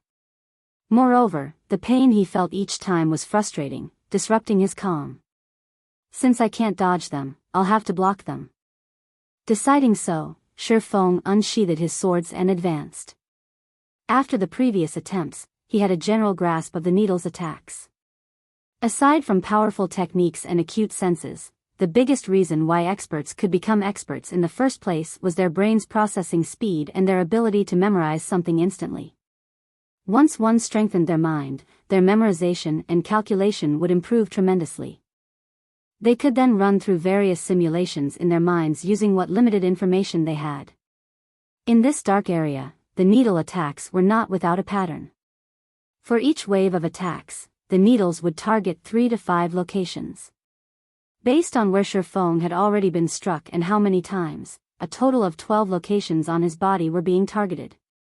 Although he could not be certain that the needles would only attack these 12 locations, knowing them was enough. As long as he defended these points, he couldn't be disqualified if he received a hit, even if he were hit elsewhere. At most, he would be forced to take 1 or 2 steps back and defend another location. Following which, Shi Feng continued his advance, using his blades to form a barrier around himself as he repelled the needle attacks. Moreover, as he brandished his swords, Shi Feng refined his sword's trajectories, little by little, gradually reducing his excess movements and strengthening his defense. As Shi Feng had speculated, there were more than 12 targets on his body, 14 areas were being targeted. These 14 points seemed to contain some kind of hidden meaning. As Shi Feng improved his sword trajectories, the defensive range enlarged as well. Right now, he could block roughly 40% of all attacks aimed at him from the front. This sensation astonished Shi Feng. He was also ecstatic over his growth. There were still many flaws in his sword trajectories, and his slashes were not as efficient as they could be. However, now that he could block 40% of the attacks coming from the front, he could theoretically block 20 of 50 targeted attacks launched from in front of him. After Shi Feng had ventured 50 yards into the darkness, 6 to 8 attacks assaulted him simultaneously. The number of targets on his body also rose from 14 to 21. The sudden change disrupted Shi Feng's rhythm, causing him to waver back and forth over the 50-yard mark. As attacks continuously struck his body, his pain grew more intense. The attacks were even painful enough to force a strong-willed person like Shi Feng to grit his teeth. However, although the pain distracted him slightly, Shi Feng's determination grew as he fought. Now that he had to block 21 points, his sword trajectories became more complex. After half an hour of refining his techniques and eliminating unnecessary movement, Shi Feng finally pushed past the 50-yard mark. He could now block all of the needle attacks that assaulted him. When he had ventured past the 80-yard mark, the attack count increased once more, increasing to 14 to 18 attacks at a time. Furthermore, he now had to defend 32 points. Although he only had to block another 11 areas, the necessary sword trajectories multiplied by several times. Even Shifeng struggled to cope with this qualitative change. Even after refining his movements for over an hour, his technique still had plenty of flaws. However, he could now block 60% of the attacks launched from his front. After several more failed attempts to perfect his sword trajectories, Shifeng decided to gamble. Rather than trying to block all 32 targeted points, he gave up his defense over a few that did not follow his trajectories. Gritting his teeth and enduring the pain, he then attempted to cross the final 20 yards. In the end, with only 20 minutes of his 3 hours remaining, Shifeng finally broke through the darkness and reached the Titan Library's central area.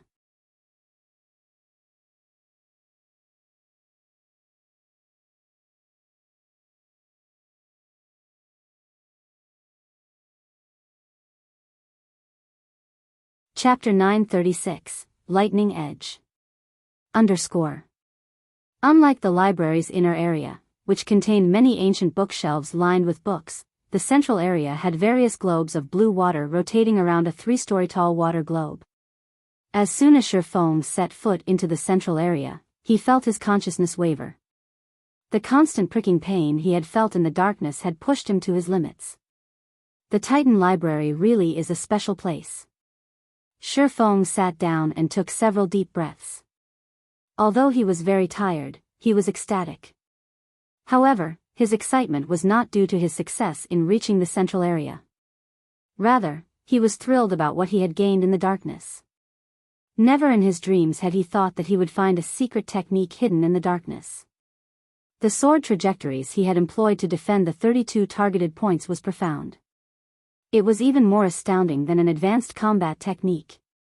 Shifeng had realized how frightening this secret technique was as he had continued to improve his sword's trajectories. If he could grasp this sword trajectory, his swordsmanship might even surpass Sirius's 6-in-1 combination attack. Not bad, young man. It's been a long time since someone's reached this area. Shortly after Shifeng had sat to rest, a figure appeared before him, praising Shifeng. Looking up, Shifeng discovered Warren, the library manager who had disappeared. "Since you've passed the test, follow me," Warren said before turning and walking towards the massive water globe. Hurriedly, Shifeng rose from the floor and followed the manager.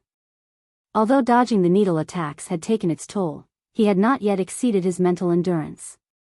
He didn't need to rest immediately as Bloodsucker had. After reaching the transparent globe, Warren began to recite an incantation. The massive globe slowly descended from the air. Despite standing over a dozen yards away, Shifeng could feel the daunting mana radiating from the globe. This mana was far purer than that within the 7 luminaries crystal. Furthermore, the mana that the globe released into the air did not scatter. If the globe exploded, Shifeng did not doubt that the explosion would obliterate the Titan Library. Go on. This is where the most precious skills the Titan Library has collected over the years have been contained, Warren urged. Of course, you may also challenge the library's core, but be warned, throughout the past several hundred years, only 7 have reached the core and left to tell the tale. Lord Warren, I've decided to choose a skill book here, Shifeng declared without hesitation. He had been lucky to reach the central area. As for whether that luck would carry him to the core, Shifeng did not even dare to wonder. As far as he knew, only 5 players had entered the Titan Library's core in the past. Every single one of those players had been a Tier 6 God-ranked expert. With his current strength, his chances were close to, if not, non-existent. In all honesty, Shifeng had considered trying. Unfortunately, his time was running out. On the off chance that he overextended his mental endurance and was forced to log out to rest, he might even drown in his regrets. A wise decision. Warren nodded pleasantly. The magic barriers inside the Titan Library are the blood and sweat of the 10 saints. That is especially the case for the magic barrier that protects the core. Without standing in the same realm as the 10 saints, challengers have no chance of success. Had you attempted to challenge the barrier, you would have been disqualified. Shifeng rolled his eyes at the manager. You're only telling me that now? Following which, Shifeng disappeared into the massive water globe. Upon entering the globe, a list of books appeared before Shifeng. Every skill book listed was either a Tier 5 skill or a Tier 4 skill skill.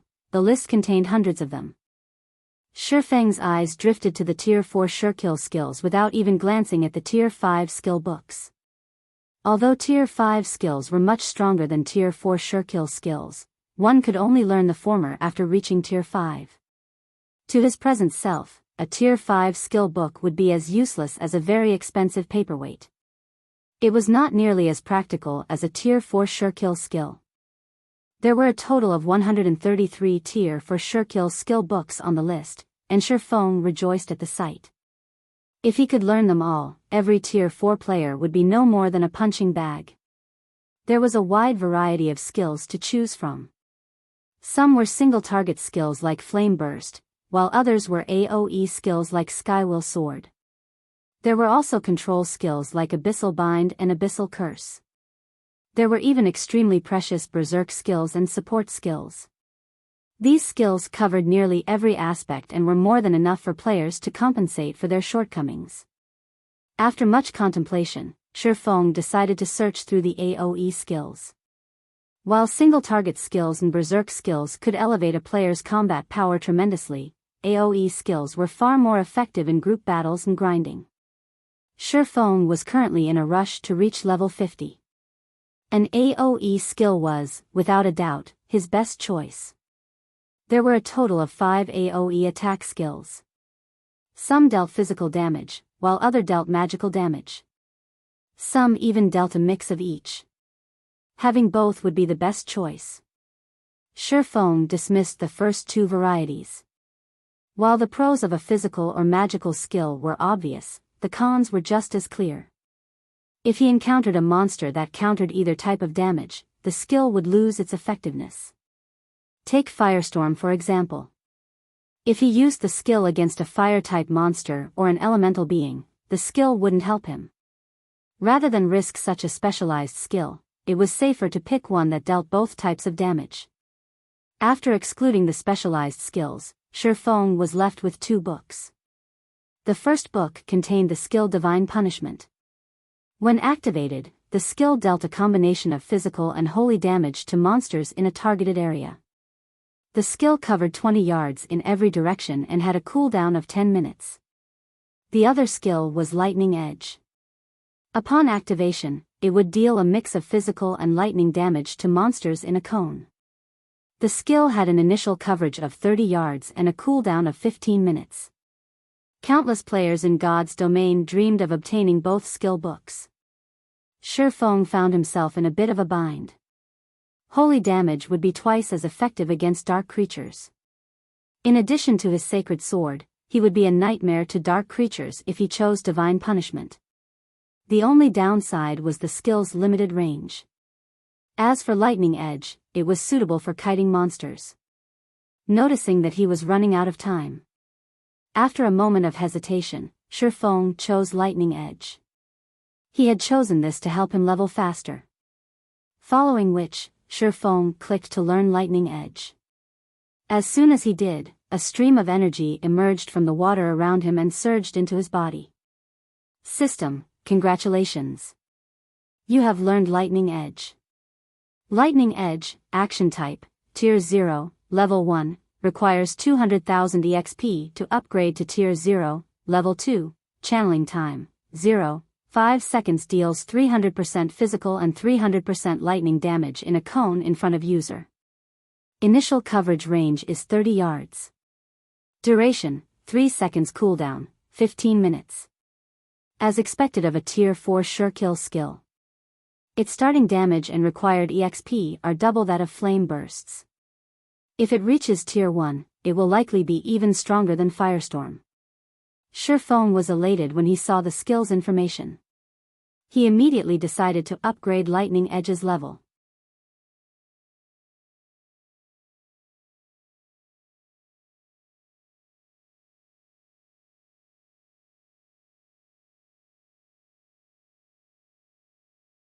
Chapter 937, Team Improves. _. Feng was currently level 43. However, even after upgrading Lightning Edge to Tier 1, Level 1, he remained at level 43. However, upon reaching Tier 1, the required EXP to upgrade the skill and the skills might had undergone a qualitative change. Lightning Edge, Action Type, Tier 1, Level 1, requires 200 million EXP to upgrade to Tier 1, Level 2, Channeling Time, 0. 5 seconds deals 700% physical and 700% lightning damage in a cone in front of user. Initial coverage range is 50 yards. Duration, 5 seconds cooldown, 10 minutes. Feng had intended to upgrade the skill further. Unfortunately, doing so would drop him to level 42, which would, in turn, decrease his overall attributes and affect his performance when they attempted the entrance trial's final stretch. Hence, he decided to hold off for now. After Feng learned Lightning Edge, Warren transported him out of the library, returning him to the entrance. Everyone else from Zero Wing's team who had entered the library had already learned a skill or spell and already returned to the entrance. They all looked ecstatic. The number of skills and spells the Titan library contained was simply mind-blowing, and their rarity was equally staggering. Despite most of the players only being capable of choosing a skill from the outer area, they had still boosted their combat powers significantly. Look at how excited you all are. What kind of powerful skills did you guys learn? Feng asked, a soft chuckle escaping from his lips. Leader, did you know that Sister Aqua reached the inner area? She learned a large-scale destruction spell. Violet did as well and learned an AoE healing spell. As for Sister Fire, although she didn't learn an AoE skill from the inner area, she learned a powerful control and weakening skill. Even a boss won't be able to shrug off the skill's effects. Cola enthusiastically explained. The skills one could learn in the outer and inner areas were worlds apart. In the outer area, one could only learn rare Tier 2 skills, while in the inner area, one could learn Tier 3 sure-kill skills. There was simply no comparing the two. Furthermore, the skills Aqua Rose and the others had learned in the inner area would be of immense help to their current team.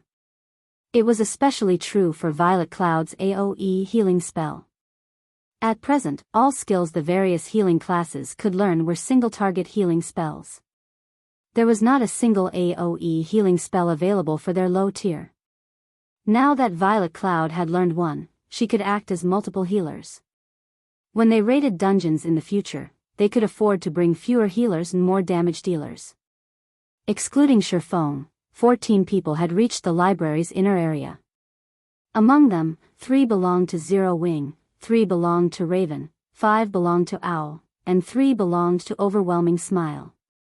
This outcome stunned Zero Wing's members. While Aqua Rose and the others, more or less, knew the identities of Raven's members, Owl's members were complete strangers, yet among the team of 14 players, 5 had reached the inner area. The small team's strength was astounding. Where did the guild leader meet these people? Aqua Rose was deeply shocked as she watched White Knight and his companions.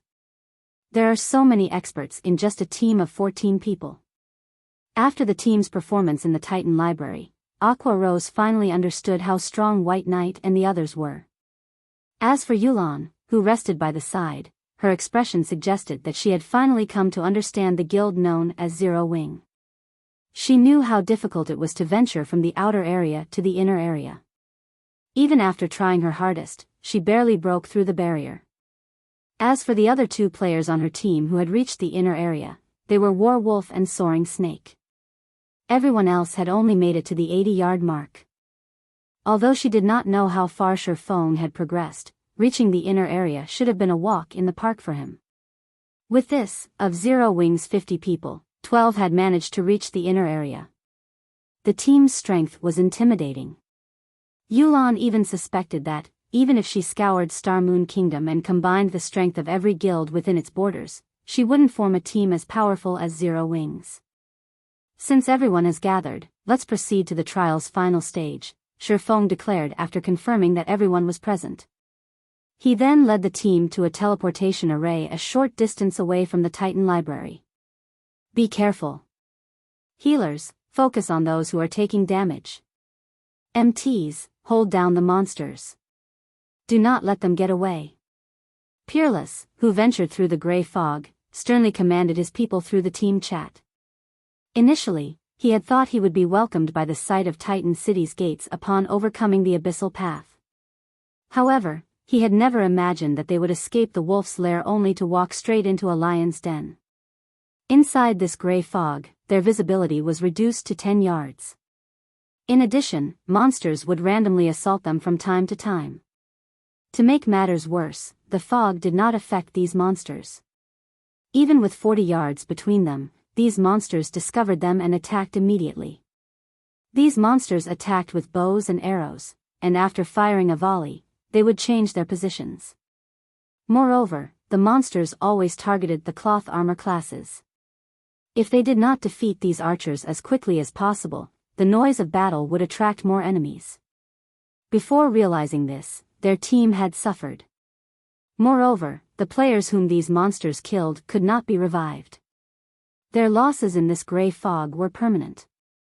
They only had 89 players remaining now. If they lost any more members, their hopes of reaching the final goal would be dashed. Shortly after Peerless issued his orders, another volley emerged from the fog around them. The arrows were extremely fast. With the low visibility, even the agility-based classes struggled to block or evade the attacks, not to mention the targeted cloth wearers. Immediately, a white-robed cleric transformed into a hedgehog, his HP plummeting to 0 in an instant. The cleric did not even have a chance to heal himself. Charge! Don't let those monsters get away. Peerless bellowed in rage. Over a dozen melee classes immediately dashed towards the arrow's origin. Shortly after these players vanished, however, the others heard a pained scream. A few of these melee players had died instantly. 3 MTs had even been thrown back to the team, their slamming into the ground before Peerless. All 3 MTs only had a strand of HP. What happened? Peerless demanded through the team chat. The monsters they had previously faced had only been level 45 elites. Every one of these players could easily dispatch one of the monsters with help, yet not only had a few people instantly died, but their heavily armored MTs had also been thrown such a long distance. There was definitely something off here. Boss. It's a boss, one of the swordsmen, who had previously charged forward, stuttered a reply. Wait. There are 3. Before the swordsman could finish his words, his name in the team status window faded to gray, signifying that this player had died. However, the swordsman wasn't the only one dead player. Those who had charged with him had died as well. Before Peerless could respond, 3 tall figures suddenly emerged from the fog accompanied by over 100 bow-wielding, 4-armed demonic monsters. Every player on the team tensed, feeling stifled. Of the 3 bosses before them, one was a Grand Lord, while the other 2 were Great Lords. With this combination before them, the players crumbled in despair. As the 2 sides threw themselves into the battle, a golden radiance suddenly dispersed the dense fog. People then began to appear, one after another. How? Peerless' jaw nearly hit the ground when he saw the distant figures. These figures were none other than the members of Shi Feng's team, who he had seen before. However, unlike their battered players, Shi Feng's team appeared unharmed, every member brimming with energy as they stood on the path towards Titan City. You're tuning into the Biyao's Wuxia Chronicles YouTube channel. Don't forget to subscribe and join us on this journey to catch the most captivating stories.